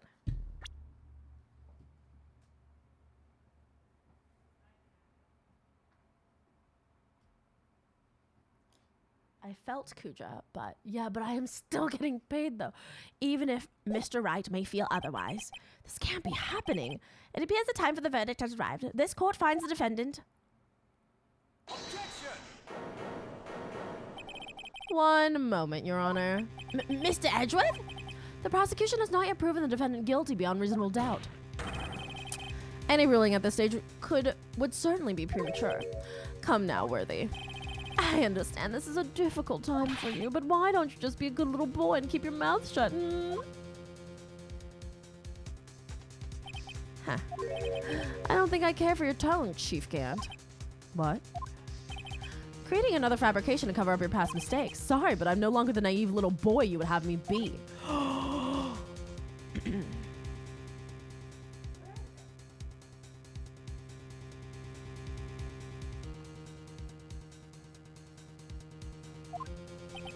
With the sudden confession from the defendant, it's obvious to me some kind of deal was struck behind the scenes. Some kind of deal? Not everyone operates as you do, Worthy. I thought so.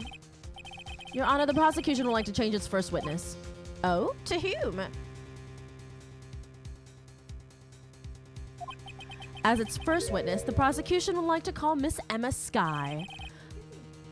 He was playing fetch with me. Oh, but I know. He was just playing fetch with me. I request the court hears her testimony. Mr. Edgeworth, I am exercising my right to self-representation. I don't think we need to continue. I don't care what you think, Miss Skye. The exposure of truth sometimes results in tragedy.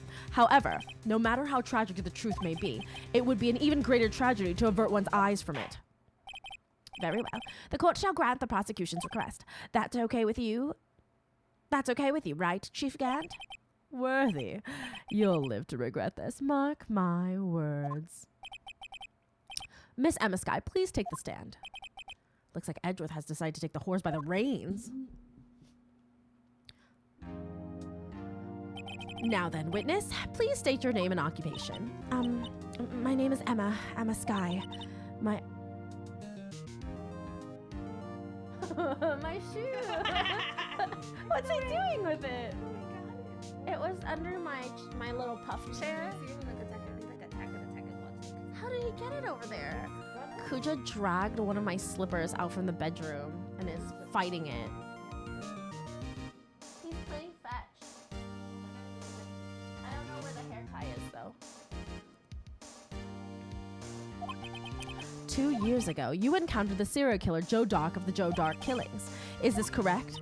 Yes. I'm trying my hardest to forget about that, though. I'm sorry, but I'm afraid I'm going to have to ask you to recall those events one more time. Mr. Edgeworth, please remember this trial concerns the murder of Detective Goodman. Is an incident that was resolved 2 years ago really all that relevant? Yes, it most certainly is. Well, okay then. This judge is literally useless. He sure gave in fast. Now, please testify about what happened to you 2 years ago. The trip to yesteryear has finally begun. It's bound to lead to the truth behind this trial.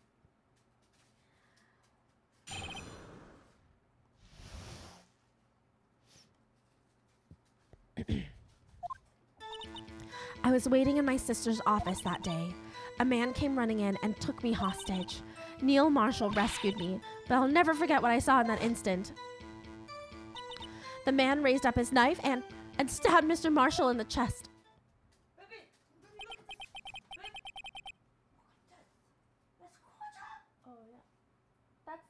That's that Sphinx account on Instagram. Take a shot every time they said the truth, the pass forward, you'd black out. It's a good thing you weren't harmed. I passed out. I don't remember much. You think, really, Onion? This isn't the last? That's understandable. However, please tell me, Mr. Edgeworth, what does this testimony have to do with Detective Goodman's murder? That will soon become apparent, Your Honor. You've got to admire him for his courage, considering he has no evidence. Very well. The defense may begin its cross-examination.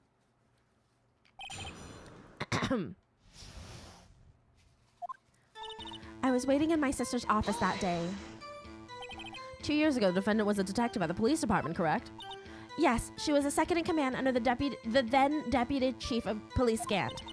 My sister, she was the best detective ever. Yes, I remember. Deputy Chief Gant and Miss Sky used to be quite the pair. I believe they shared the same office. That's right. I'd always sit at my sister's desk and dream about playing that organ. I wanted to play it that day, too. The police department and the prosecutor's office held a ceremony that day. Lana promised to take me to dinner after she finished her work. A man came running in and took me hostage.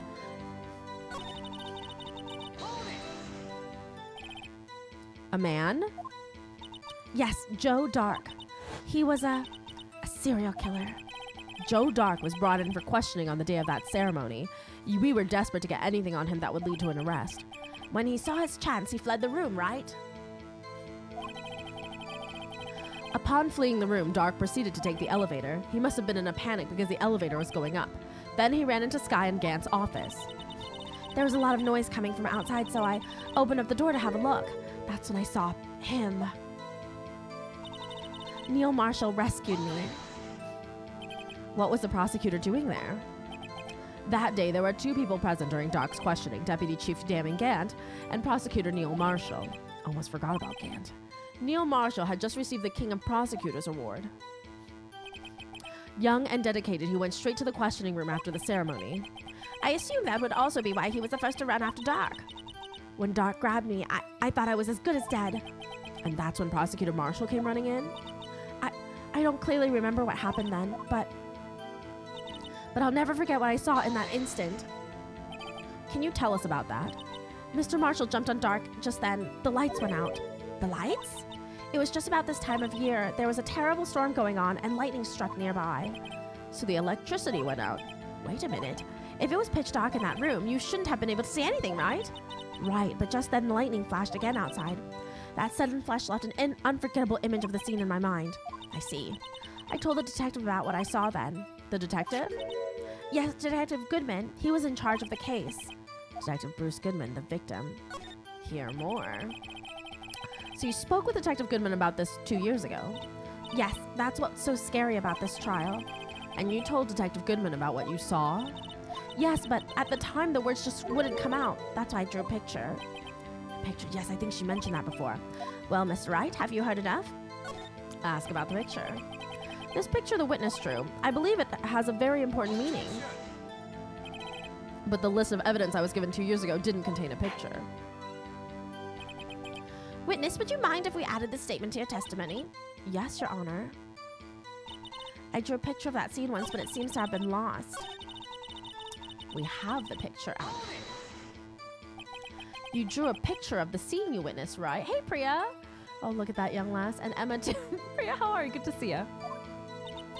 Yes, I wanted to do everything I could to help the investigation. I can still see it now whenever I close my eyes. That's strange. I took over the case after Prosecutor Marshall died, yet I never received any picture. Perhaps the witness is mistaken. But I did draw it, I swear. I'm not just imagining it. This picture that Emma drew, that reminds me. I guess I should check the evidence again. Well, anyway, let's continue. The scene that's imprinted an image in your mind, can you please describe it to us? The man raised up his knife and stabbed Mr. Marshall in the chest. That must have been a real shock. Even now when I close my eyes, I can still see it just as clearly. Tell us, what were you doing at that moment? I believe you testified that Joe Dark was holding you hostage. When lightning struck and the lights went out, Mr. Marshall jumped on Dark. I was thrown aside and two began wrestling each other.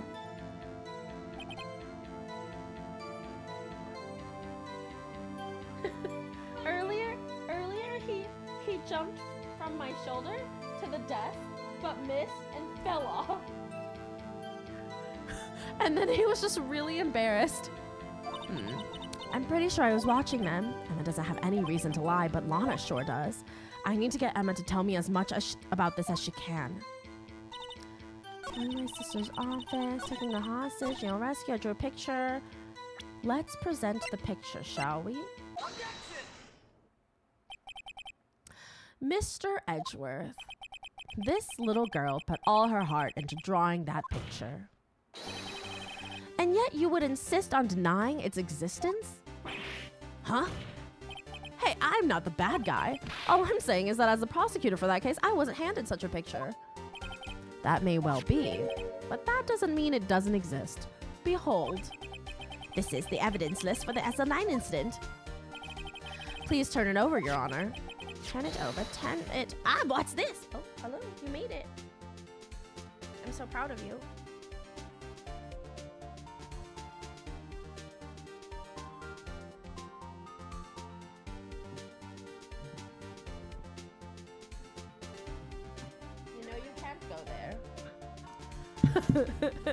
Kuja can get to me from a normal way, but his favorite way is through the center of my chair.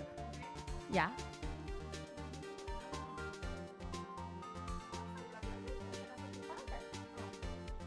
Wow, what's this? I can't read Japanese. Yes, what is that? Hey, that's it. That's the picture I drew. Why is she so perky all of a sudden? Indeed, two men appear to be wrestling here. What's the meaning of this? What are you doing with that list? Me? Only the prosecutor in charge should have access to that list. Huh. These lists, they're different from each other. What? It would appear, Mr. Edgeworth, that the evidence list you were handed 2 years ago was incomplete. These two lists fit together to form one. You can see the marks here where they were torn apart from each other. So you see, Mr. Edgeworth, it's quite obvious what happened. 2 years ago, only half of the evidence in that case ever reached you. What? What?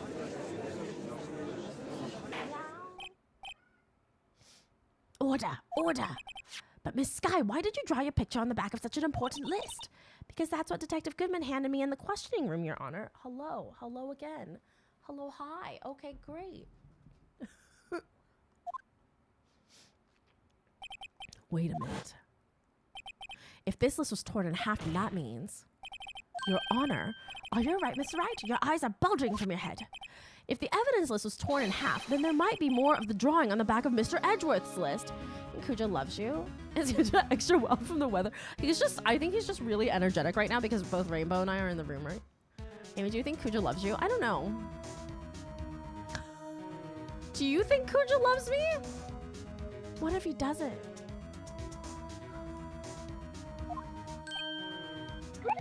Oh, thank you so much for the follow. Welcome in.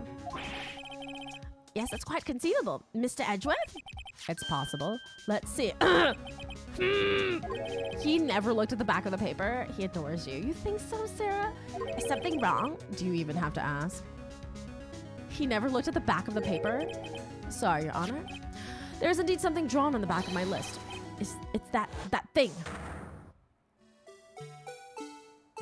The blue badger?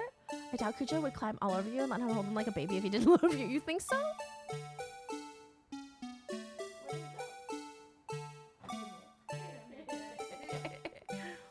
It's a backstop the music. Why is it back? He would not be excited to see if he hated you. I love him so much. I hope he loves me nearly as much. That's that thing. Is the sound of the that thing that was dancing in the evidence room. Clearly, this act of vandalism is the work of a certain chief of detectives. I guess he was out of scrap paper. Evidence is restored and updated in the court record. Wait a second. Helicopters and bombs go off in mines. Very well, witness. Will you please testify about the picture you drew 2 years ago? Huh? Oh, yes, sir, Your Honor. What's wrong with Emma? She seemed to be thinking about something when she was looking at that picture. There's more. Show me the whole picture, goddammit. Where is it? Do they combine it?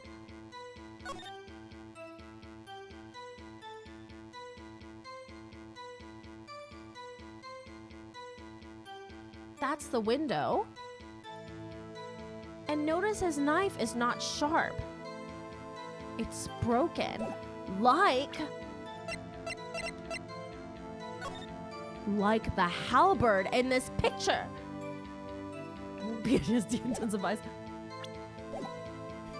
This is the picture I drew 2 years ago. The flash of lightning was so bright, all I could see were the shadows. After that, I must have fainted. This picture shows exactly what I saw in that instant.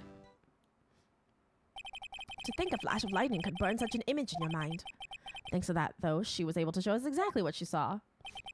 Well, I don't see any contradictions here. This clearly shows Joe Dock about to murder prosecutor Neil Marshall. The defense may now begin its cross-examination.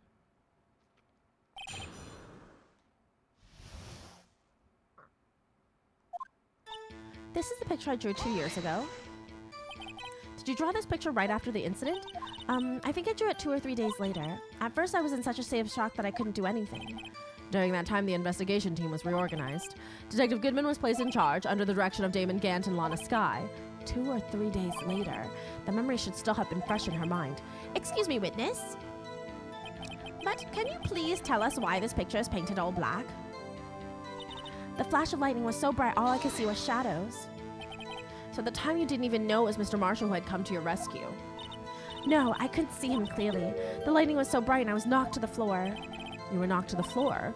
Doc had a tight grip on me, but when Mr. Marshall jumped on him, I was knocked away. I turned around, and that's when the lightning flashed. Poor Emma. I'm just glad she wasn't hurt. What happened after the lightning flashed? Why is the weapon clear? Yeah, right? After that, I must have fainted. You mean you didn't see the actual murder take place? No, I'm sorry. The flash of lightning only drove off the darkness for a split second. Not only that, but the trauma of the situation understandably caused the witness to faint. Do you really need to torture this girl any further? What? Hey, I'm not the bad guy here. They just said that to each other. Anyway, this picture shows exactly what I saw in that instant. Sorry for asking so many times, but are you sure you drew exactly what you saw? Of course, this is the exact scene. It wasn't influenced in any way from your talks with the detectives? Are you insinuating we somehow manipulated her memory, Mr. Wright? No, of course not. I'd better watch out or he might find some way to cut my salary. I drew this picture before I heard anything from the detective, so I don't think anyone's story would have influenced me. Mr. Wright, is there something that's bothering you about this picture? Huh? Oh, well.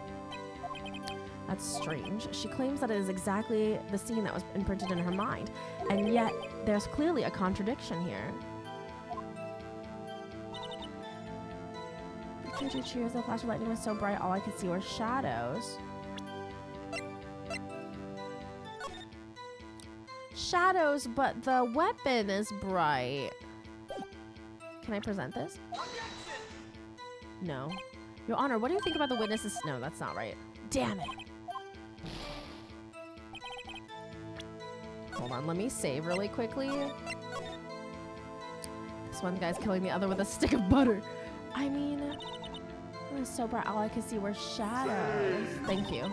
After that, I must have fainted. This picture shows exactly what I saw in that instant.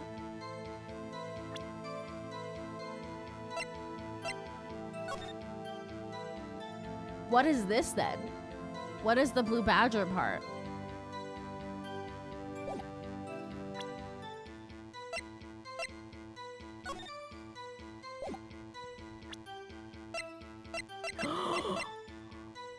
Wait a second. The vase. Shit, I'm skipping ahead. The witness name is clearly faulty, Your Honor. No, this is not the right one. Shit. I must be on the wrong track. No, this picture shows exactly what I saw in an instant. After that, I must have fainted.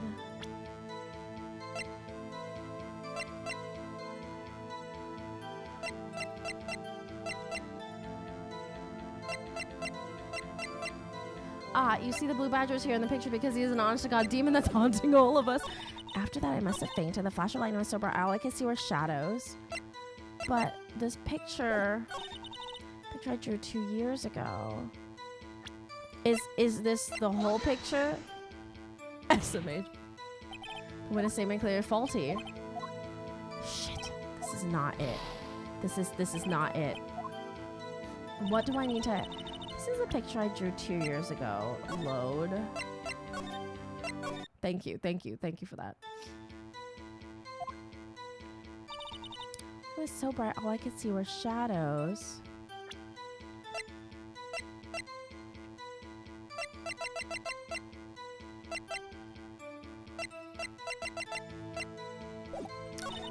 I need to go over this again. This is a picture I drew 2 years ago. One picture right after the incident. I think I drew it 2 or 3 days after it was such a start that I couldn't do anything. During that time, the investigation team was reorganized, and when you know what the answer is, but you don't know how the game wants you to present it. Yeah, like obviously the vase is the weird blue badger shape. 2 or 3 days later, the memory should still have been fresh in her mind. I can't believe I missed the notification. Heck, hello, Leon. Excuse me, witness. But can you please tell us why this picture is painted all black? The flash of lightning was so bright, all I could see were shadows. So at the time you didn't even know it was Mr. Marshall that had come to your rescue. No, I couldn't see him clearly, the lightning was so bright. We were knocked to the floor, Dark had a tight grasp on me, I was knocked away, I turned around. And that's when I saw the lightning flashed. Poor Emma, I'm just glad she wasn't hurt what happened after the lightning flashed. After that, I must have fainted. You mean you didn't see the actual murder take place? No, I am sorry. Flash of lightning. Trauma, understandably. Anyway, this picture shows exactly what I saw in that instant. You saw the blue badger? The witness is staring. It wasn't the blue badger.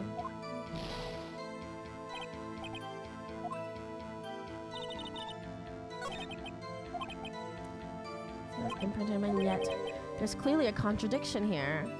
What's the contradiction? Let's see, where shadows. Is it?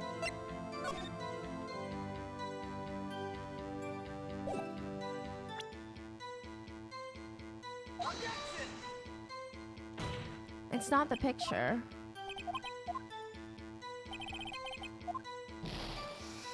Try pressing her at the end. I did before, but I don't know if I did just now. That's what I saw. Because then she says All I can see was after I must have fainted. This picture shows exactly what I saw in that instance. If we press this, this is only question. Are you sure you saw exactly what you saw? Of course, this is the exact scene. It wasn't influenced by any way from your talks with the detectives. Are you insinuating we somehow manipulated her memory? No, of course not. I better watch out or he might find some way to cut my salary. I drew this picture before I heard anything from the detectives, so I don't think anyone's story would have influenced me. Mr. Wright, is there something that's bothering about this picture? Huh? Oh, well. That's strange. She claims that is exactly the scene that was imprinted in her mind, and yet there's clearly a contradiction here. That's not a knife. That's not a knife. That's not this knife?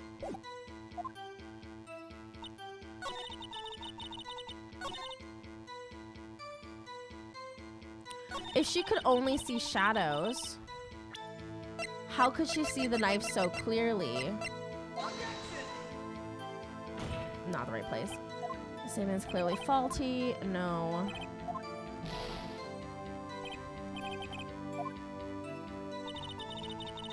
The only contradiction.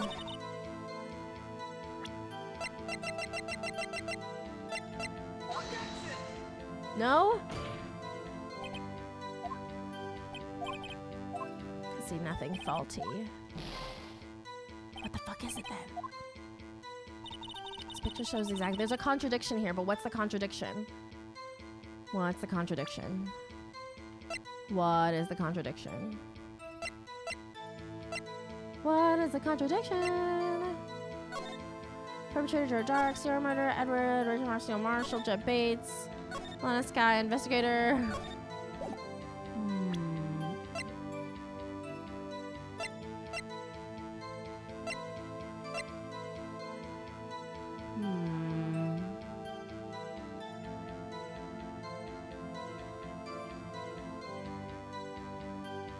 What's the file next to the photograph?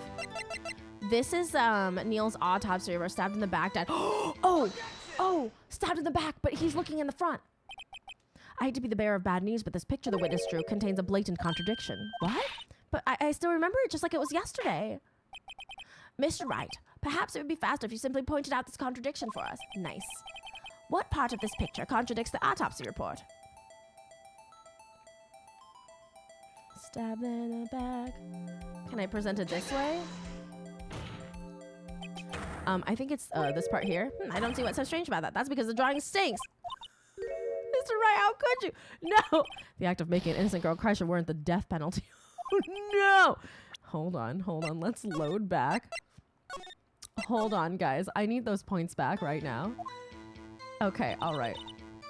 All I can see was shadows. Okay, now we can present this moment, which is he was stabbed in the front. I hate to be the bearer of bad news, but the picture here, well, I mean, what the fuck? Sorry. Amy, how dare you? I'm so sorry. Our picture contradicts the autopsy. This does.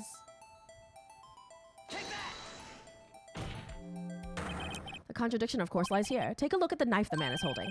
If you look closely, you can see its tip is broken. Even I don't have to look closely to see that, Mr. Wright. But Mr. Wright, look at the evidence. See the murder weapon? Its tip is broken too. If I recall, the tip of the knife was found broken off in the victim's body. It was a conclusive piece of evidence that proved Joe Dark was the murderer. I'm afraid it's not so simple, Emma. And where, pray tell, could you possibly see a problem? It's obvious, really. The victim suffered a single stab wound to the back. If the victim was not only stabbed once, then the murder weapon should not yet be broken. Bah! What's the meaning of this? Perhaps the knife was broken beforehand. Sorry, but I'm afraid that's not possible. The tip of the knife was found inside the victim's body. If it was broken beforehand, it couldn't possibly wind up there. That's right, but what does this mean? The tip of the knife was undeniably discovered within the victim's body. The only possible explanation is the witness's memory is mistaken. Oh my god, look at these objections. That's why I asked her so many times if she was sure she remembered correctly. I believe you were annoyed at the time. But she said she remembered what she remembered is right. But there's no other way to explain this inconsistency. Not so fast, Mr. Edgeworth. There is another explanation.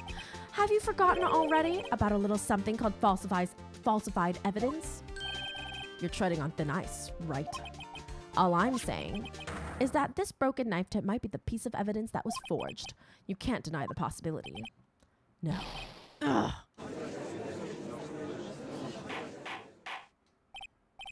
Order, order, order.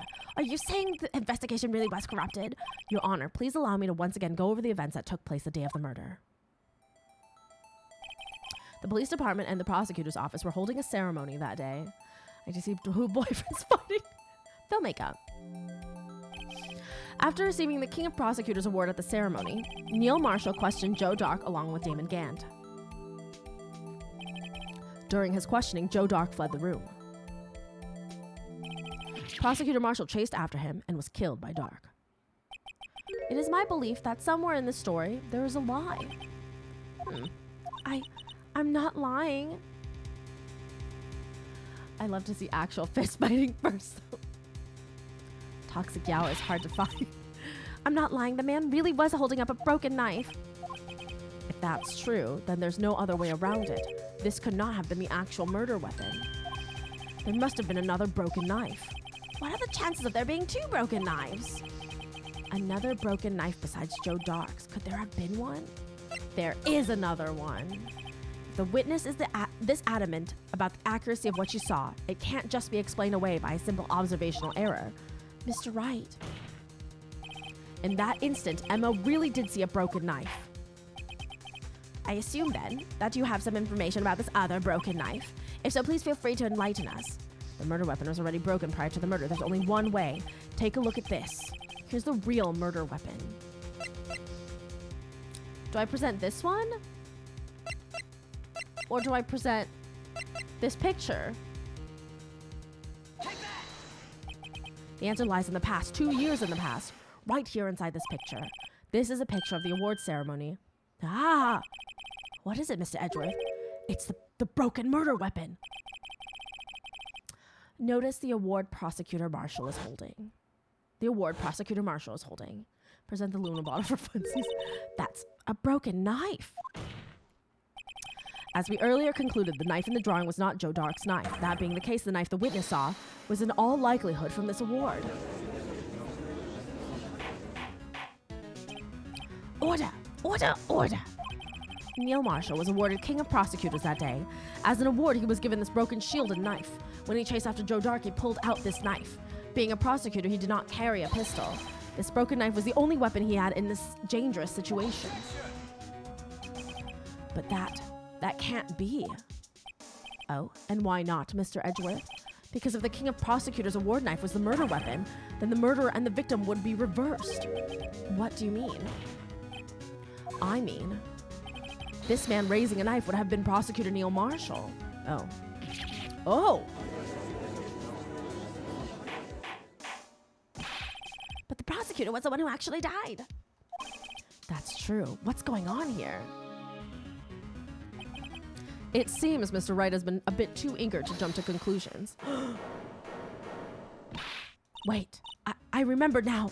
I remember everything. Witness? Mr. Edgeworth. What is it? Could you show me your evidence list again, please? His list? The one with that picture scribbled on the back?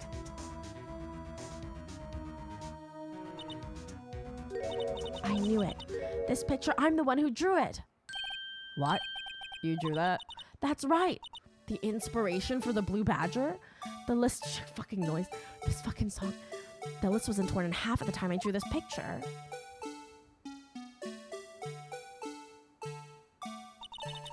All this time I've been trying so hard to forget. Thanks, Apu. Oh, she was onto something? I must have locked this part away deep inside me. Perhaps it would be best if we added this to the witness's testimony. Would you please tell us what you've recalled, Miss Sky? Not the song. In what mind would you have to be to fucking have your strategy, get a weapon to defend yourself? Yeah, this is sort of this award I got. I want to forget the Blue Badger too. Yes, Your Honor. First the knife mix-up and now the Blue Badger? It should be interesting.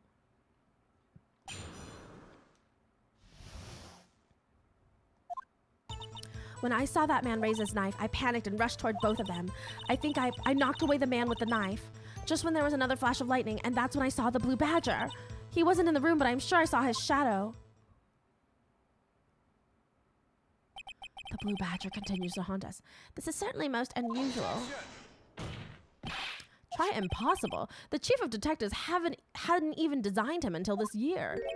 That would mean he didn't even exist 2 years ago. Yes, well, the defense... Stop, please, don't pursue this any further. Lana, what's the meaning of this? Please remain seated in the defendant's chair. It's a jaunty song with an incongruent picture. The song we listened to for like an hour and a half trying to figure out a clue earlier. And also, who makes an award with a sword part tip enough to be a weapon? Right? Like, an award that I could stab somebody with? But you can't do this. I've already confessed to the crime. Why can't you just leave it at that? Chief Prosecutor Sky. We've already come this far. It's too late to turn back. The blue badger lives. Silence. The defense will now begin its cross-examination. Bailiff, please detain the defendant. It seems we're finally getting to the core of the matter.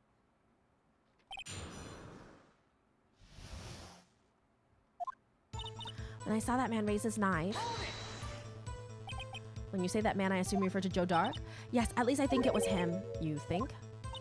All I could really see were shadows. The power outage that immediately preceded the incident is also documented in the prosecutor's office reports. So then you... I panicked and rushed towards the both of them. Why would you do something so dangerous? What else could I have done? He was about to stab Mr. Marshall. She seems convinced that Dark was the one holding the knife. But as we've just theorized, Mr. Marshall was the one holding the knife. Well, I didn't know that at the time. When that Dark guy knocked me down, all I could think was, I've got to help that other person. I think I knocked away the man with the knife. What do you mean you think? It all happened so fast and I was in shock. I don't remember everything clearly what I did. It's all kind of a blur. Miss Sky was almost killed before she was witness to a murder about to take place. With so much happening in a matter of seconds, a little disorientation is only natural. I saw the man about to stab the other person who I thought was Mr. Marshall. I knew I had to stop the man with the knife. What you did was very brave, young girl. So then what happened next? Just then there was another flash of lightning, and that's when I saw the blue badger. Are you sure about this? Of course, see, I even drew a picture of him here. But it was the chief of detectives who thought up this hideous beast, and that was just this year. The blue badger didn't exist 2 years ago. This is all quite verifiable. I know it sounds strange. I was surprised too when I saw him at the police department. I had this nagging feeling that I'd seen him somewhere before. Now I finally remember. Oh, brother, just when you thought you had the thing that caused enough commotion. Tell us, where in the room did you see him dancing? He wasn't in the room, but I'm sure I saw his shadow. His shadow? So you mean you didn't actually see his face with its winning smile and all? That's right, but I still remember it. He had 3 creepy horns. This is pointless. That thing couldn't have possibly existed 2 years ago. The witness must be mistaken.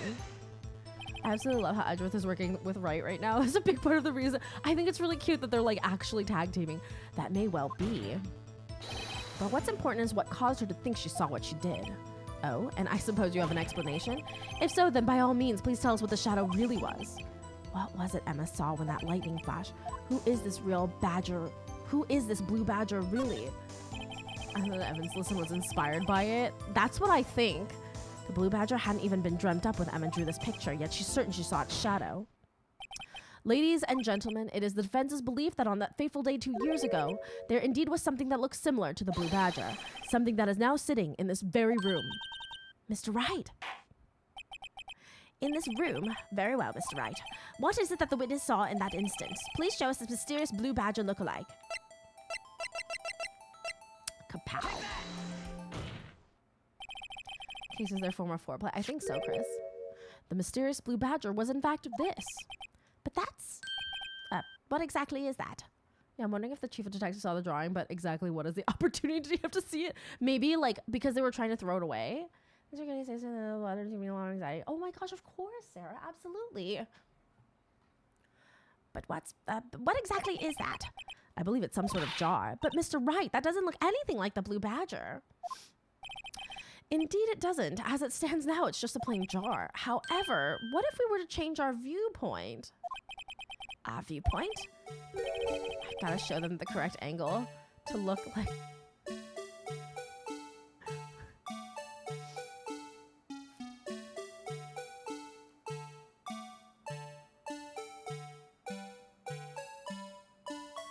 For this part, is it sure we're gonna have to get it perfectly right because the game hates you?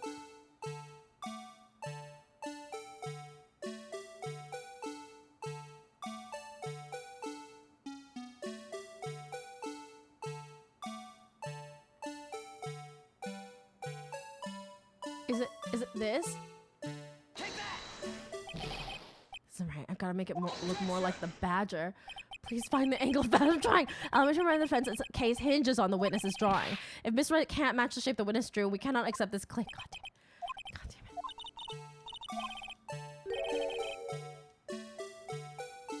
damn it. Is the angle...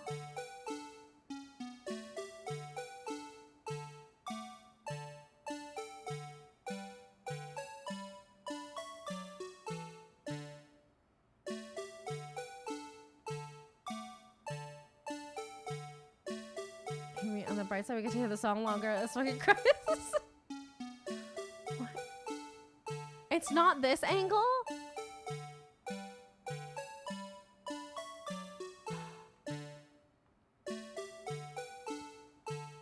Is it this angle? Take that! Got to make it look more like the badger. What the fuck?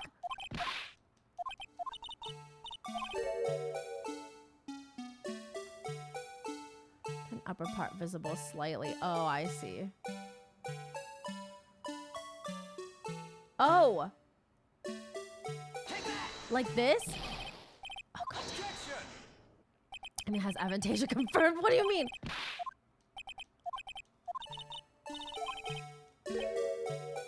No, I was right. I was there.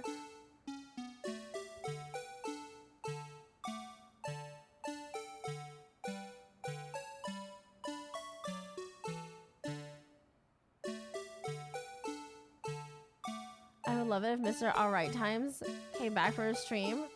Oh, Mr. Right Times? Take that! Objection! This is so... How close?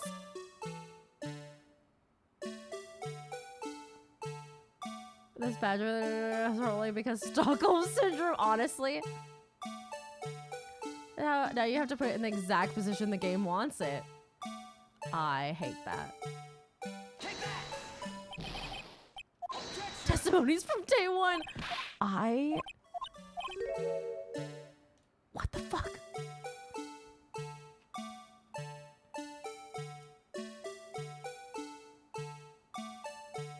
Opposite way with the thin part towards us. Oh, you think this way?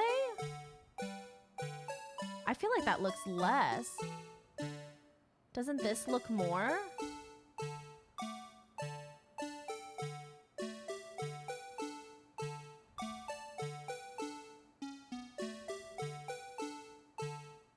Take that! Objection!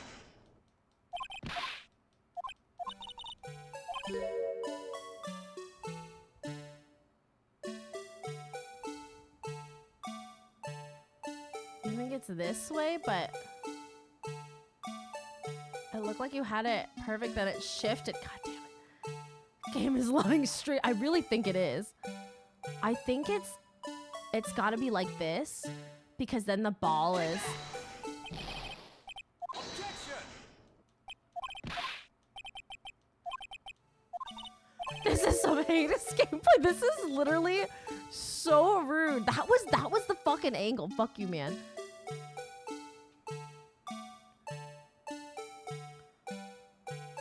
Is that other side the mount, the side with the broken handle? Oh, you think? But if it's this side, then the ears are wrong.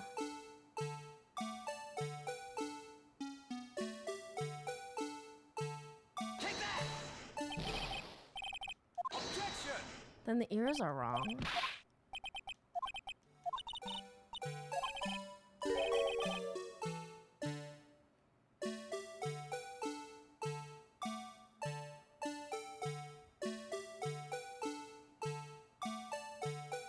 Take that! Objection! I see where's my stars fucking face. What the fuck?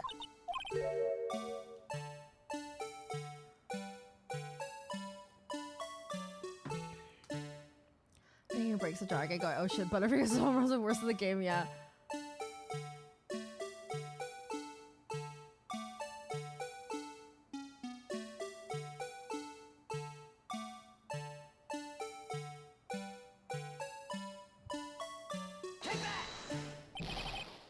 What the what? I'm googling it. Vase position. Vase position blue badger. Just show me the image of it. Okay.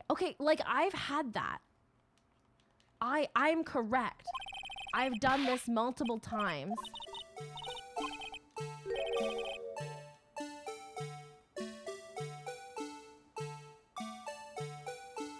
I wonder if that matters.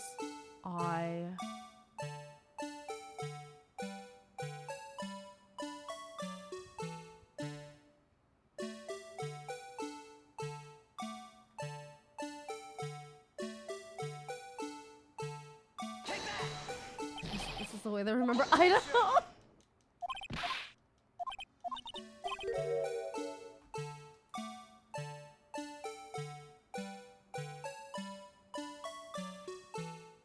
Idaho. Look here, Dino. I've made mistakes in my past, all right? They're angry as part of the experience. I think it's a little bit down more.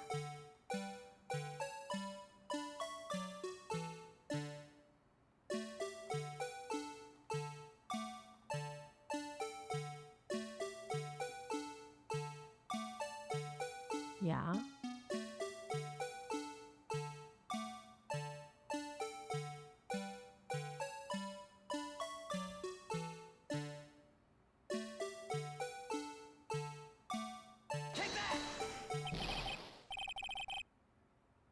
What? It's great because I get a cold to bring my spoopy blanket. It's this blanket. It is the spoopy blanket. What the fuck? It's a good thing we don't get penalized because I can still hear it when that's playing into my brain. I'm so sorry. I'm trying my best. I promise I do not want to hear it either. I'm trying to like match it.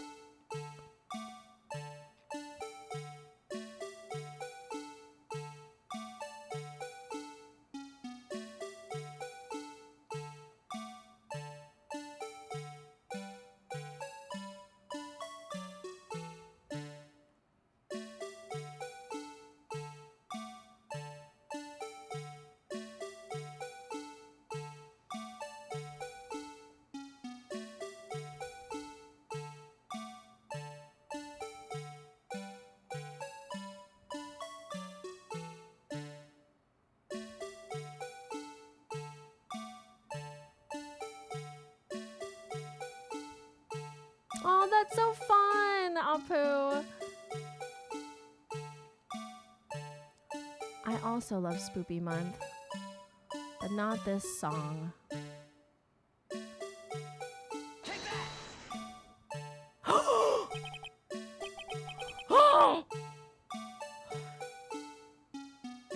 That's not the fucking position in the picture, by the way. Whenever the song stops us through the stream. I'm going to make this a redemption.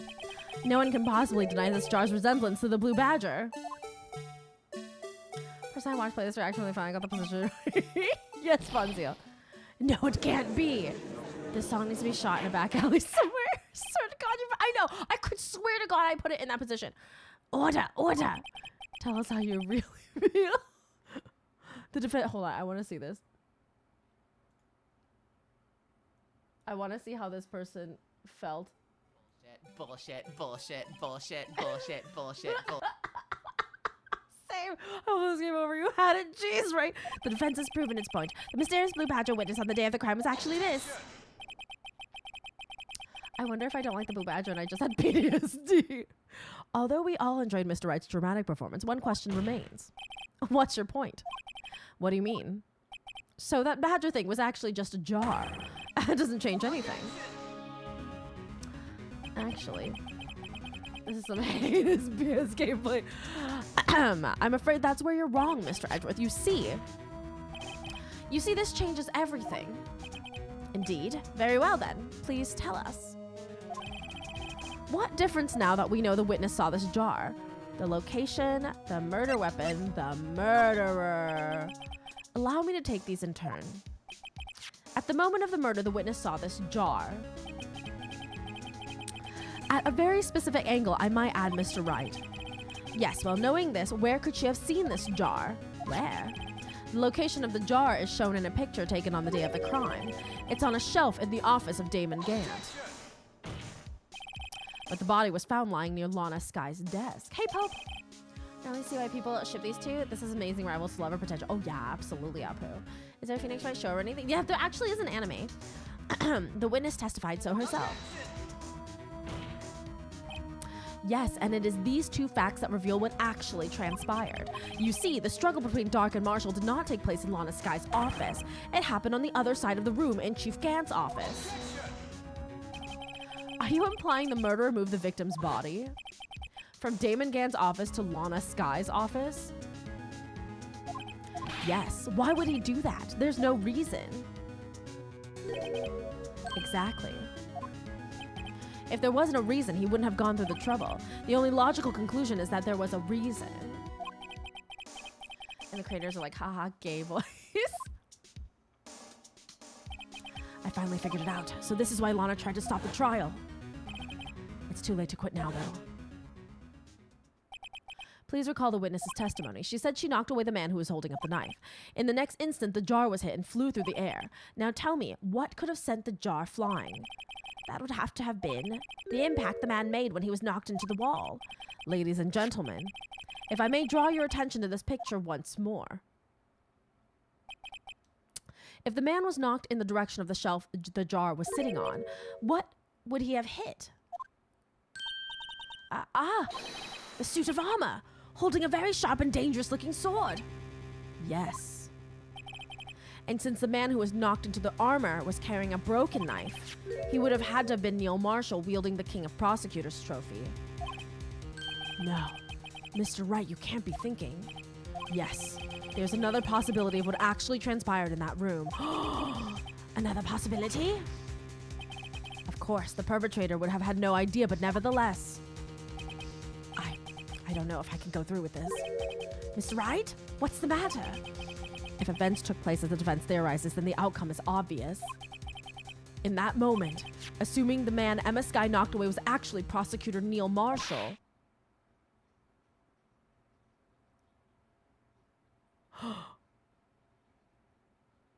And they're finishing each other's sentences, Apu.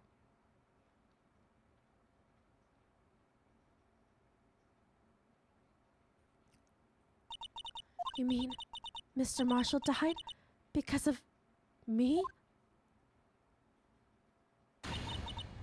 Oh. Oh no, Emma. I knew that's why Lana was protecting her. Oh, she fainted. I never imagined her testimony would lead to this. So it was the witness who took the victim's life, and then proved so with her own testimony. This is unprecedented.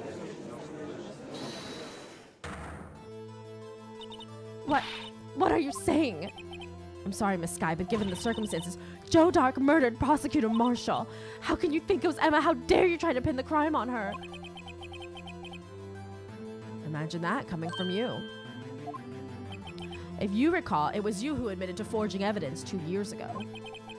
This happens pretty often in this court, actually. The way somebody asked you, she said it was me. The reason you moved Prosecutor Marshall's body was to keep anyone else from finding out about what Emma did, wasn't it? I assure you, Mr. Edgeworth, I have no idea what you're talking about. If you hope to have anyone believe your insane allegations, I'm afraid you're going to have proof. Tell me, do you have any conclusive evidence that proves my sister killed Neil Marshall? Evidence? I'm willing to bet you don't. Yes, it certainly would be difficult to prove this with evidence. If we don't have evidence, then we'll have to rely on testimony. I'm afraid that won't work in this case. Both parties involved in the incident are dead. We certainly can't get dead people to testify. This has all been a wild goose chase from the very beginning. Huh, touche, Miss Sky. Of course, that only leaves us with one possibility. You mean there's still another possibility? What do you mean, Mr. Edgeworth? I mean the possibility that the victim has left us a message. For better or for worse, Mr. Marshall did not die instantly. He may have left behind the name of the person who took his life. In one manner or another. My, can you summon dead guys yet? That's impossible. Well, Mr. Wright, This is the only possibility left to you. A message from the deceased. Does a message exist? I've got to think back to the court record. The real murderer's name that the victim may have left behind is in the evidence. The message from the deceased is already in our possession. Mr. Wright, will you stop at nothing to prove my sister a murderer? Do not be mistaken, Miss Skye. Our purpose is not to accuse Emma of any crime. There's only one thing we seek, the truth, no matter how painful it may be. Now, did Miss Wright please show us the piece of evidence that conveys the message from the deceased? I can't say fuck. Evidence for something, but what? Bears her prints. Nothing on the other side. It's gotta be the vase. Right?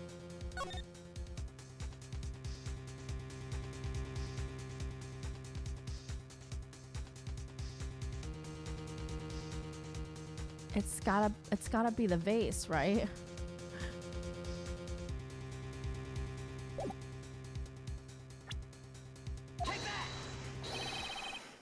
This is the message left by the deceased. Yes. This is that blue badger from before, right?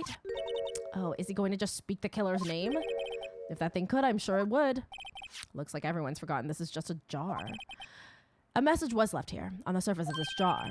What do you mean? If you look closely, you can see the faint trail of blood on this jar. It looks like someone wiped the blood away. Yes, but notice, for some reason, the blood on some of the fragments was not wiped away. I'm being kebab tonight, so you're not dead. Your last action was like, yeah, let me deface this jar before I hit the pearly. Let me just like take the blood from my back, bleeding through my back, and then just write. Yes, there is a line here drawn in blood. So what you're saying is the dots were once lines. Prosecutor Marshall did not die instantly. He used the few precious moments left to leave behind a message. One that someone apparently wiped away, but blood must have seeped into the jar where the lines changed directions. Precisely so. All we need to do is connect these points, and the victim's message will become apparent. Luminol spray. No. Mr. Wright, what kind of message did the victim leave for us? Your Honor, I believe these bloodstains will reveal us the answer. There's only one thing the victim could have written under the circumstances, his murderer's name. Because that's actually always so goofy. Why are you writing in your own blood as you die? Why are you level-headed? No, go tell my story.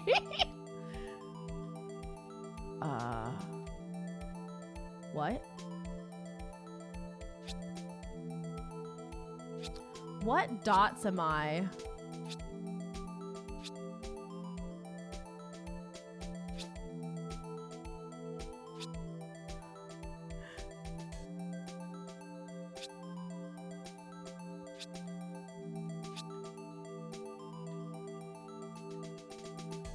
Emma?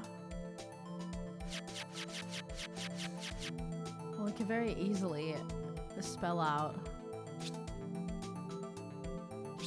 Amy.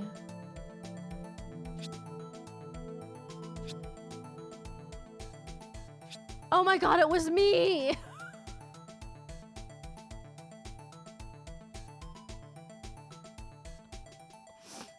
Oh my god, guys, it was me this whole time! Amy, why? I didn't want you to find out this way. Sorry, the wrong game for that. Amy, why did you kill him? I'm so sorry. I didn't mean to.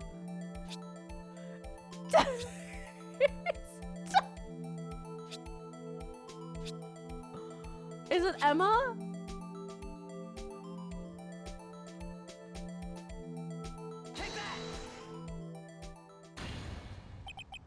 It's a defense attorney's duty to prove their client's innocent. That's why all I've been thinking about is saving Lana. Could you help too? Fully because of this betrayal, guys. Oh, fuck. After all my efforts, I never thought it would turn out like this. Emma, so this is the final message Prosecutor Marshall left behind.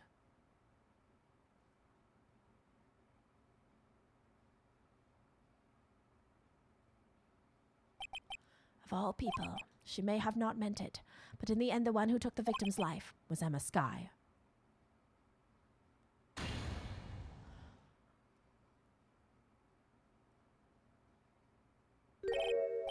Seaworthy, can't say I didn't warn you. Chief Gant, do you understand the implications of what you've done? What? What are you talking about? 2 years ago, Joe Dark was sentenced to death. He was convicted because of his final murder. I believe you were the prosecutor in the case, were you not? Yes, Worthy. Because of you, an innocent man was sentenced to death. Not only that, but you used forged evidence to ensure his conviction. Objection! But Joe Dark really was a serial murderer. That's undeniable. Spree murder, actually. I'm afraid that's not important. Didn't you know we aren't defenders of justice? What? We're merely keepers of the law. Sentencing a man to death is no light matter. Even if there wasn't any cover-up or evidence forgery, ultimately the responsibility falls on the prosecutor in charge. Despite what anyone may say, this fact cannot be denied. What's going on at the prosecutor's office? They may have sent an innocent man to his death. How can he just stand there? Order, order, order! I almost saw the spray tan off this man. The gavel's pounding fell on deaf ears. Unable to settle the crowd, the judge declared a recess. Where this trial is headed, no one knows. What the fuck? To be continued? I have been playing for 5 hours. What do you mean to be continued? Save your progress, I suppose so. If you rinse him, he's milk white. Even his clothes become milk white. Then he becomes John Goodman. Both the hero and his rival have decided you'll fuck this guy in particular. Yeah. Thank you, Onion, for that clip. Is that me? Is that me? What's that Danny Mata quote? If the show dares to insinuate these two are not sleeping with each other, I'm going to sue. They never insinuate that they've not slept together, Apu. Sorry, Edgeworth. I didn't mean to get you in trouble. Isn't wrong. He did sentence an innocent man to death because he didn't kill anyone during that murder. Not that murder, but the other murder. Don't worry about it. This is my problem, not yours. Oh, but am I interrupting anything, pals? I am enjoying this very muchly. Oh, guess I am. I'll come back later. Not Detective Gumshoe. Wait, Detective Gumshoe, what is it? Lamps in video games use real electricity, by the way. What the fuck, Raj? You've got a lot of nerve, pal, making a detective run around all around while on duty. And to top it off, you call me here. I've seen happier people at funerals. Wait a second, didn't he say this? I take it Lana's having you run errands again? Let me tell you, this is the last time, pal. Here, she asked me to give this to you if there was a break in today's trial. Evidence law? For what, fucking babies? Evidence law? Edgeworth was talking about this just the other day. You must know the 2 rules of evidence law. Rule 1, no evidence shall be shown without the approval of the police department. Is that right, Mr. Wright? It seems so. You can at least study some evidence law, really. This is probably in the bar exam that he supposedly passed. You're sending here. The chief prosecutor also wanted me to give you a message. A message? She said if you're planning to take him on, you're going to need this book. Him. I guess I'll need to give this book a thorough read. Can I look at it? Doesn't look like that book will do you any good now, though. Let's go read it. Rule number 1. I love House Phoenix out of pity. You've done a terrible job of trying to learn the basics. How did this man pass the bar? We have no idea. No evidence shall be shown without the approval of the police department. Rule 2. Unregistered evidence presented must be relevant to the case on trial.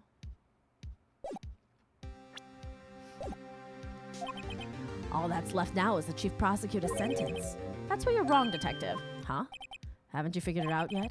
Why I'm still sitting in the prosecutor's seat despite all these allegations being thrown at me? Spiky hair gave him poster charisma. That's a very short textbook. It was 1 page, and not even a full page. Mr. Edgeworth, the real trial today hasn't begun yet. What? What else is there left to do? Your credibility has been all but ruined. With this forged evidence you're unaware of, Emma Sky found out she unwittingly caused a man's death, and now you're telling me you want to do more? You've got to be kidding me, pal. He did so bad, I hit him so much that they just passed him. You're missing the point, detective. Lana didn't murder Detective Goodman. 1 page, half a paragraph, the rest is lawyer Yowie. She merely stuck a knife into his dead body. That means the real killer is still out there. What? And we're going to expose him, no matter what it takes. This case has hurt too many people. It's time to bring it to an end. We're gonna save our boyfriend.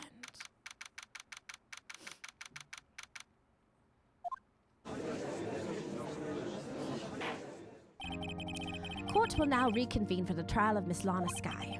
Mr. Edgeworth. Yes, Your Honor. The inquiry committee is planning to impose harsh penalties on for your actions. Thank you for the news, Your Honor. Yes, well, normally this is where the prosecution calls forth a witness. But, this isn't easy to say. You see, there's some concern that you, Mr. Edgeworth, may have, struck a bargain. You think I may have manipulated the witnesses? I didn't say that. It's just, you see, everyone has been talking and...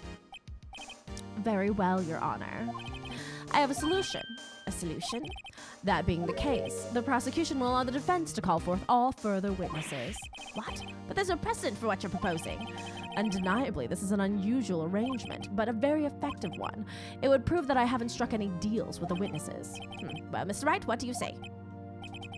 Unbelievable.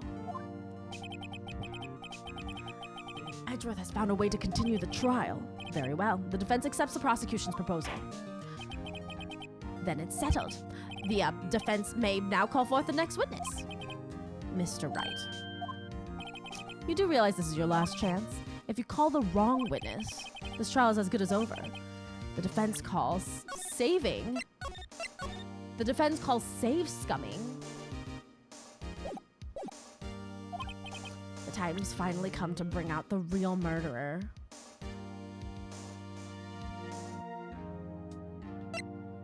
Officer Meekins. I'm kidding.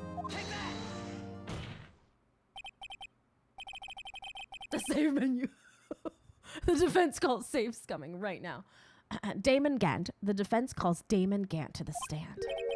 Damon Gant? What does that have to do with anything?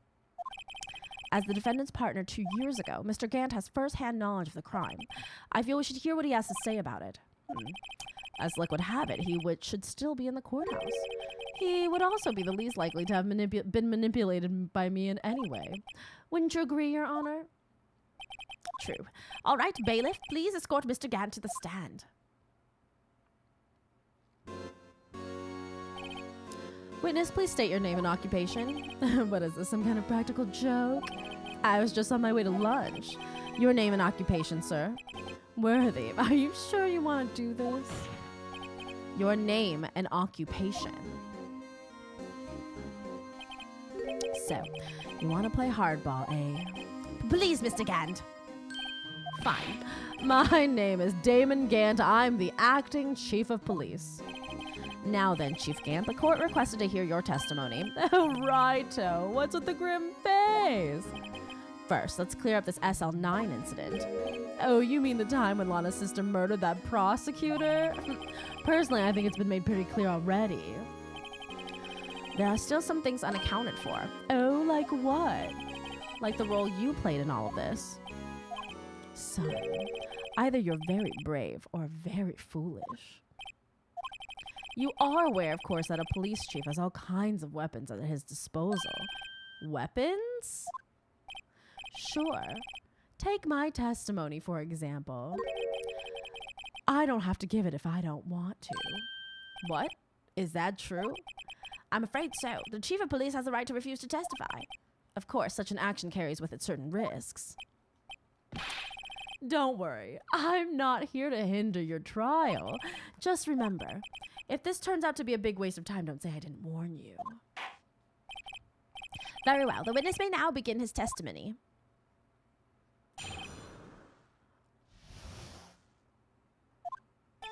As I recall, Neil and I were questioning him that day. To make a long story short, we slipped up. That power outage didn't help either. Jaws of Desert Eagle. When I went to my office, I found Lana there. Apparently, she had already arranged the crime scene. As you can see, I had nothing to do with the forgery. I call shenanigans. Also look at Toasty. Looking at Merlin's feeties. Is that when Dark was arrested? Him? He was lying on the floor unconscious.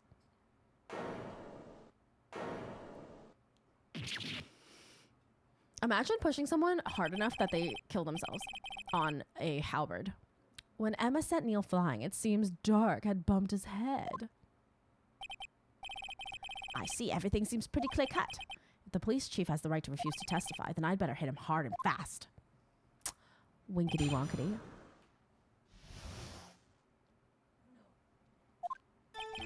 As I recall, Neil and I were questioning him that day. Oh yeah? Yeah, were Neil and you questioning him?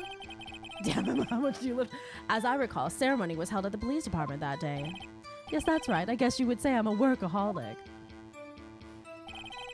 After winning his award, Neil was all fired up too.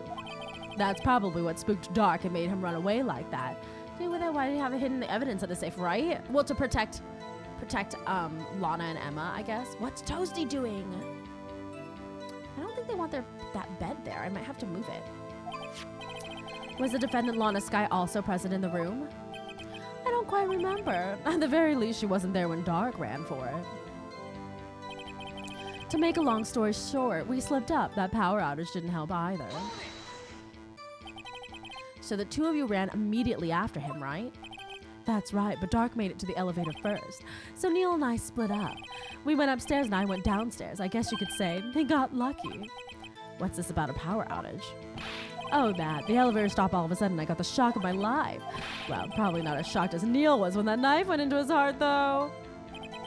That's not funny. When I went to my office, I found Lana there. Could you tell us what you saw? It was a shocking sight. Neil and that serial killer were lying on a heap on the floor, all tangled together. Dark was also lying collapsed on the floor? Yes, apparently he hit his head and was knocked out. What's fucking wrong with you so much?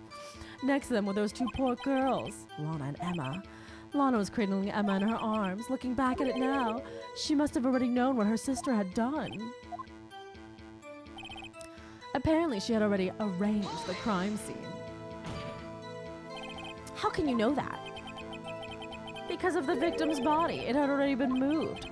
So that means you found the body near Lana's desk. That's right. I think you said earlier it was my suit of armor that was really stabbed the prosecutor? Yes. Anyway. As you can see, I had nothing to do with the forgery. This often has intimidated with a clear and his awful sense of humor. This man is such an unpleasant person. Yeah. So you're saying that the forgery had already taken place by the time you arrived at the office? That's exactly what I'm saying. I can understand how Lana must have felt, but moving a body and hiding evidence are inexcusable no matter what the circumstances. Is that how it really went down? Staring at the witness won't do you any good, Mr. Wright. If you're going to stare at anything, you'd be better off staring at the court record. Worthy, always the smooth talker. I just had a thought. Do all older sexual men have eccentric personality and more eccentric color schemes? So far, yes, Chris. But which piece of evidence ties Gant to the forgery? Lana did admit to forging evidence, but that can't be the whole truth. Somehow I've got to link Gant to the incident. Well, Neil and I were questioning him that day. I'm sure we slipped up the power outage didn't help either. When I went to my office, I found Lana there. Apparently, she had already arranged the crime scene. As you can see, it had nothing to do with the forgery.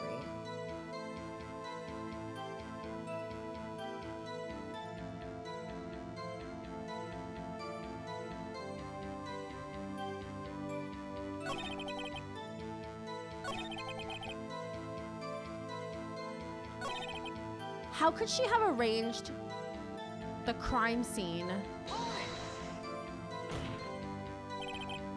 How can you know that? Because of the victim's body had already been moved. So that means you found the body near Lana's desk. That's right. I think you said it earlier. It was my suit of armor that really stabbed the prosecutor? Yes. Anyway, how could he know that?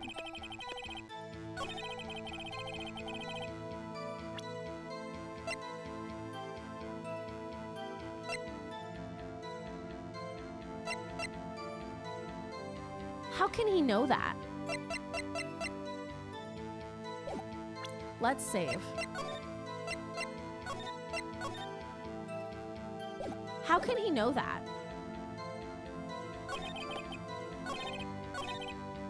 I found Lana there. We slipped up that power outage didn't help either. As I recall, Neil and I were questioning him that day.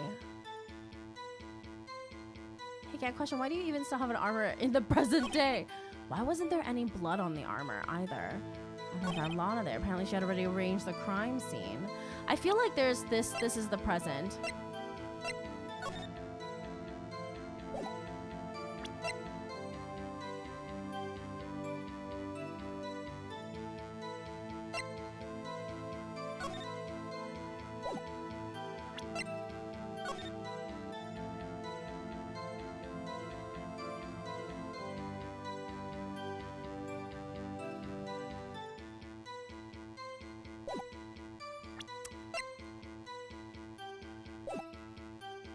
I don't know. So you're saying that forgery had already taken place by the time you arrived at your office. That's exactly what I'm saying. I can understand how Lana must have felt, but moving body hiding evidence are no excusable. How could you have done that?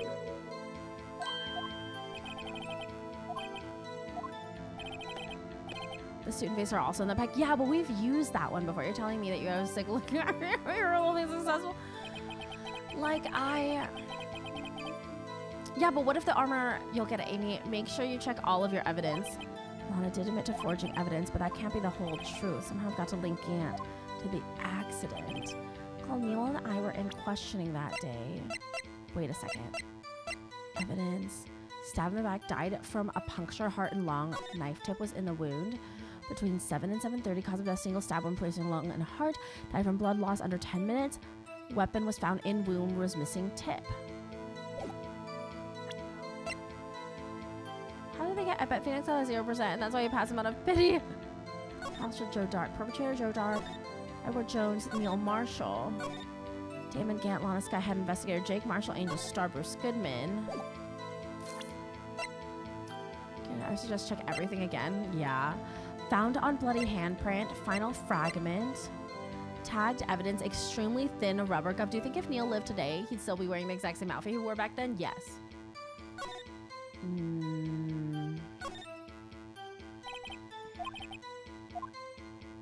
More evidence from that instant. Who was wearing this white glove? Scene of the stabbing at the Detective PD Police Department. This is evidence from the past case. Seemingly unrelated to anything. AI-16. That means that has nothing to do with the current case.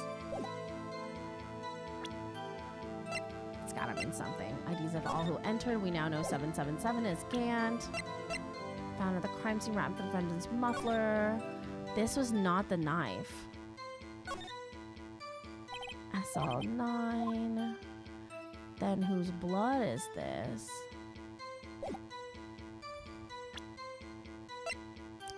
White and owl shoot taken by Angel Star after the crime was committed. Parking, word muffler, victim's memo, death due to loss of blood, one knife wound, allegedly dancing in the evidence room.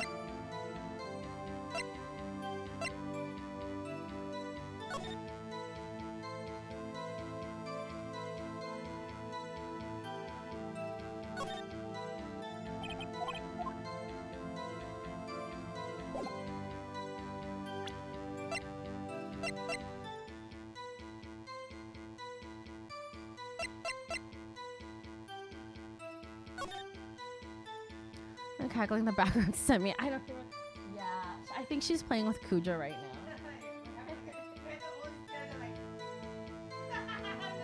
You know that means you're being aggressive with him, right? She's playing with Kuja right now, that's why. So just check everything again. Could it be...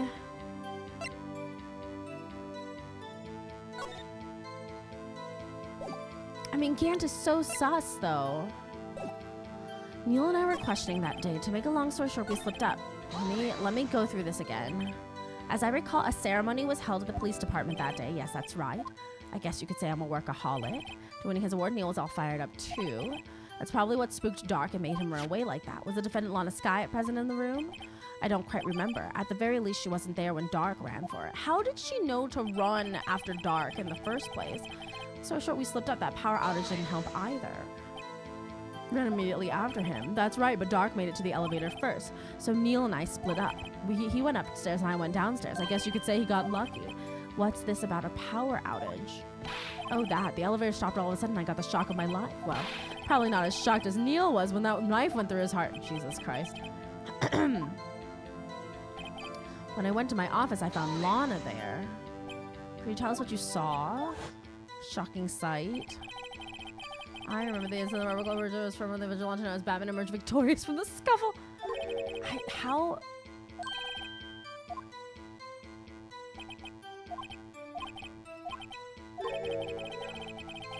Hi, Kuja.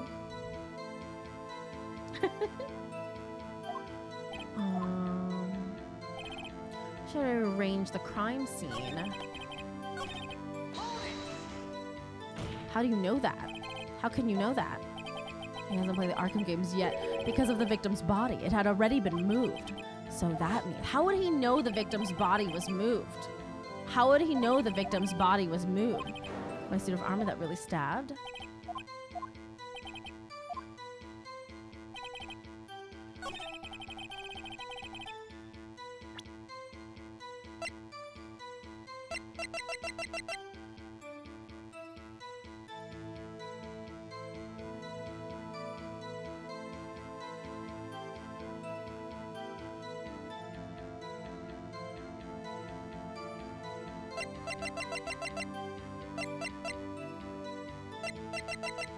He has psychic powers. I wouldn't put it past him. He know the victim's body had been moved because what he said. He wouldn't have known at the time, but he knows now. Okay.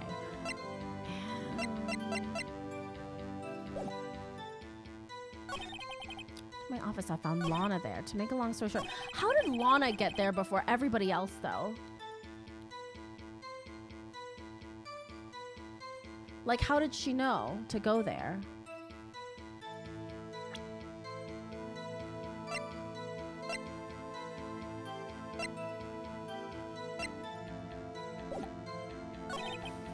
So with the power outage, and Neil and I were questioning him that day. She teleported to make.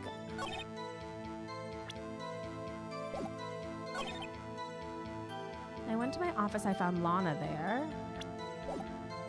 Apparently, she had already arranged the crime scene, so I can see I have nothing to do with the forgery. He had to have something to do with the forgery because he removed this. No. Not it. The witness is same as Kelly Faulty, Your Honor. Nope. Which is the fifth dimensional being.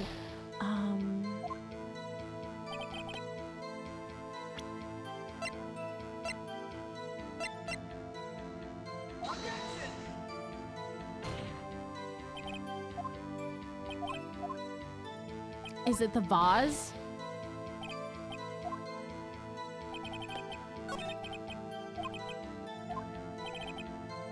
Gant to the incident.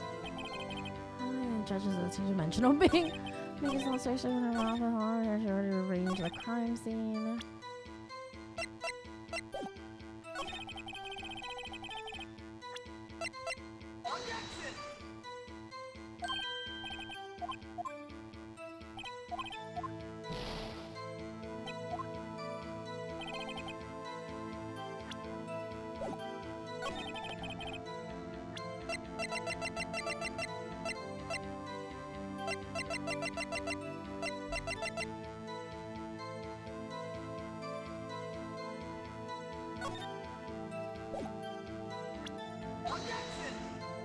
Gestures at the judge.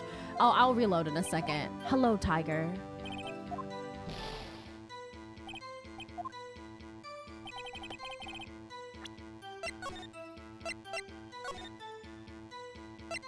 The judge is literally here for the melodrama. The judge is actually the same thing as us.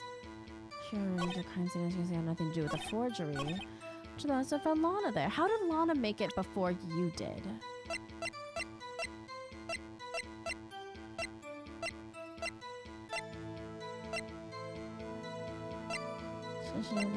These have entered.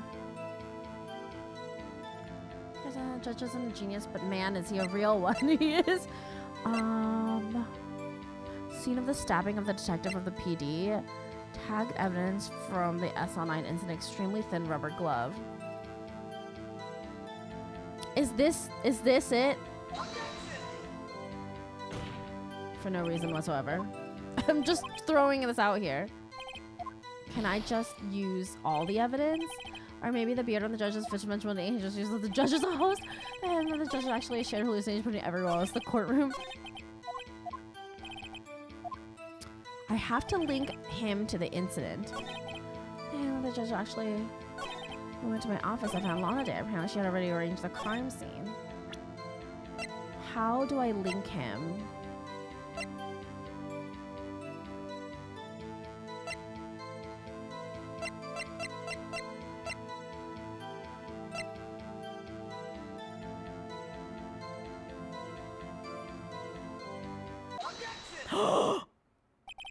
You claim you had nothing to do with the forgery. But I'm afraid that is a claim you cannot back up. Explain yourself. Several pieces of evidence were found in your office. Take this jar, for example. That's that blue badger you showed us earlier. A piece of this jar was discovered in your safe. Not only that, but the evidence list as presented earlier was actually found inside your desk. It was found where? You see, Chief Gant, these articles of evidence uncovered in your office are both concrete proof that you also played a part in the illegal investigation. Oh, that's easy. What did I thought I was overthinking it. Chief Gant, what's the meaning of this? Oh, here's a defense attorney who may even rival Worthy. So you admit it to it then? That you were involved in the forgery? Who, me? Or do you mean you? Me, why would I have anything to do with that? Well, you were the one who snuck into my office when you found this evidence.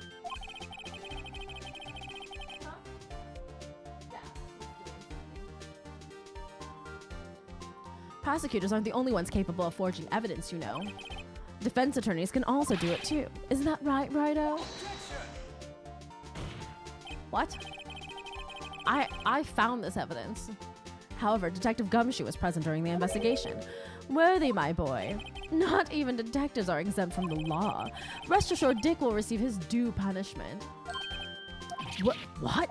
If Detective Gumshoe's salary drops any further, he'll end up paying to work. Yes, well, in light of the detective's presence, please give us your testimony regarding these pieces of evidence found in your office and their relation to the forgery that took place at the crime scene. My, kids these days no longer know how to put two and two together.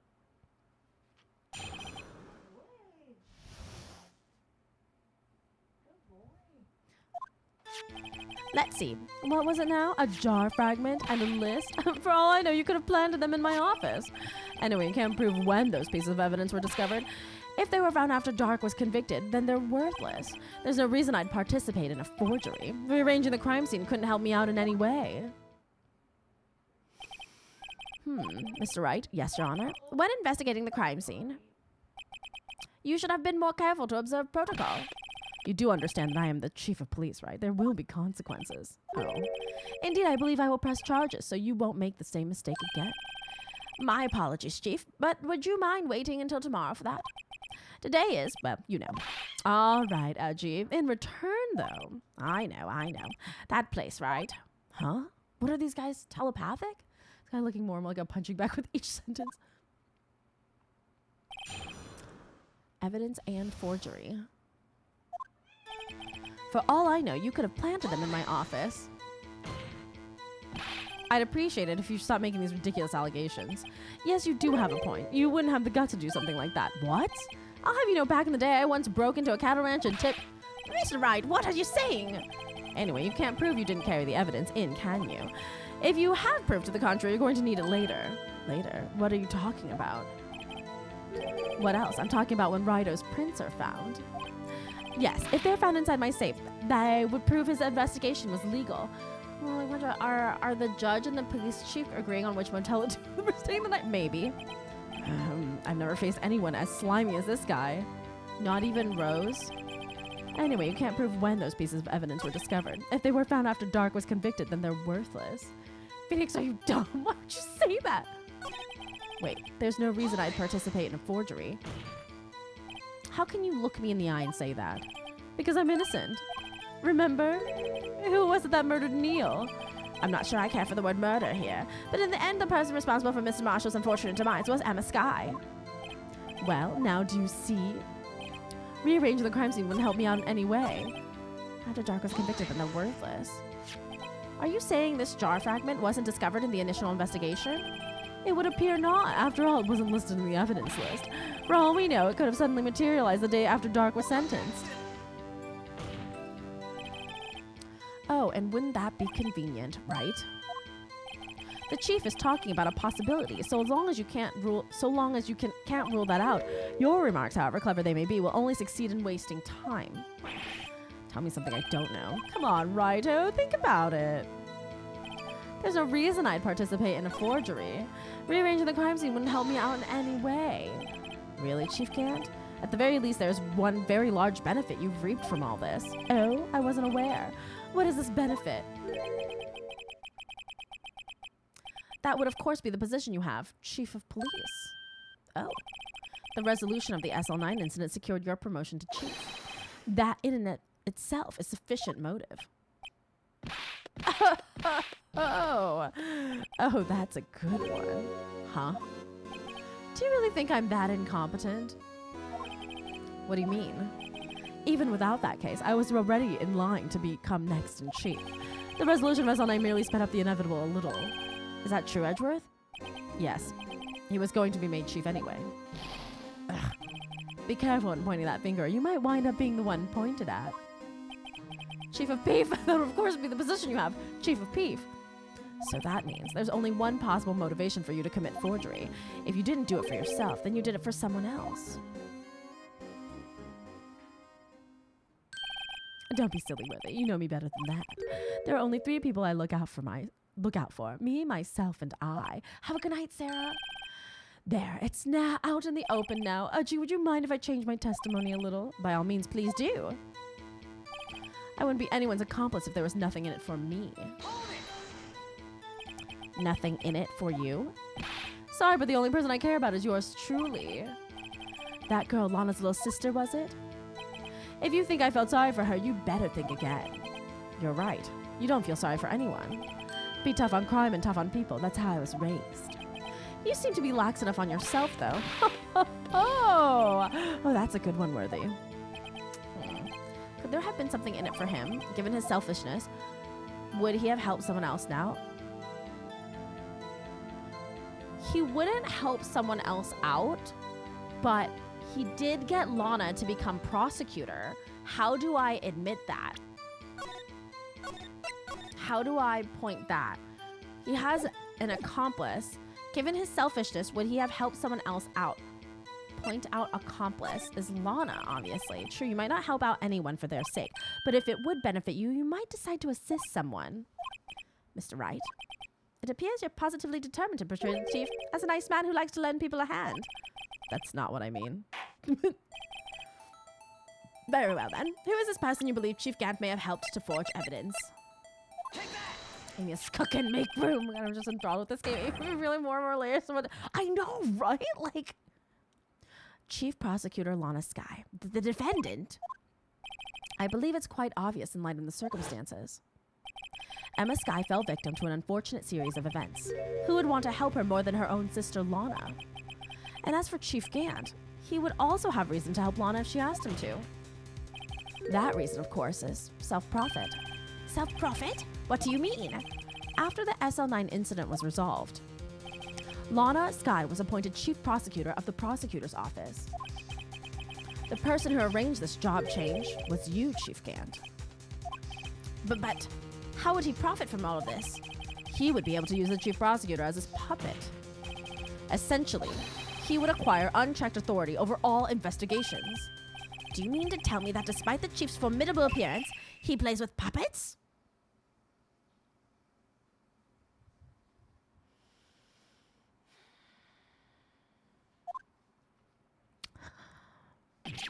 Oh, wait. You must mean puppet as in... Oh, wait. You must mean puppet as in... Admit it, Chief. You assisted Lana Skye in forging evidence. I love that we just, like, blow over the Chief. Like, we don't even care what he says. Your motive to appoint her as chief prosecutor so you could control her. Hey, Tess, how you doing? That's our Uchi. Give this man a degree. Who appointed him a judge? Right, oh my boy, you have quite an imagination. Let me ask you something. What? Do you have any proof of this? That I controlled Lana? For example, is Lana testifying that I've done such a thing? And the people who come across the manager, the guilty Lana, the persuasion or rival? Get this man in Congress. You're on the final case? Heck yeah, I am. Lana, she's keeping quiet to protect Emma. There's no way she'd testify against Gant. I'm afraid without any proof, this all amounts to nothing more than mere conjecture. Unless that is also what happened in this incident. This incident? Which one would that be? Of course I'm talking about the murder of Detective Bruce Goodman. The chief prosecutor has been acting strange throughout this entire trial. Almost as if someone has been controlling her. Worthy, you better watch your tongue. I wouldn't want you to get hurt. Just what do you mean? What he means, Your Honor, is that Chief Gant is involved in the murder of Detective Goodman. Not only that, but the chief is now making Lana take the rap to cover up his involvement. What? Order, order, order. I said order. Mr. Wright, you can't be serious. Dung. Huh? This is an affront to the highest ranking officer in a law enforcement agency. To accuse the chief of police of blackmail and murder? That's impossible. Impossible. Your Honor, I was merely reiterating what Mr. Edgeworth said in easier to understand language. I love his. Impossible, and that's why he gets. It's too late, Mr. Wright. There's no turning back for us now. It looks like he's the one who's decided to go through with this. They are literally tag teaming right now. Can you prove this, Mr. Wright? That the chief, a high-ranking officer of the law, is involved in this murder? Good question. Regardless of his rank or title, Chief Gant is just a man. Hey, Lamp. Worthy, you better watch your tongue. Sir, excuse me, but only Phoenix can say that, and only in a wildly unprofessional setting. The question is he a criminal? I believe the evidence will tell. I see. All right, then. Let's see what Mr. Wright got, and it better be good. Show us the evidence that ties Chief Gant to the murder of Detective Goodman. I wish I could save, but I'm not going to. Check. And bam. This is the ID card list. Yes, the one that shows who entered the evidence room on the day of the crime. There was one ID on the list we couldn't determine the owner of yesterday. 7777777. This game, I hope it gets. I hope so. I'm glad everyone is on the right word train. Sorry, but there's no way you can prove that's my card number. It's your number. What? How do you know that? The safe in Chief Gant's office requires a code to open. A 7-digit code. 7 digits? You don't mean? I'm afraid so, Your Honor. The code was 7777777. The same as the remaining ID card number on that list. Chief Gant, you entered the evidence room on the day of the crime. So fucking stupid. Who puts a safe on the ID code? It's the same number all the way through. Order! Chief Gant, what do you have to say? Nothing. The defense's search of my office was in violation of regulations. And I will demand Mr. Wright be punished to the maximum extent of the law. I'm sure you will, edgy boy. But right now this court demands an explanation from you about the use of this ID card.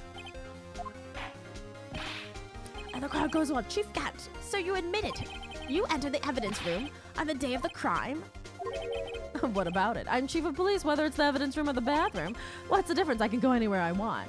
Should we open it also checking out the game Ghost Trick by the same director? Oh, yeah. Tell me, when you entered the room, were you alone? I always go to the bathroom alone, as I do with the evidence room. Detective Goodman wouldn't have happened to be with you that day, would he? Of course not. Why would he be? I hadn't seen him in days. You hadn't seen him in days, Chief Gant? I know, right now, but let me hate flirt with my game situation real quick. I'm afraid you've just undone yourself. On that day, you had to have met with Detective Goodman. What do you mean? This child's purpose is to determine Lana Sky's guilt. No, it isn't, Your Honor. This trial's purpose is to determine the truth. The judge is like, oh, I didn't know that. If Chief Gant met the victim on the day of the crime, then we need to determine one thing. What transpired during that meeting? In that case, Mr. Wright, I'm going to have to ask you for evidence. Show us proof that the victim went to meet Chief Gant on the day of the crime. Blam! No, there's got to be something more solid than this. On that day, Detective Goodman had to go to see Chief Gant. Sorry to interrupt your mumblings, but the court is waiting. That wasn't the answer. Oops. Why don't you come meet with me tomorrow? Perhaps you could write up your letter of termination. Huh? What?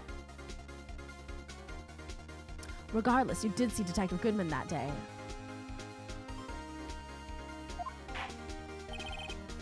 Because he is baby girl, Hermie.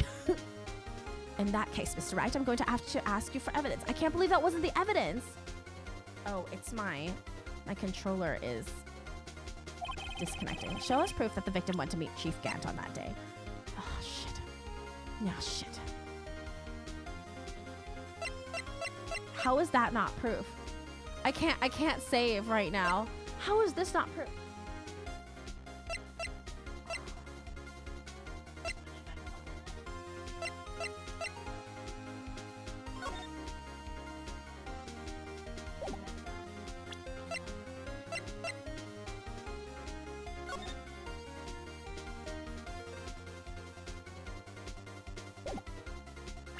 Is this it?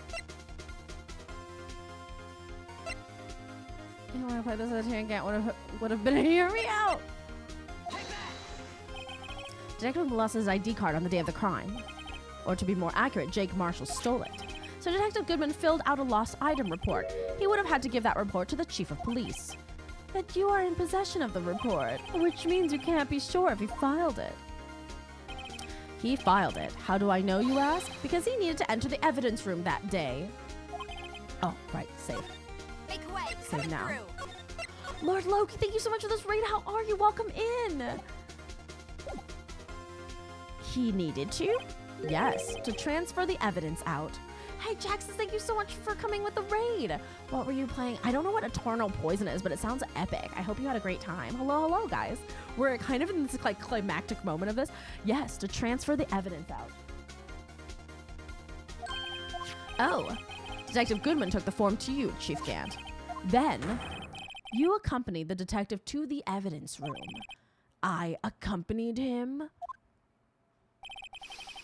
There's no other way the murderer and Detective Goodman could have entered the room. See, you serve justice. Thank you, Lord Loki. Hold on, let me guess what you're going to say next. I, the chief of police, murdered poor Goodman? Exactly. But wait, the chief didn't necessarily need to accompany him to the evidence room. He could have just lent him his ID card. Yes, now that you mention it, I believe I might have done this. Sorry, but that's not possible.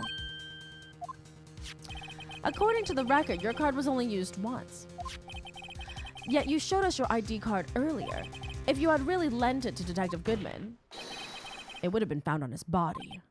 No. What was that animation? A PSTT RPG. Oh, an older one, a retro game. Holy. Chief Gant, you did it. That was some Super Saiyan shit. The murder was most likely a spur-of-the-moment crime for one in their right mind. For no one in the right mind would choose the police department as a place to commit murder. After the murder, you contacted Lana at the prosecutor's office. Why? To dispose of Detective Goodman's body, of course.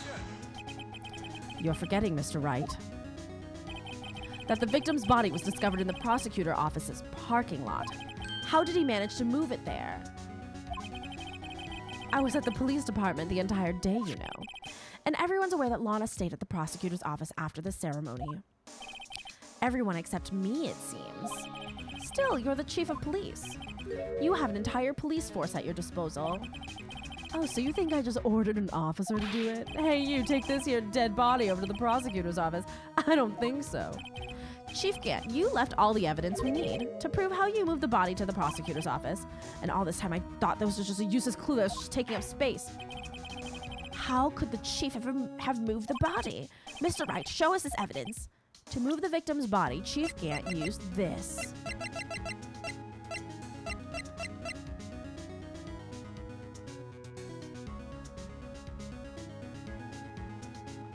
Is it the blue badger onion? Fuck, is it this? Is it the screwdriver? This is how you move Detective Goodman's body. What's that? A screwdriver? But what does that have to do with this case? Mr. Edgeworth, think back to the day of the crime. What is this screwdriver doing here? It's here because... Ah! I was asked to go by Chief Gant, no less. He told me he wanted me to keep it here in the prosecutor's office.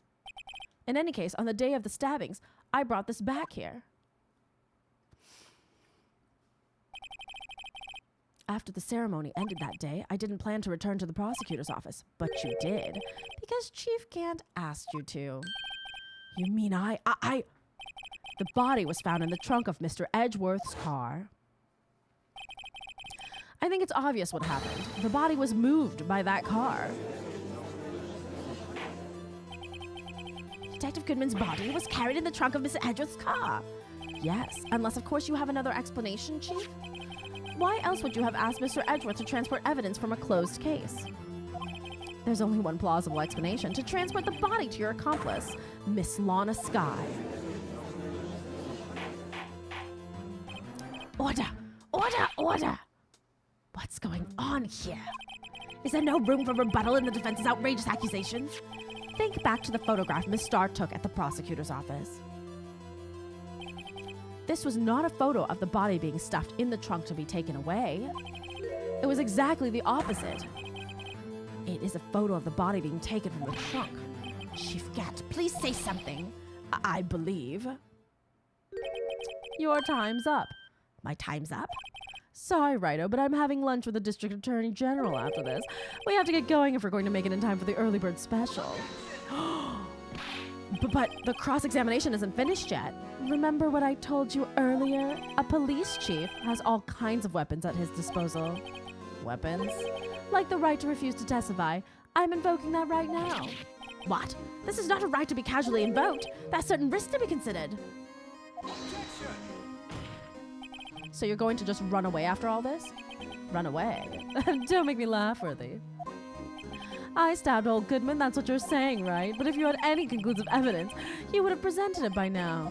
Well, You think I had Lana dispose of the body? If so, then show your proof and get it over with.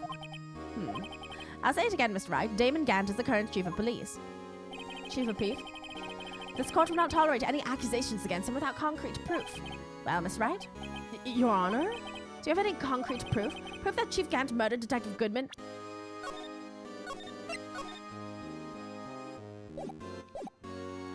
And made Miss Skye dispose of his body? Do I have any concrete proof? 50 caliber sample.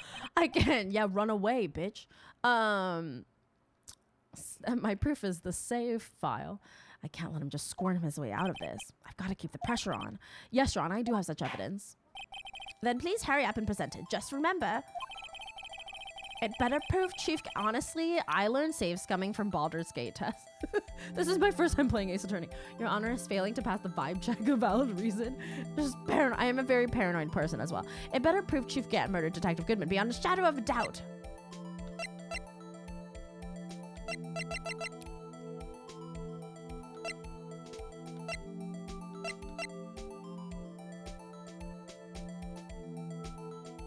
What the fuck?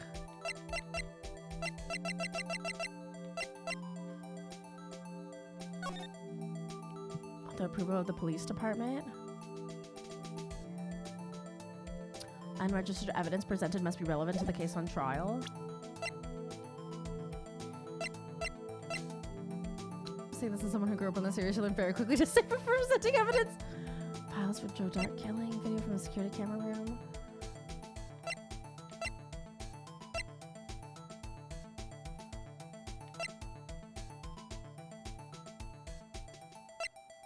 Is it this?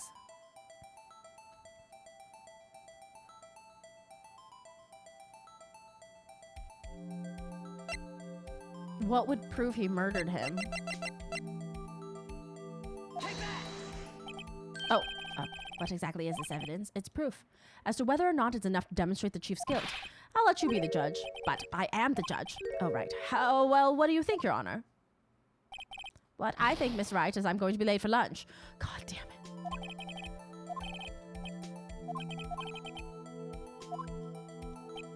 What is the proof?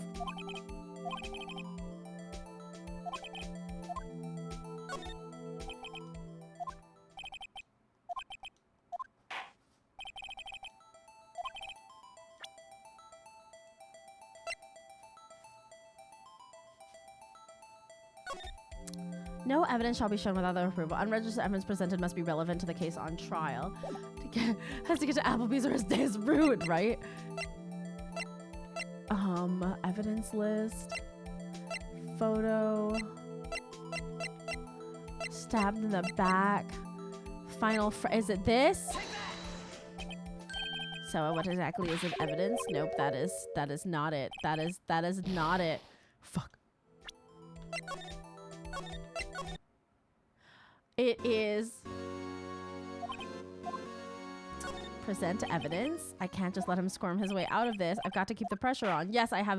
Why would it have been? I don't know. I don't know what it is. I thought it was.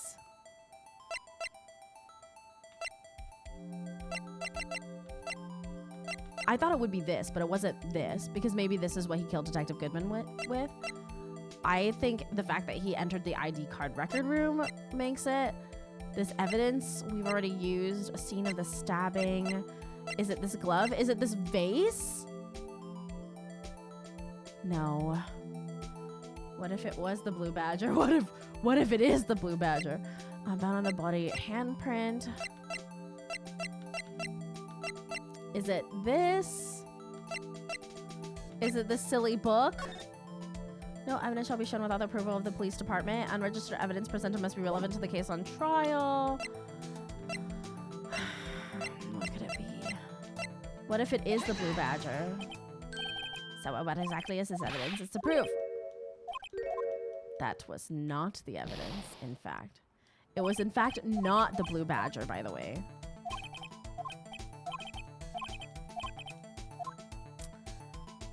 Like, Ant picked up the entire blue badger and slammed it over Goodman's head. And that's why its little antenna thing is broken.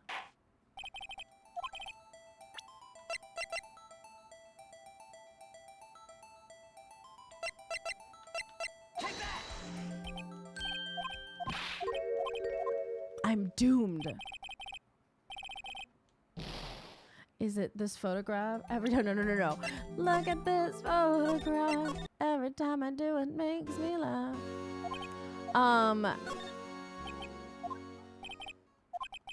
Surely it's not the photograph. Maybe I don't have the evidence. What if it's this little glove?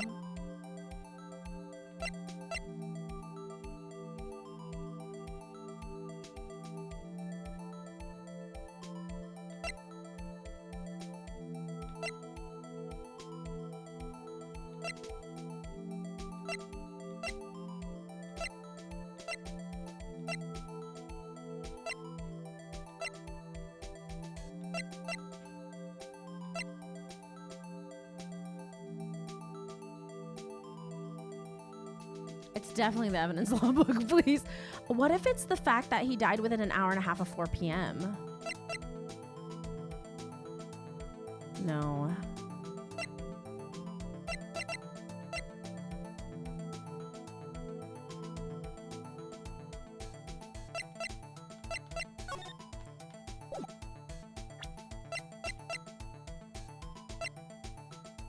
He killed Goodman with learning. What if it is this glove? So, what exactly is this evidence? It's proof. Nope. I'm doomed.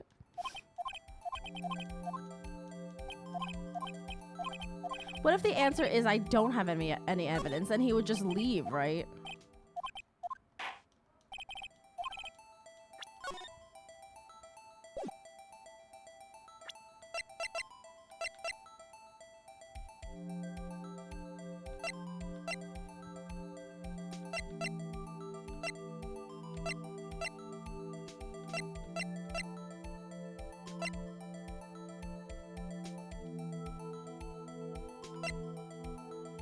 Worst case, you just reload? Yeah! I'm gonna try right. I'm just gonna try everything. It wasn't this. It definitely can't be this. It can't be this. It's not this memo. It's not these. The shoe. You just reload the diggle.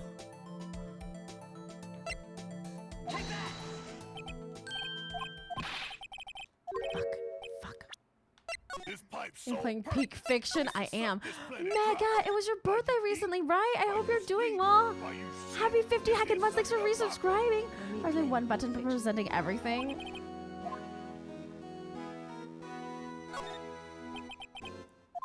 I hope you had a lovely birthday. If you'd like me to sing you happy birthday, I would love to. Then please hurry up and present it. Right now, I wish I hadn't watched this already so I could try to help figure it out. You don't have a little LOL but 2Y. Of course. Let's see. Record of parking in the prosecutor's office. Edgeworth. Legit dancing in the evidence room. Death of blood. Death from blood. None of these make sense. Beyond a shadow of a doubt, I have no idea.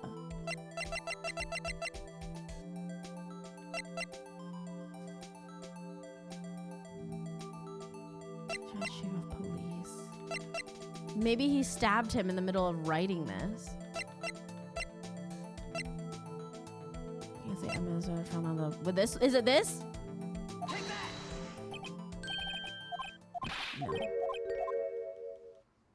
No. It's not that. Playing 1 to 5, you really are playing Pig Fiction. This case is so involved, it's crazy. We're at the very end of it. This court will not tolerate any accusations. Well, Miss Wright, try saying you don't have proof. I'm gonna try it. I don't have proof yet. It's not using evidence. I'm not even sure of myself. No, Your Honor, at present I have no conclusive evidence. See, G. In that case, this court is forced to penalize you for your allegations against the chief. What? Here's a tip. Never gamble with what you can't afford to lose, Righto. It seems that Lady Luck was on my side again yet today. Okay, Aji, I'll leave the rest to you. That is not the answer.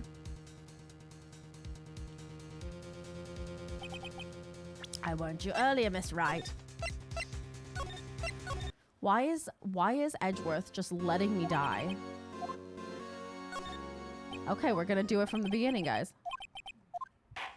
I can't wait for her to get to 2 to 4 and 3 to 5. I have done 2 to 4 though. I've done all of them, at least in this first game. Do we tell her? Is it the book? Wait, is it the book? If that was the answer and Amy didn't let it play out, I'm gonna flip. It was a. I'm gonna check. A 4th case of the site. Oh, 2 to. Oh, I see. I'm gonna do.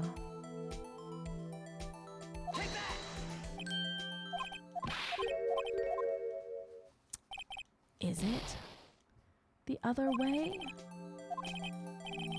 It wasn't that book. Your Honor, do you have any concrete proof? I don't have any concrete proof. I'm gonna do it. It's no use showing evidence I'm not even sure of. No, Your Honor, at present I have no conclusive evidence. See, Edgy? In that case, this court is forced to penalize you for your allegations against the chief. What? Here's a tip. Never gamble what you can't afford to lose, righto. It seems that Lady Luck was on my side again today. Okay, Edgy, I'll leave the rest to you.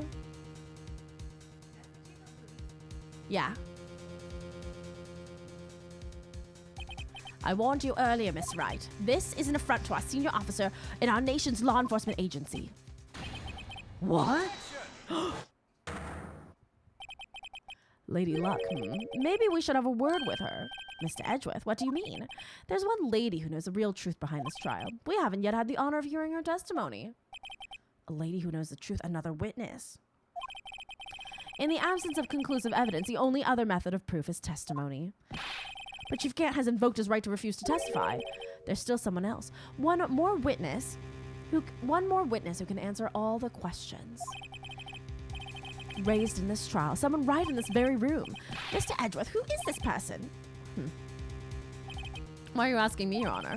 Have you forgotten? The defense is the one calling witnesses today. Mr. Wright, does such a witness exist? She may not be willing to tell the truth, but we can't just stop now. Yes, Your Honor. The defense calls forth Lana Sky. The defendant. Miss Lana Sky. She was in the underground parking lot at 5:15 on February 21st. Cousin Polly the parrot. Her task to dispose of the victim's body in accordance with a certain someone's orders. Mr. Edgeworth? The prosecution has no objections, Your Honor. Very well. The court will now take its final recess for the day. In 15 minutes, we will reconvene to hear the defendant's testimony. This court is now in Hold on. Huh? Chief Gant, I thought you were going to eat. Listen good, Lana. He's talking to Lana. I don't think you need me to tell you this, but if you accept Mr. Wright's claims, there will be terrible consequences. That's right. Your sister will be found guilty for Neil Marshall's murder. Oh, this isn't good. Of course, you never support such outrageous claims anyway, right? Just something to think about. All right, then. I've got a lunch date to meet.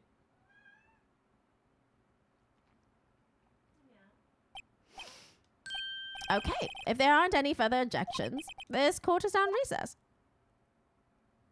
It's 2 a.m. We have to end. But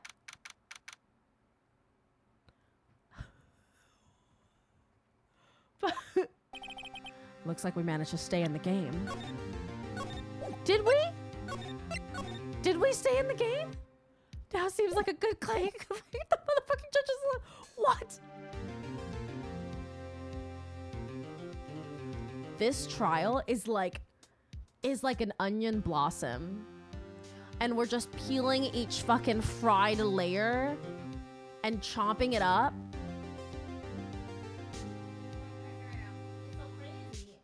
He's so demon right now. Don't peel onion high. Onion! We're eating all your layers and we can't get to the bottom of it. Mega, have you seen my cat?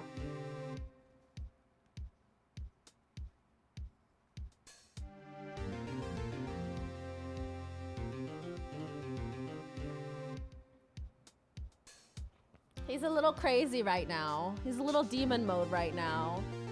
But he's naked. He has no body hair. Taking a little schizo. He just pooped, so he's got the poop zoomies. I love him. He's amazing. He is amazing. Truly amazing. A classic.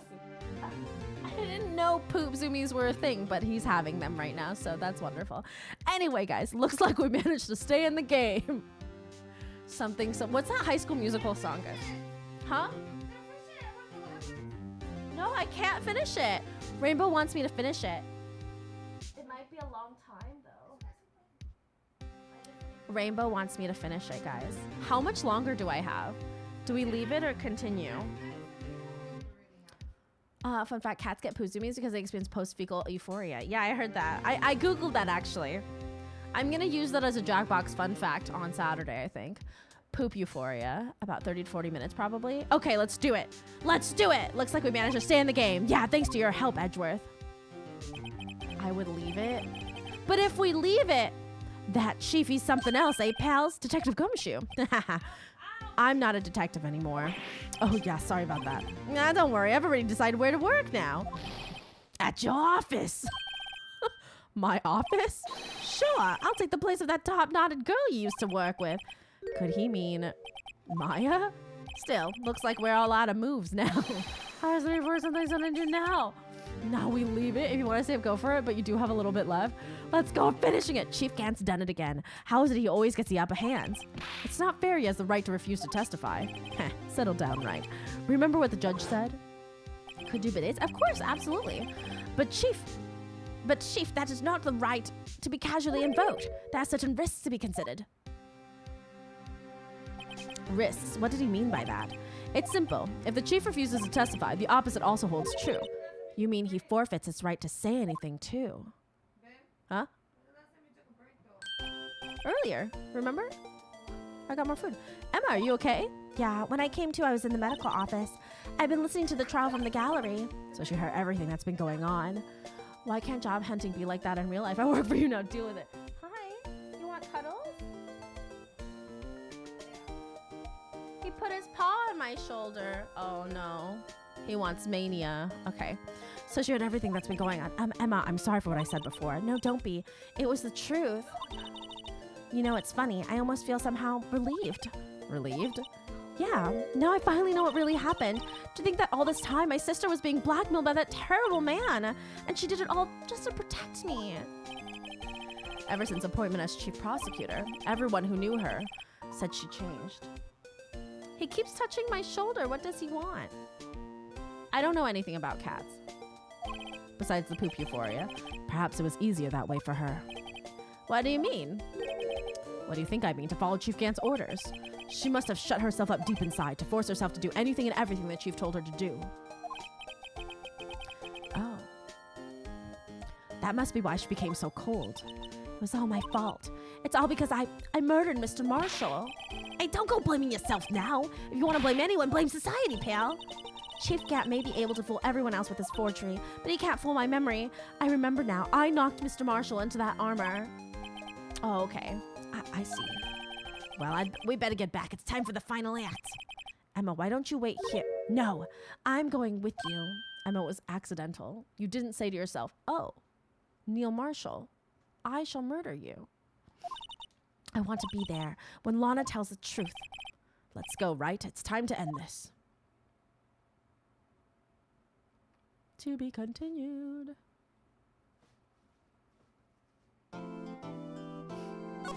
Save your progress. I hope I restart all of my judge points, because I have very few judge points.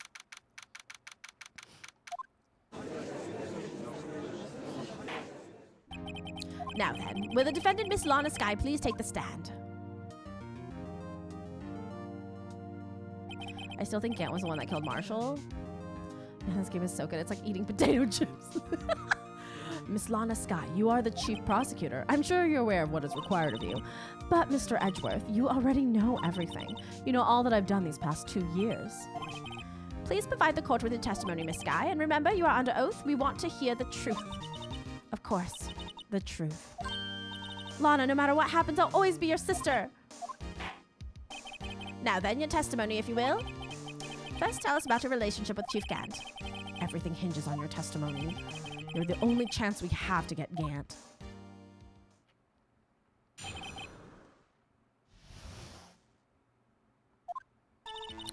I worked alongside Gant for years. There's no truth to this blackmail theory. I fabricated the evidence 2 years ago all by myself. I'm willing to let the Gregory Edgeworth be double-teamed by both Manfred Carver, David Gant killed Marshall, framed Emma, used her blackmail Lana, killed Goodman, found out. Yeah, I think so. I think, and like, look at this. Like, only, like, how could Lana move all of that?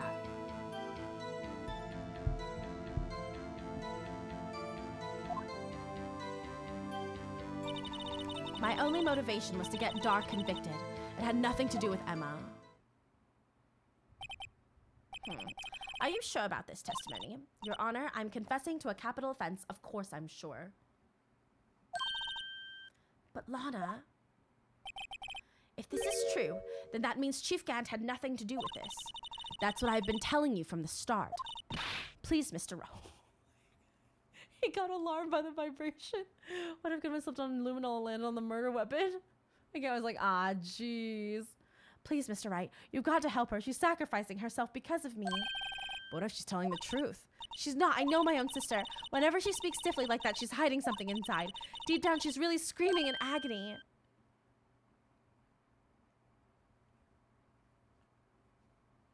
This is my cat.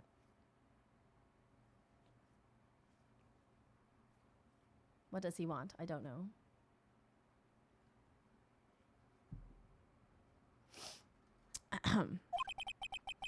Just no. Yeah, this is no time to start second guessing myself. He wants you. He really does. The defense may now begin its cross-examination. She's been speaking stiffly like that for years, though, Emma. Hey, young Nat, I love your guy. I love him, too.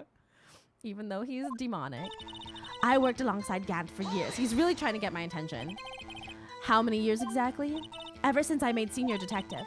Let's see, I was 24 then, so that would be 5 years. Detective Gant and Detective Sky were legendary partners. I personally saw them testify on numerous cases. Phoenix, awkward silence. She must have been good coming from the same school as Mia. Damon Gant was a respectable detective, that's why. There's no truth to this blackmail theory. But think about it, Miss Sky. You didn't murder Detective Goodman. You told me as much yesterday in jail. You still don't get it, do you, Mr. Wright? Any testimony you cannot present in court is as useless as idle gossip. I stabbed Detective Goodman with a knife. And I fabricated the evidence 2 years ago all by myself. Did you do so to help your sister? Joe Dark was a serial killer. My sister almost became his last victim that day. I didn't want that incident to ruin her life. But what she did was justifiable self-defense. She wouldn't have been charged with anything. That's not the point. She was traumatized that day, all because of that creep. That's why I couldn't forgive him. Lana, so that's why you fabricated the evidence 2 years ago? You want snuggles? You want snuggles?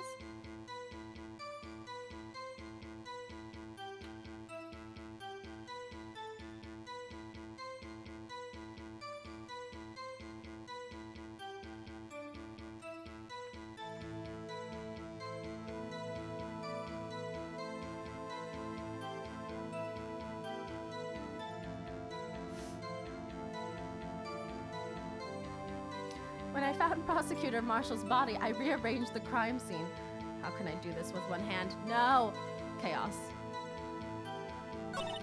My only motivation was to get Dark convicted. It had nothing to do with Emma. When I found Prosecutor Marshall's body, I rearranged it. You did say you did this all by yourself? Yes. Would you mind telling us what you found when you arrived at the crime scene? I love this double teaming situation. You're gonna fall. You're gonna fall.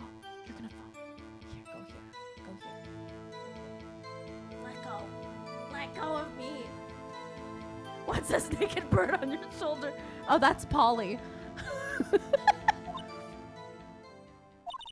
It seems I was the first person to discover the scene. The broken prosecutor award knife was stuck in the victim's body. Polly naked edition. I would say out of all three of them, the day 3 is my favorite. Just how much Edgeworth and Phoenix try to cooperate to figure out what happened and are able to keep hanging on despite everything Gant tries to pull. What? But Prosecutor Marshall died from an unfortunate accident.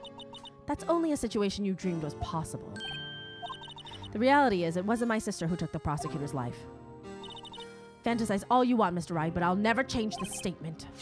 You mean Prosecutor Marshall wound up being killed by Dark? Brock, DL6, Brock? Something like that. If that is so, what happened to the other murder weapon? Dark was carrying a switchblade knife. Oh, that was lying on the floor a little distance away. It was probably knocked away in the struggle. That's not how it went down. She's trying to cover up her lies with more lies. All just to protect me.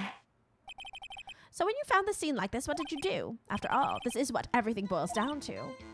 For a second, I thought that's a Drake. Yeah. Yes.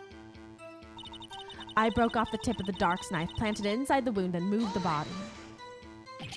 You planted the tip of Dark's knife into the wound, and then you moved the body? But why? Why would you do that? You of all people should know, Edgeworth. You've always had a good head on your shoulders. My head isn't that bad, but maybe I ought to ask for the sake of the others. Why did you plant the knife? Why did you move the body? When you showed up on the scene, where exactly was the victim's body? It was where you deduced it, by Chief Gant's desk. But the body was found by your desk. Why did you move it there? The reason for that is simple. Let's have the witness explain this in more detail. The reason Miss Guy moved the body. The pieces of the jar that shattered during the events threatened my plan. Pieces of the jar, you mean? Yes, the wretched jar you showed us earlier. In order to show that Dark committed the crime, I felt it would be more expedient to move the body. So, when you first found the body, the jar was already... Of course, it had already been shattered to pieces. If you looked at the crime scene, it would be clear right away what happened. Neil Marshall was dead and Dark was lying unconscious. In other words, the jar must have broken during their struggle. I see. What's the matter, Emma? Apparently the jar shattered at the time the crime was committed. But I have a feeling there is more to it than that. There must be a contradiction in here somewhere. Yes, the jar! Anyway, I committed this fabrication completely alone. My only motivation was to get Dark convicted. It had nothing to do... No. The jar was not broken. The jar was not broken until after the fact because they... Onion, thank you for the gifts up to Nat. I really appreciate it. Because remember, he had to write his little name on it. Or Emma's name, rather. Miss Sky, I understand how you feel. You committed that crime 2 years ago to protect your sister. You mean the forgery at the scene where Neil Marshall was murdered? If that truth were to be exposed now, the past 2 years of your life will have been in vain. Even so, I am compelled to bring to everyone's attention a significant contradiction within your testimony. A contradiction in my testimony? You testified, and I quote, "The pieces of the jar that shattered during the events threatened my plan." That's right. Do you have a problem with that? It's a simple oversight, really. You see, a message was written on the jar with the victim's blood. Yes, the prosecutor must have written it in his final moments. Exactly so. And this is where the contradiction lies. In order for the victim to be able to write his message on the jar, it must not yet have been broken before he died. Ah!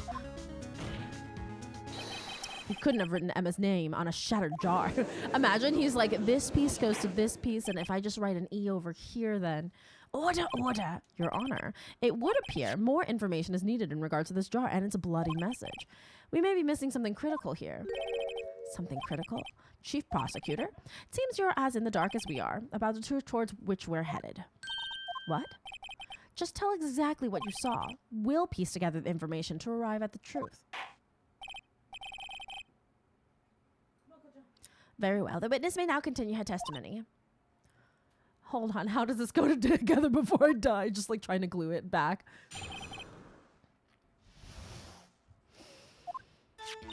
I immediately noticed the blood traces on the jar, but it was dark in the room and I didn't have time to check it out. To be safe, I wiped away the blood.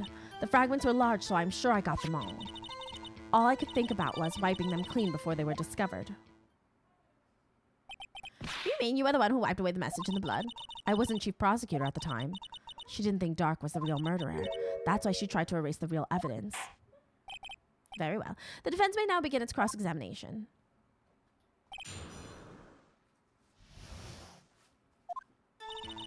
I immediately noticed the blood traces on the jar, but it was dark. How could you? So the jar was already broken?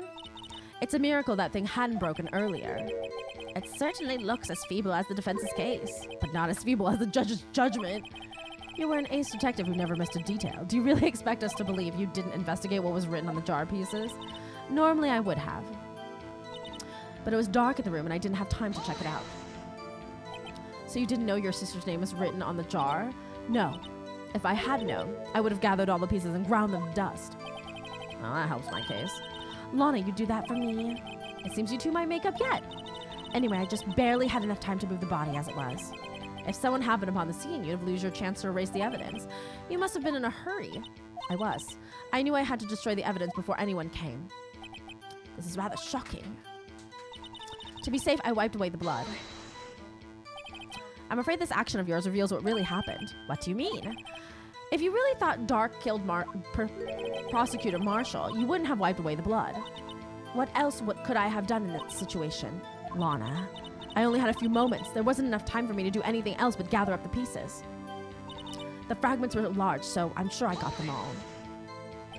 But how could you see with the power out? It should have been pitch black in that office. A detective is always prepared, Mr. Wright. Even now I always carry a pocket light and a camera with me. Even I carry a bottle of emergency luminol wherever I go. I never miss anything. I got every last piece. All I could think about was wiping them clean before they were discovered. So you illegally arranged the crime scene? Yes, I I don't have any excuse for my actions. I'm so sorry, Lana. I didn't know. I've treated you so badly all this time. It's not too late. There's still plenty of time to make up. After we've gotten to the bottom of this incident. What are you doing? I'm right here.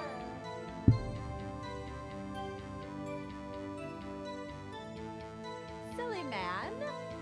I hear meow. It's Kuja. He just wants attention. He's so baby. He wants to play really badly. More contradictions have surfaced in her testimony. Your sister's really putting up a fight. She must really care about you. Still, she's not doing this the right way. I think I finally figured out the contradiction is in her testimony. There's one final possibility that might turn everything around. I immediately noticed the blood traces on the jar, but it was dark in the room and I didn't have time to check it out. To be safe, I wiped away all the fragments are present. She didn't get all the pieces. Hold on, can I save? Yes. What are you doing? I can't remember it. Oh, it's Mia? Exclamation point, oh, there it is. That's it. The fragments were large, so I'm sure I got them all. No, because the largest fragment... Miss Sky, I believe this jar conceals a truth even you were unaware of. What? We found the final piece of this jar in Chief Gant's safe. In the chief's safe? But how? I knew it. She really didn't know. There's something even more disturbing about the final piece. There was still blood on it. TY Koch. Kuja, if I will hold you. I will hold you.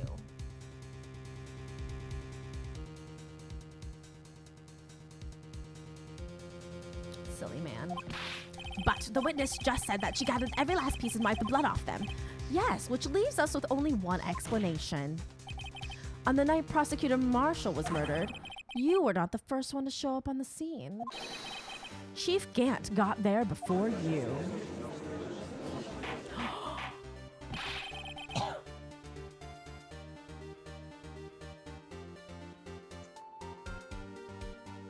But couldn't the defendant have simply missed a piece? I'm afraid that's unlikely. The pieces are too big for anyone to miss, let alone an ace detective. That may well be, but everyone makes mistakes. Even I once wasted an entire day looking for my dentures that... Have you forgotten, Your Honor? When this witness arrived at the scene, the jar was already broken. Oh, that. There's no way a name could have been written on a shattered jar. Another person discovered the scene prior to the witness. I hope you're not implying this person was Chief Gant. At the time, he was looking for Dog downstairs. Remember, you're gonna talk about buttholes so much because you have a sphinx and they leave a mark all the time on your furniture. He actually has never left a butthole mark because I don't have glass furniture. But I do have a sphinx. And you stop pressing it so fast. I'm so sorry. I didn't press that actually. It interrupted it. The question is, if he did arrive there first, why did he hide the fact for 2 years? Well, Your Honor, can you answer us that? No!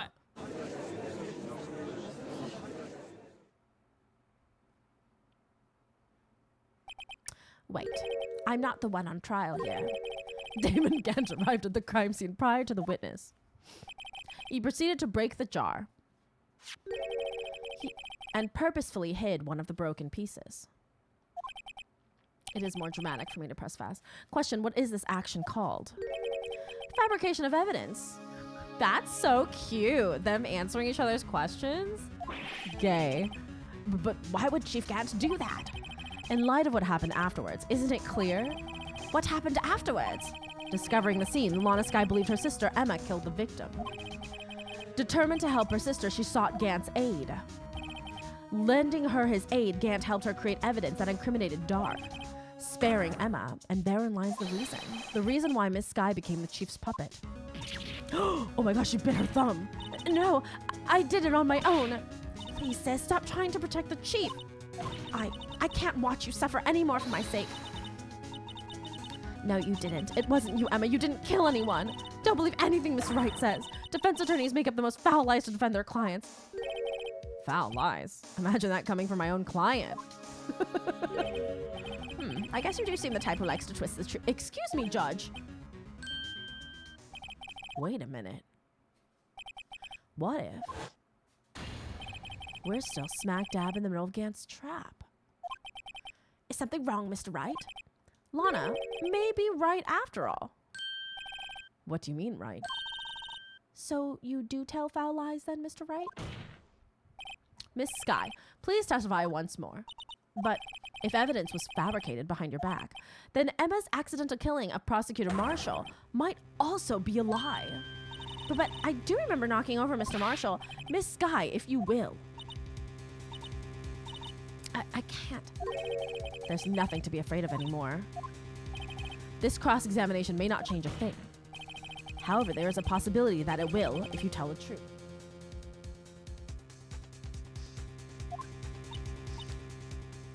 Very well. I'll testify about what I really saw. All right. The witness may testify once more for the final time.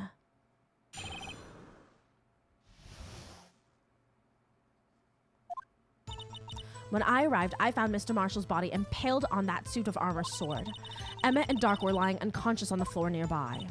When I saw what had happened, I thought she did it. That's why I erased all the evidence that linked her to the murder. I had Chief Gant help me remove the body from the sword and carry it. But if it all really was a fabrication, Emma might be innocent. Unbelievable. The body was impaled on the armor sword? You were the only one who saw that. If only you had proof. Actually, I do have proof.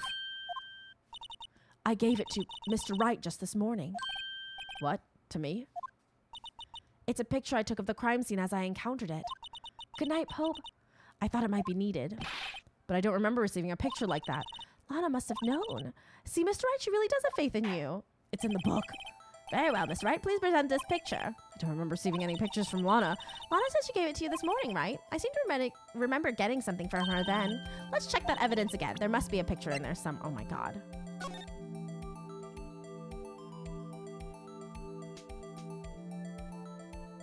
P.O. P.O.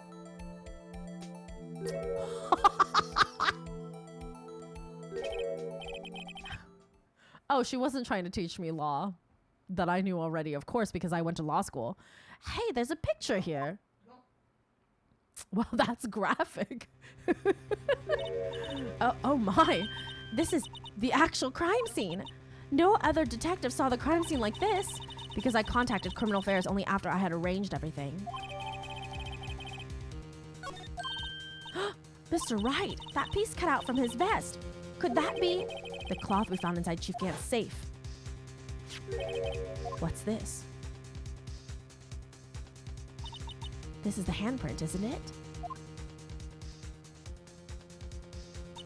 That cloth, I had fingerprints on it.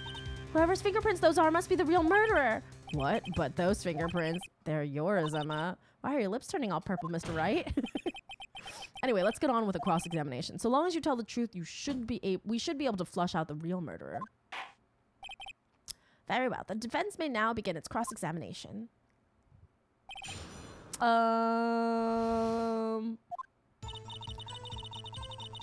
When I arrived, I found... Hold it!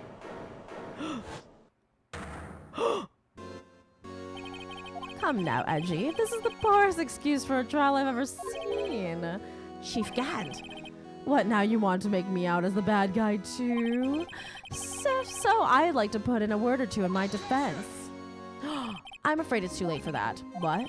You already declined to testify. That means you forfeited your right to make any statements of any sort. This must be that risk we were talking about earlier. Just sit back, relax, and enjoy the sound of the noose tightening around your own neck. Oh my god. Good cock. Ah, so what? You think I'm worried? Sorry to disappoint you, but I don't need to make any statements. What do you mean? The evidence will do all the talking for me. Even if I can't testify, I can still present the evidence. That's what he said. Yes, that's true. Wait, do you mean You still have some conclusive evidence? No, I don't. But someone does. Someone? So what's your excuse, Righto? Yo, I remember as a kid playing this case can't break down. I'm just gonna say 30 years of my life. That is terrifying each time. Why have you been keeping quiet about it? You do have something to show us, right? Something that proves who knocked over Neil Marshall, causing his death. You are right, Von Seal. You are so right. You are the rightest. Conclusive evidence that leaves no room for doubt. Is it true, Mr. Wright? I mean, it's easy enough for him to just press her hand while she's unconscious. If I show that piece of evidence now, Emma's sure to be made out as the murderer. Mr. Wright, if you have any more evidence, present it now. And if you try to conceal anything, you will be the one appearing before the Board of Inquiries. What do I do now?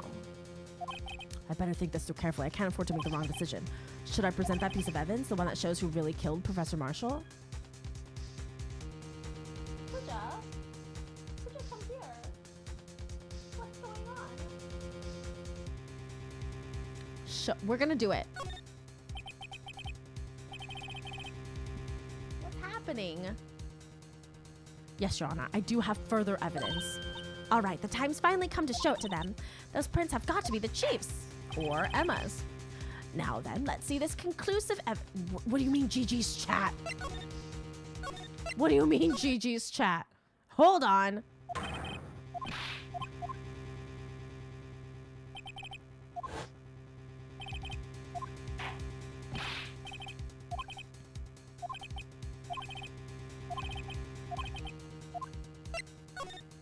I did save. Your Honor, I don't have any evidence I can present at this point in time. What? You lie! Chief Gant, you opened my safe. I know you took what was inside. The conclusive evidence. I don't know what you're talking about. Mr. Wright, why don't you show them? We found it together.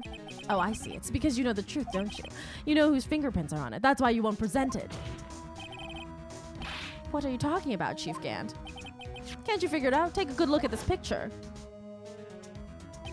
See the victim's vest? Notice anything odd about the chest area? It looks like part of it's been cut for some reason. You mean you had this in your safe? What? That means you, the chief of police, have been concealing evidence. This is going to be the biggest scandal in the history of the police department. Impressive. To be honest, I didn't think you had the gall, Righto. Well, I can't just let you pin me up as murder. I'll tell you what really happened. What? You mean you admit to it?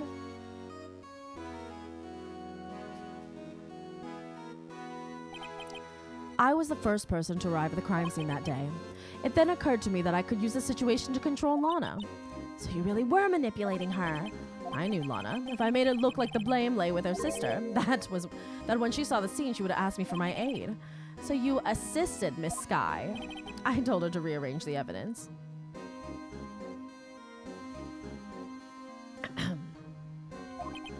I had her plant the knife tip in the victim's body and move the body across the room. And I ended up using that evidence to get Joe Dark convicted. When I tampered with the crime scene, I had 2 pieces of evidence. That was before Lana arrived at the scene, mind you. It was unfortunately even more 3. 2 pieces of evidence. You mean those items in your safe? But why?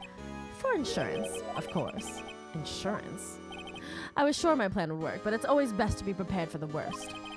I wasn't about to let anyone blame me for a murder that girl committed. You mean you are calculating that far ahead while forging the evidence? What do you take me for, a fool? I didn't make police chief by dumb luck. See this jar fragment? I hid the most legible part of Emma's name. I didn't expect Lana to go and wipe the blood off of the pieces. But if you fabricated all the evidence, what's to say you didn't fabricate the message on this jar, too? Oh, some people just don't know when to quit, do they? That's why I kept one more item for insurance. You mean that piece of cloth? Come on, Righto. Cough it up already. I know you have it. What are you waiting for, Mr. Wright? Saving? So you admit it. You admit to it then, Chief Gant? That you were hiding the cloth you cut off the victim's vest in your safe? Yes, I admit it. I didn't want to have to do that being chief and all, but it's a lot better than being portrayed as a murderer. Well, Miss Wright, what do you have to say for yourself? Just a moment ago, you said you didn't have any evidence you could present. Foolish move, Rydo. You should have known it then before it was too late. It's been a long battle, but the moment of truth has finally arrived. As long as I don't mess up here, victory is mine.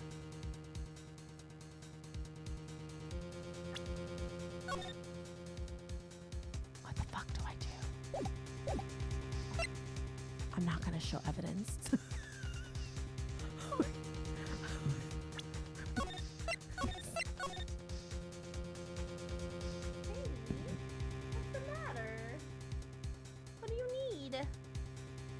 What do you need right now, cutie pie?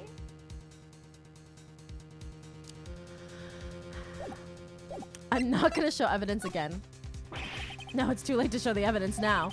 Besides, even if I did, it just exposed that poor girl's fingerprints. Right? Think hard over the circumstances. The circumstances? I'm talking about then and now. There's one major difference between the two. Weren't you waiting for that difference? So, Edgeworth figured out my plan. Oh. Mr. Wright, this is your only chance. Your Honor, I do have evidence to present now. All right, then, let's see this conclusive evidence. The evidence that shows who actually murdered Prosecutor Marshall.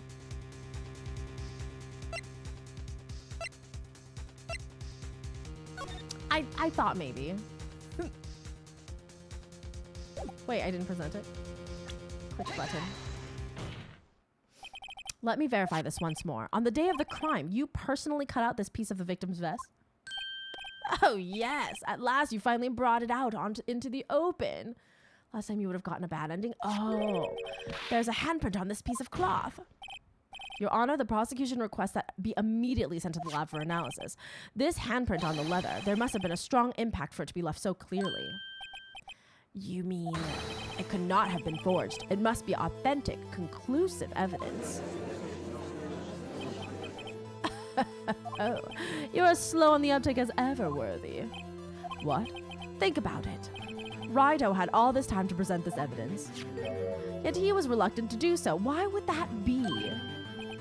You mean you already know? You know whose fingerprints are on that? Mr. Wright, do you really know? Whoever the fingerprints belong to must be the real murderer. Whose fingerprints are they?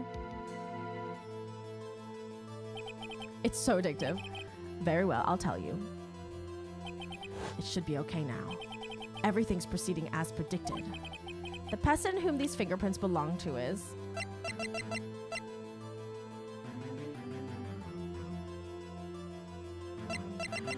Mike Meekins! No, I'm kidding. Emma Sky.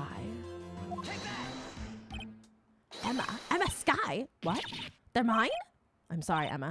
But why didn't you tell me?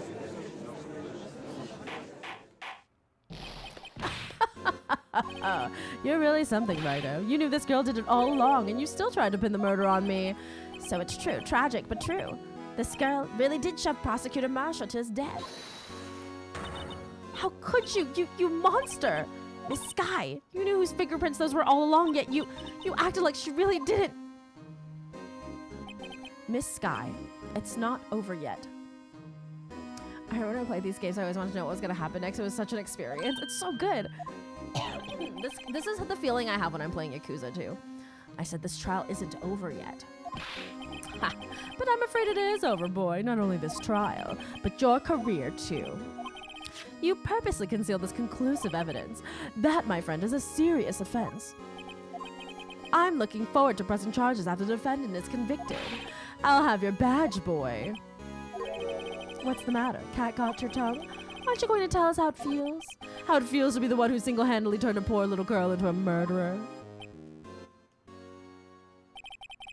Before I do that, there's just one little thing I have to clear up.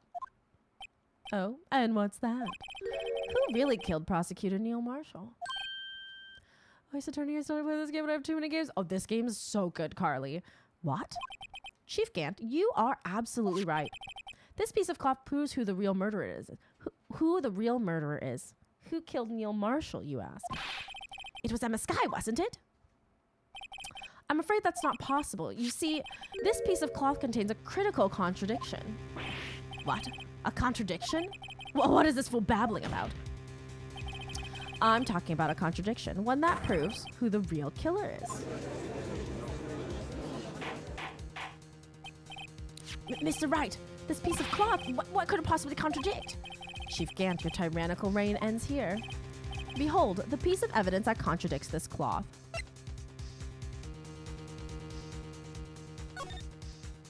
Can I save? Shit. Is it this? No evidence shall be shown without the approval of the police department. Unregistered evidence presented must be relevant to the case on trial.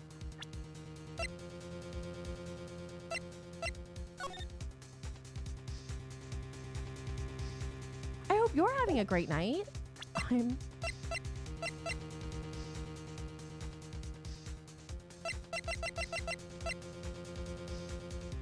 What if it's this evidence law book?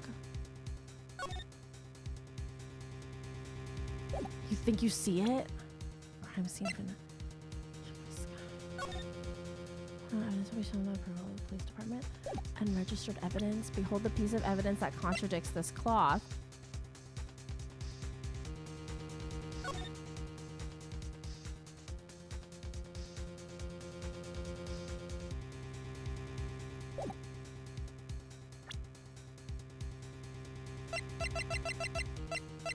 Is it the glove?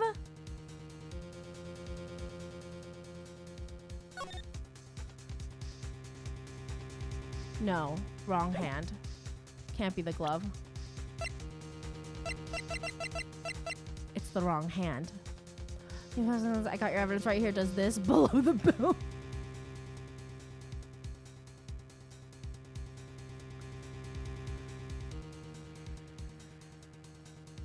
Is it the evidence law? Oh, it's fun watching you squirm, Righto. This piece of evidence does indeed seem to contradict something. Your outward appearance of mental sanity. Shit. What was wrong with the cloth? What is wrong with the cloth?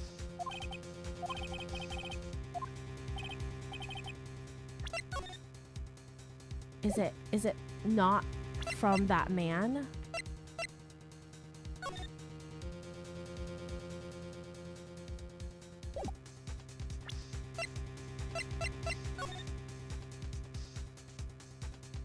Is it the wrong color? It doesn't honestly look like it could come from the shape of him.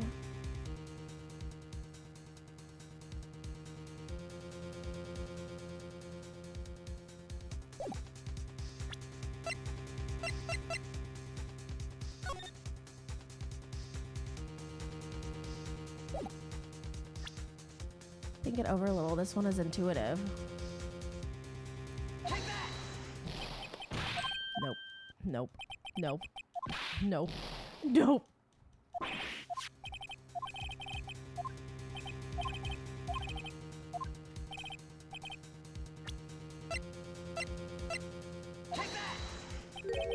And what exactly is this supposed to be? This is the picture Miss Sky took. Take a good look at it. See where the piece of this vest was cut out? Yes. His shirt is showing underneath. It's hard to make out with the blood on his vest, though. Exactly my point. His chest is soaked with blood. That's only natural. I mean, the courtroom man, this guy sure is taking a long time to bring some evidence. His lungs, no doubt, were punctured. Blood poured out of his mouth. Oh, but that piece of cloth has no blood on it. Wait. There's no blood on it. Bah! Since Emma Sky's fingerprints are on this cloth, there's no doubt that she shoved the prosecutor aside. However, Mr. Marshall was not impaled on the sword at that time. No, this is nonsense. Now then, Chief Kent, let me ask you something. Prosecutor Marshall was not impaled when he was shoved aside. He most likely hit his head on the ground and was knocked out. If so, then tell me, who could it have been? Who could have arrived at the scene before Miss Lana Sky? Picked up the unconscious prosecutor and impaled him on the armor's sword.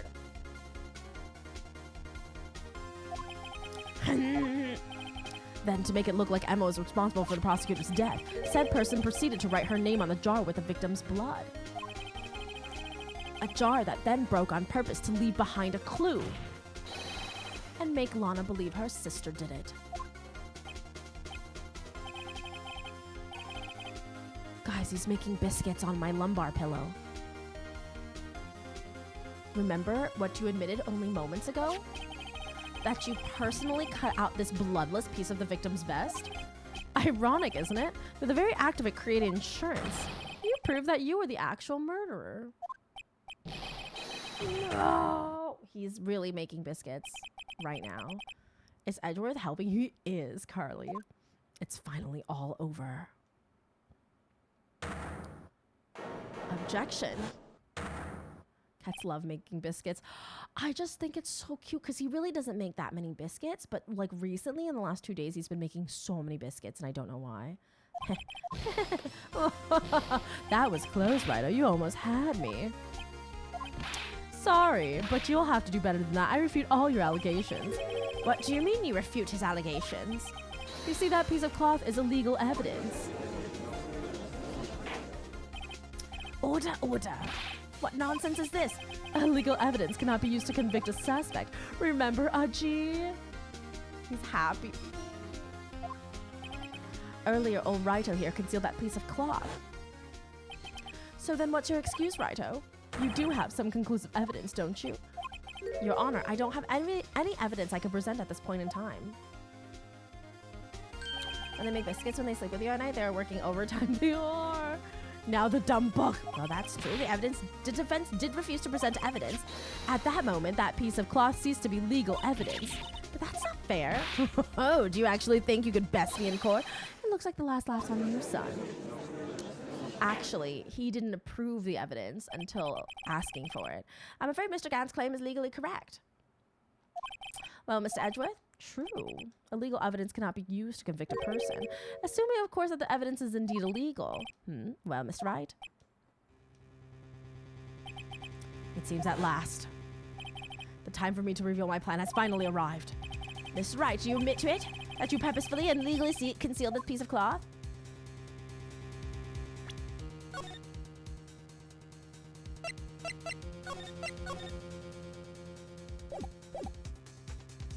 You purposefully? I did not.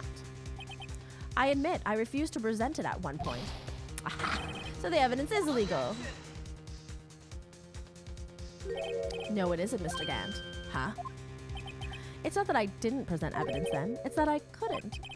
What do you mean you couldn't? There are certain procedures involved when presenting evidence. No, Aji, don't listen to his lies. It's nothing but a coward. You can't really believe.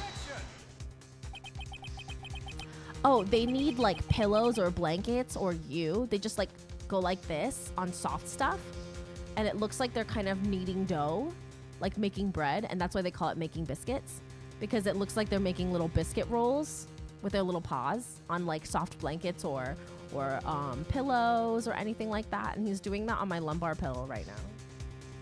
Now he has left. He's finished making his biscuits. And so people talk as if like cats work at a professional bakery making biscuits overtime. There is only one issue left to be resolved in this trial. Is this evidence legal or not? Very well. Let us settle this once and for all. Earlier, you refused to present the evidence. If you can prove your conduct was not in violation of the law, then do so now. This is my proof, Your Honor. Evidence law. With this little fucking chicken. What's this? I've done my homework too, Chief. Indeed, Emma Sky's fingerprints were on this piece of cloth. However, at that point in time, this was merely a piece of cloth, nothing more. What? You see, it's written right here in the book, the second rule of evidence law. Rule number 1, evidence shall be shown without no evidence shall be shown without the approval of the police department. I found this piece of evidence myself inside your safe. It goes without saying I did not have approval from the police department. Rule number 2, unregistered evidence presented must be relevant to the case on trial. And here is the crux of the matter. You see, at the time it was impossible to prove the relevance between the cloth and the SL9 incident. What? What kind of nonsense is this? You want relevancy? Just take one look at this picture and... Sorry, but can you recall when that picture was presented? That was shown only a few moments ago. No, he's right. At the beginning of today's trial, that piece of cloth was still meaningless. The person who gave it value as evidence was you, Damon Gant. You yourself confessed to a certain truth. Let me verify this once more. On the day of the crime, you personally cut out this piece of the victim's vest. Oh, yes. No! Puja. Puja, puja. It was then that you approved this cloth as conclusive evidence. Yes, you, the chief of police, personally approved this cloth. The only person who could have cut this from the victim's vest is the one who stood before Prosecutor Marshall in his final moments. In other words, the real murderer. And there's only one person who that could be. Damon Gant. The killer was you. And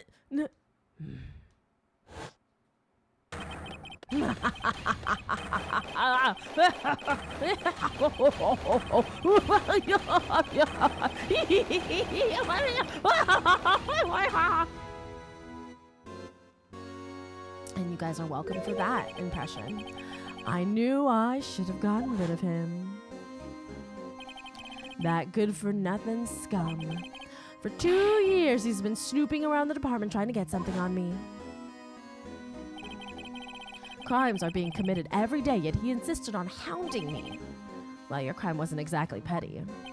He wanted to reinvestigate the case. He recruited Angel Starr, then convinced Bruce Goodman. Detective Goodman? Why do they always laugh like that? Yeah, that's right. If the evidence is transferred, I'll lose my only chance to find out the truth. Please, you've got to help me. Goodman turned him down, as he ought to. Still, Jake Marshall didn't know when to quit. He stole Goodman's ID card and tried to take the evidence. Goodman came to me that day. He wanted to file a lost item report. I went with him to the evidence room. Then all of a sudden, he decided to speak out. What are you talking about, Goodman? Can you please reopen the investigation, Chief? You can't transfer the evidence out. There are too many questions left unanswered. He opened his evidence locker, and as he was taking the evidence out, he said, "It's not too late. I'm going to hand all this over to Marshall." Well, to be honest, I was a bit taken aback by his words. I had a bad feeling when he came to see me, but I never thought he'd bring up SL9. That's when I sought that accursed knife.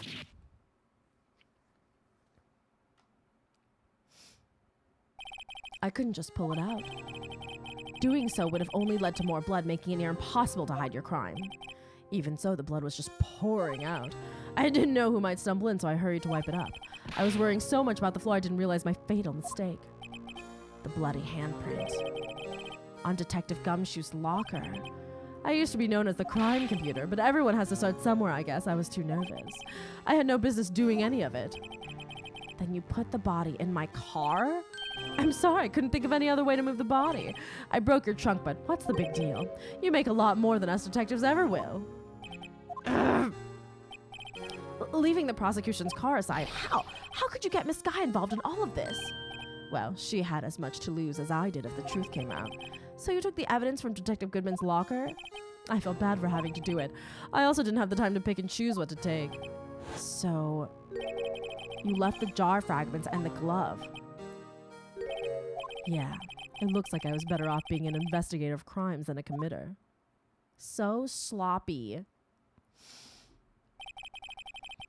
Hey, buddy. They all did their best to get in my way. I've got to hand it to them. They do their jobs well, much to my dismay. Fake evidence doesn't hold up very well upon close examination. You must have known that. Tell me, Worthy, why do you stand in court? Sen! Happy 51 heckin' months! Thank you so much for resubscribing! So anyways, that's when I said hi to Amelia. Hi! I hope you enjoyed playing Lethal Company yesterday, Zen. That was so much fun. Why do you stand in court? Me? You despise criminals. I can feel it. You and me were the same. People often say this guy is a top-tier villain in the series, but I don't really agree. He made a lot of mistakes in SL9 and the Goodman murder. He makes a lot of mistakes. If anything, he was kind of panicked. One day you'll understand. Oh, believe me, you will. You're just one man. You'll see what it really takes to bring them down once you try to go it alone. He means without having all that influence. We do, Zen. We will. Yeah, that was the only... He's going to go with the situation and blackmailing Lana. Well, looks like it's time to say goodbye. Are you okay? Oh, Udgy. What? Looks like we'll have to cancel that lunch date. Sorry, old friend. Is that a oh, no. I'm sorry too, Damon Gant. I knew you as you used to be long ago. You were once a fine investigator, an example to others on the force. They were dating. I'm sorry to learn that you are no longer that person. Those days are gone now, Udgy. Thanks for all the memories, though. I can't even read the door. Don't worry. You'll be fine. Now you have Righto here. And Worthy. With these two around, you can't go wrong. In fact, I can hear them already. The melodious sound of a new generation. Of a new beginning. There are two things I want you to understand. Yes. First, your sister never hurt anyone. Second, Damon Gant betrayed you from the beginning. Third, you're a fucking idiot. You see, Miss Sky, you no longer have any reason to keep silent. You're right. When this trial is over, I'll tell everything. All that I've done these past 2 years, from the time I had Gant help me forge evidence up until today. So, it seems all the questions raised in this trial have been answered. I'm sorry, Miss Sky. I couldn't get you out of all of your trouble. My. What high standards you have for a rookie. I can see why Mia thought so highly of you. Who knows? A few years from now, you might just make it to the top. With my bogus fucking law degree.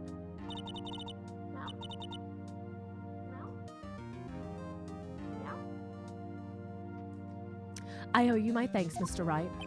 The whole series places him low on the top 10. Miss Sky. And to you too, Mr. Edgeworth. She smiled.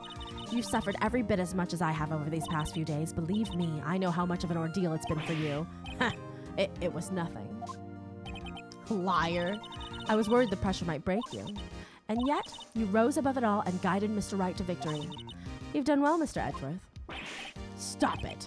I only did my job. In light of this case, it seems a good self-examining is in order for all of us. Miss Sky, yes, Your Honor, you are innocent of murder. However, although the chief blackmailed you, the fact is you still acted as his accomplice. A trial will be scheduled for these crimes at a later date. Yes, I understand, Your Honor. She's smiling. Is there something amusing about all this? Why are you smiling? It's been a long time, Your Honor.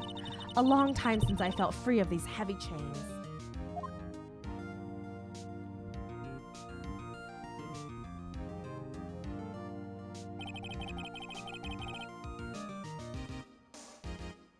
Well, this trial has gone on far too long already. Regarding the charge of murder, this court finds the defendant, Miss Lana Sky, not guilty.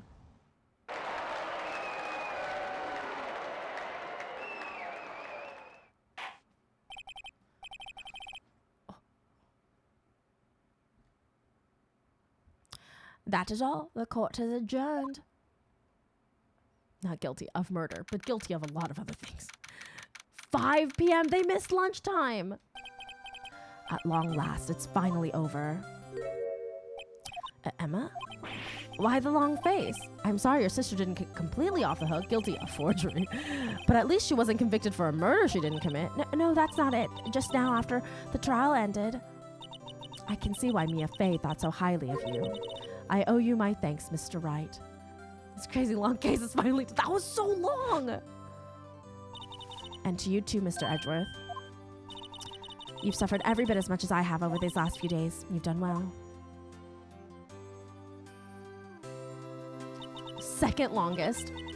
You know, I did my best too, but Lana didn't say a single word to me. Hey. Hope I'm not interrupting anything, pal. Every single time. Hey, Giuseppe, how you doing? Hey, Veronica, what brand of pet carrier do you have? Ooh, I can send you the link for it. I really like it. I got it from Chewy.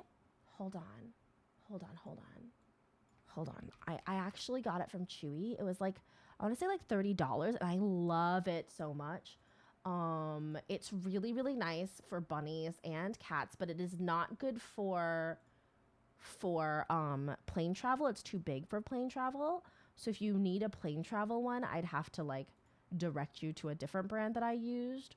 But it's the Pet Gear Signature Dog and Cat Seat, and it was $30 on Chewy. You should save just in case. I love how as he entered, it sounded like he was shoving Emma out of the way. Let me save because you said I should. But let me know if you want a plane carrier size instead. I can send you that for sure. Oh, guess I am. I'll come back later. Yeah, of course. Wait, Detective Gumshoe, what is it?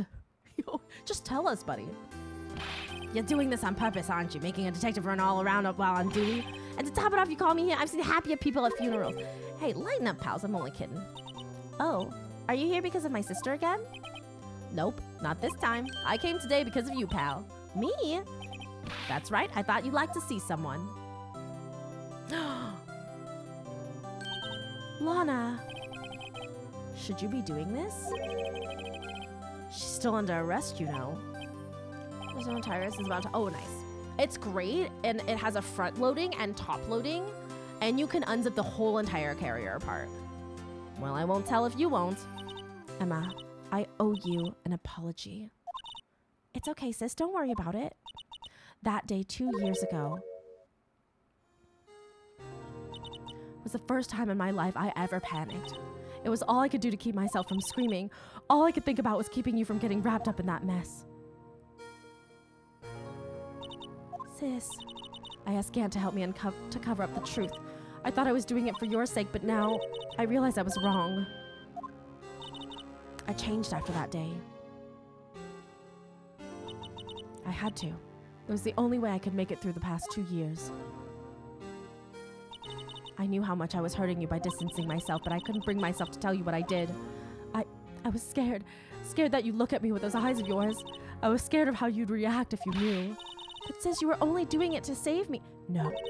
Huh? I turned my back on you that day. In hiding what I believed to be the truth, I was deceiving you. Sis.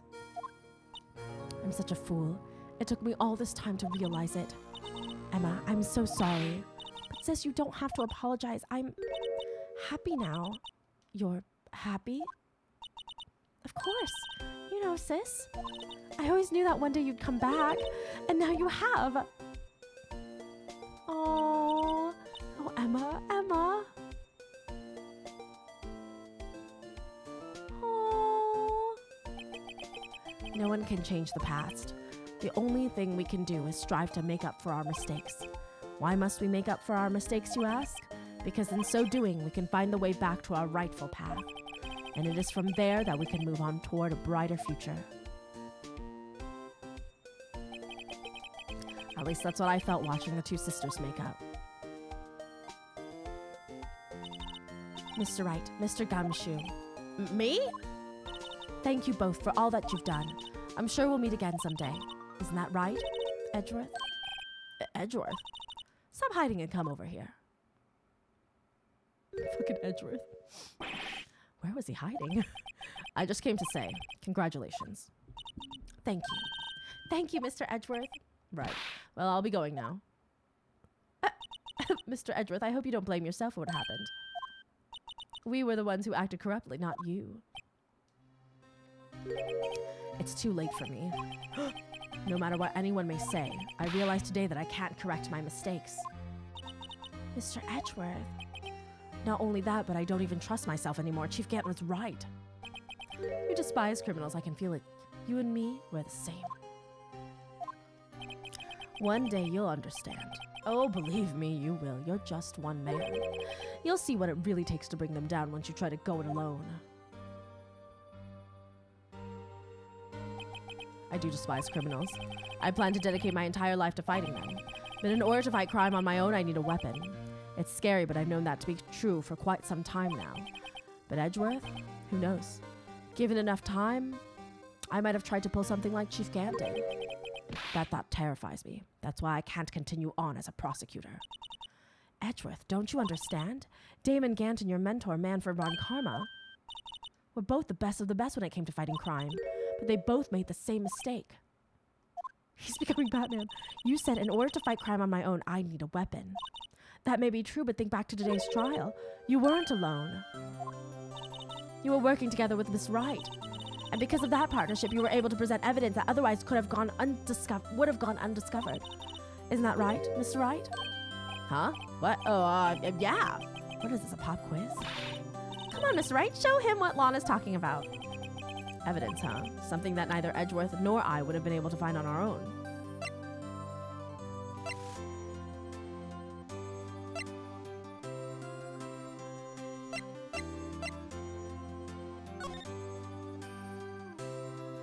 Yes? No. Well, there's no love evidence here.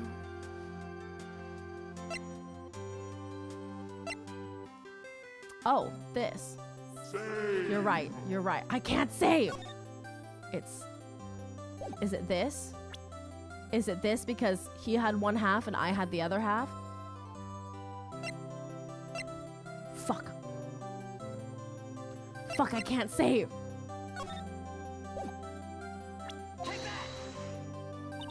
That's the picture I drew. Our counterattack began with this. You had one half of the evidence list and I had the other. Apart, we wouldn't have been able to completely restore Emma's picture. That didn't just happen by chance, Mr. Edgeworth. It's time for me to go. Mr. Edgeworth, if you'll excuse me, there are still some loose ends that need wrapping up. Take care, Chief Prosecutor. Was that not the right answer? Edgeworth, what will you do now?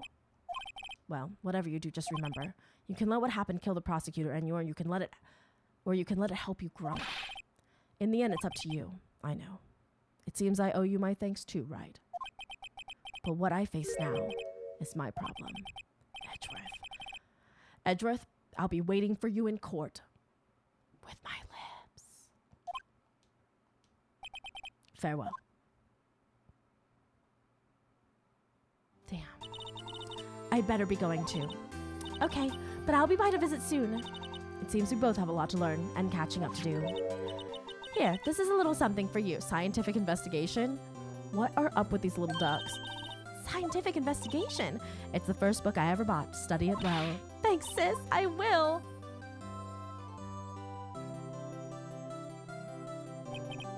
And so another case came to a close. As for the sisters, I have faith. Faith that their lives have only just begun. And as for me, I think it's time I started on a new journey of my own. A journey to rediscover myself. I like that that Miles was like the last image in that. Well, don't go trekking off just yet, pal. Huh? What is it, detective? There's just a little matter to be resolved about the chief prosecutor. You see, she isn't supposed to be out of jail like this. But I thought you just said it was okay. Yeah, well, it may be okay with me, but the folks at the prison are a different story. Huh? Basically, I had to bribe a guard in order to sneak her out for 30 minutes. Believe me, it wasn't cheap either. Huh? Way to go, detective. I didn't know you had a wild side. Yeah, well, you see, Mr. Wright here is the one who will be footing the bill. Huh? Huh? What, you think I could afford it with my salary? You gotta be kidding me, pal. Huh? Thank you, Mr. Wright. You're the best. Why is it I suddenly feel like I want to scream? Hey, got an idea. Why don't we all go pay it off together? Yeah, that's a great idea. Come on, guys, let's go.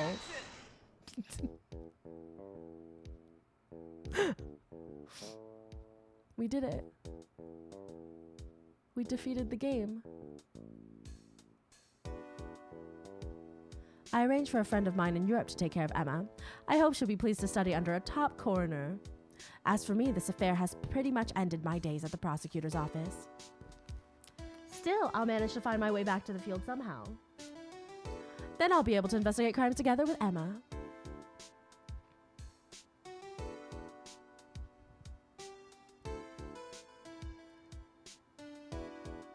This is so cute. Are there more? Was that the good ending? Yikes, I thought I was a goner for a moment there. In the end, though, They overlooked my unauthorized investigation of the chief's office. If we penalized you anymore, it'd be worse than firing you. Yeah, that's what they said.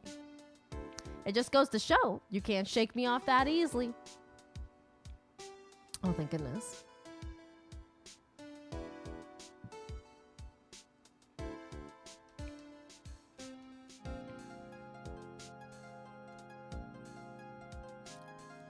Was the Blue Badger plush always there? Yes, Dino, haunting us.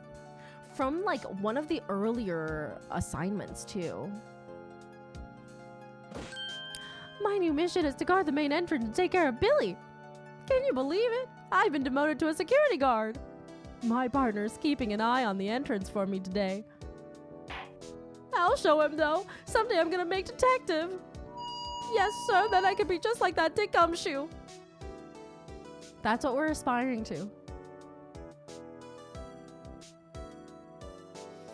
Oh, Meekins.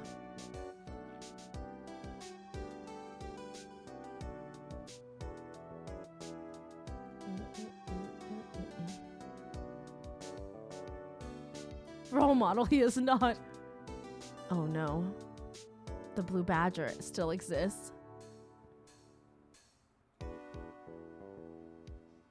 Inspired by a dropped vase. Oh my god. It died.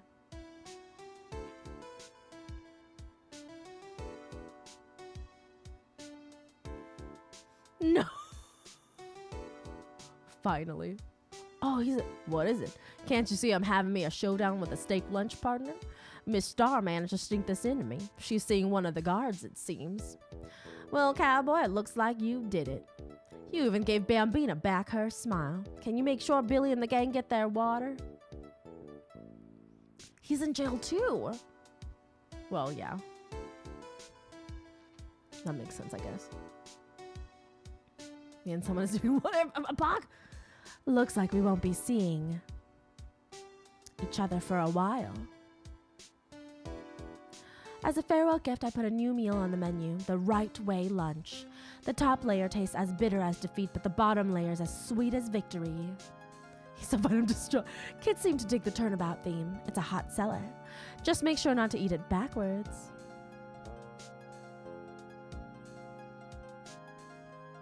What is on the top that makes it bitter? Ben Judd. Ben Judd did great in the localization. Brandon Gay? No wonder. I'll never forget what that young defense lawyer said after the trial. Let's see, what was his name again? Mr. Left? Anyway, he said he's been doing something or other for how many years? Well, anyway, I've got another trial to get to, so I'd better be... Huh? Oh no, I forgot my gavel. I'm sorry, got to go. Chard?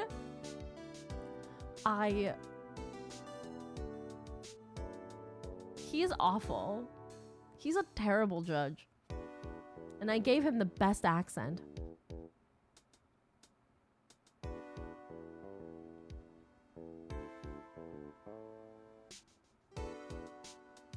I don't know what chard tastes like. Ah, nothing soothes the soul like fresh country air. Still, sometimes I do miss hearing you and your objection.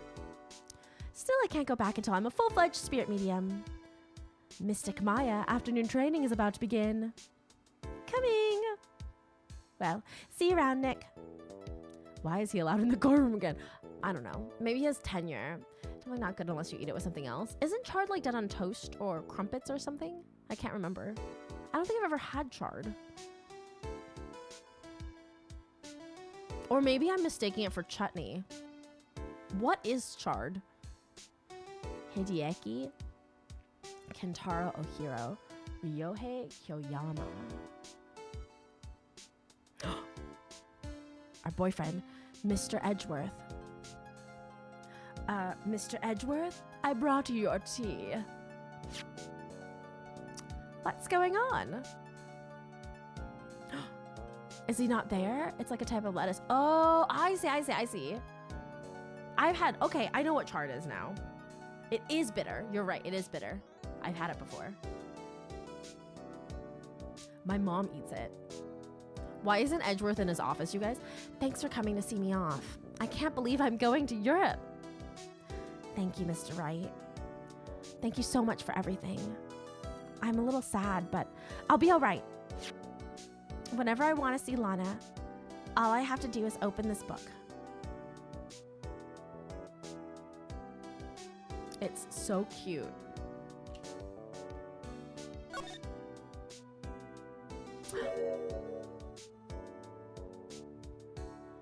Oh. Oh, that's so cute.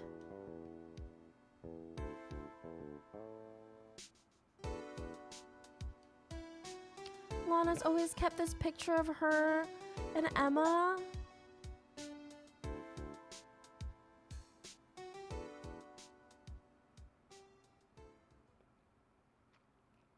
That was really good, you guys.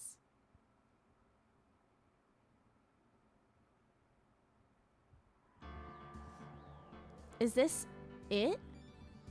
I missed them already. Is this it? Are these all the games in this game?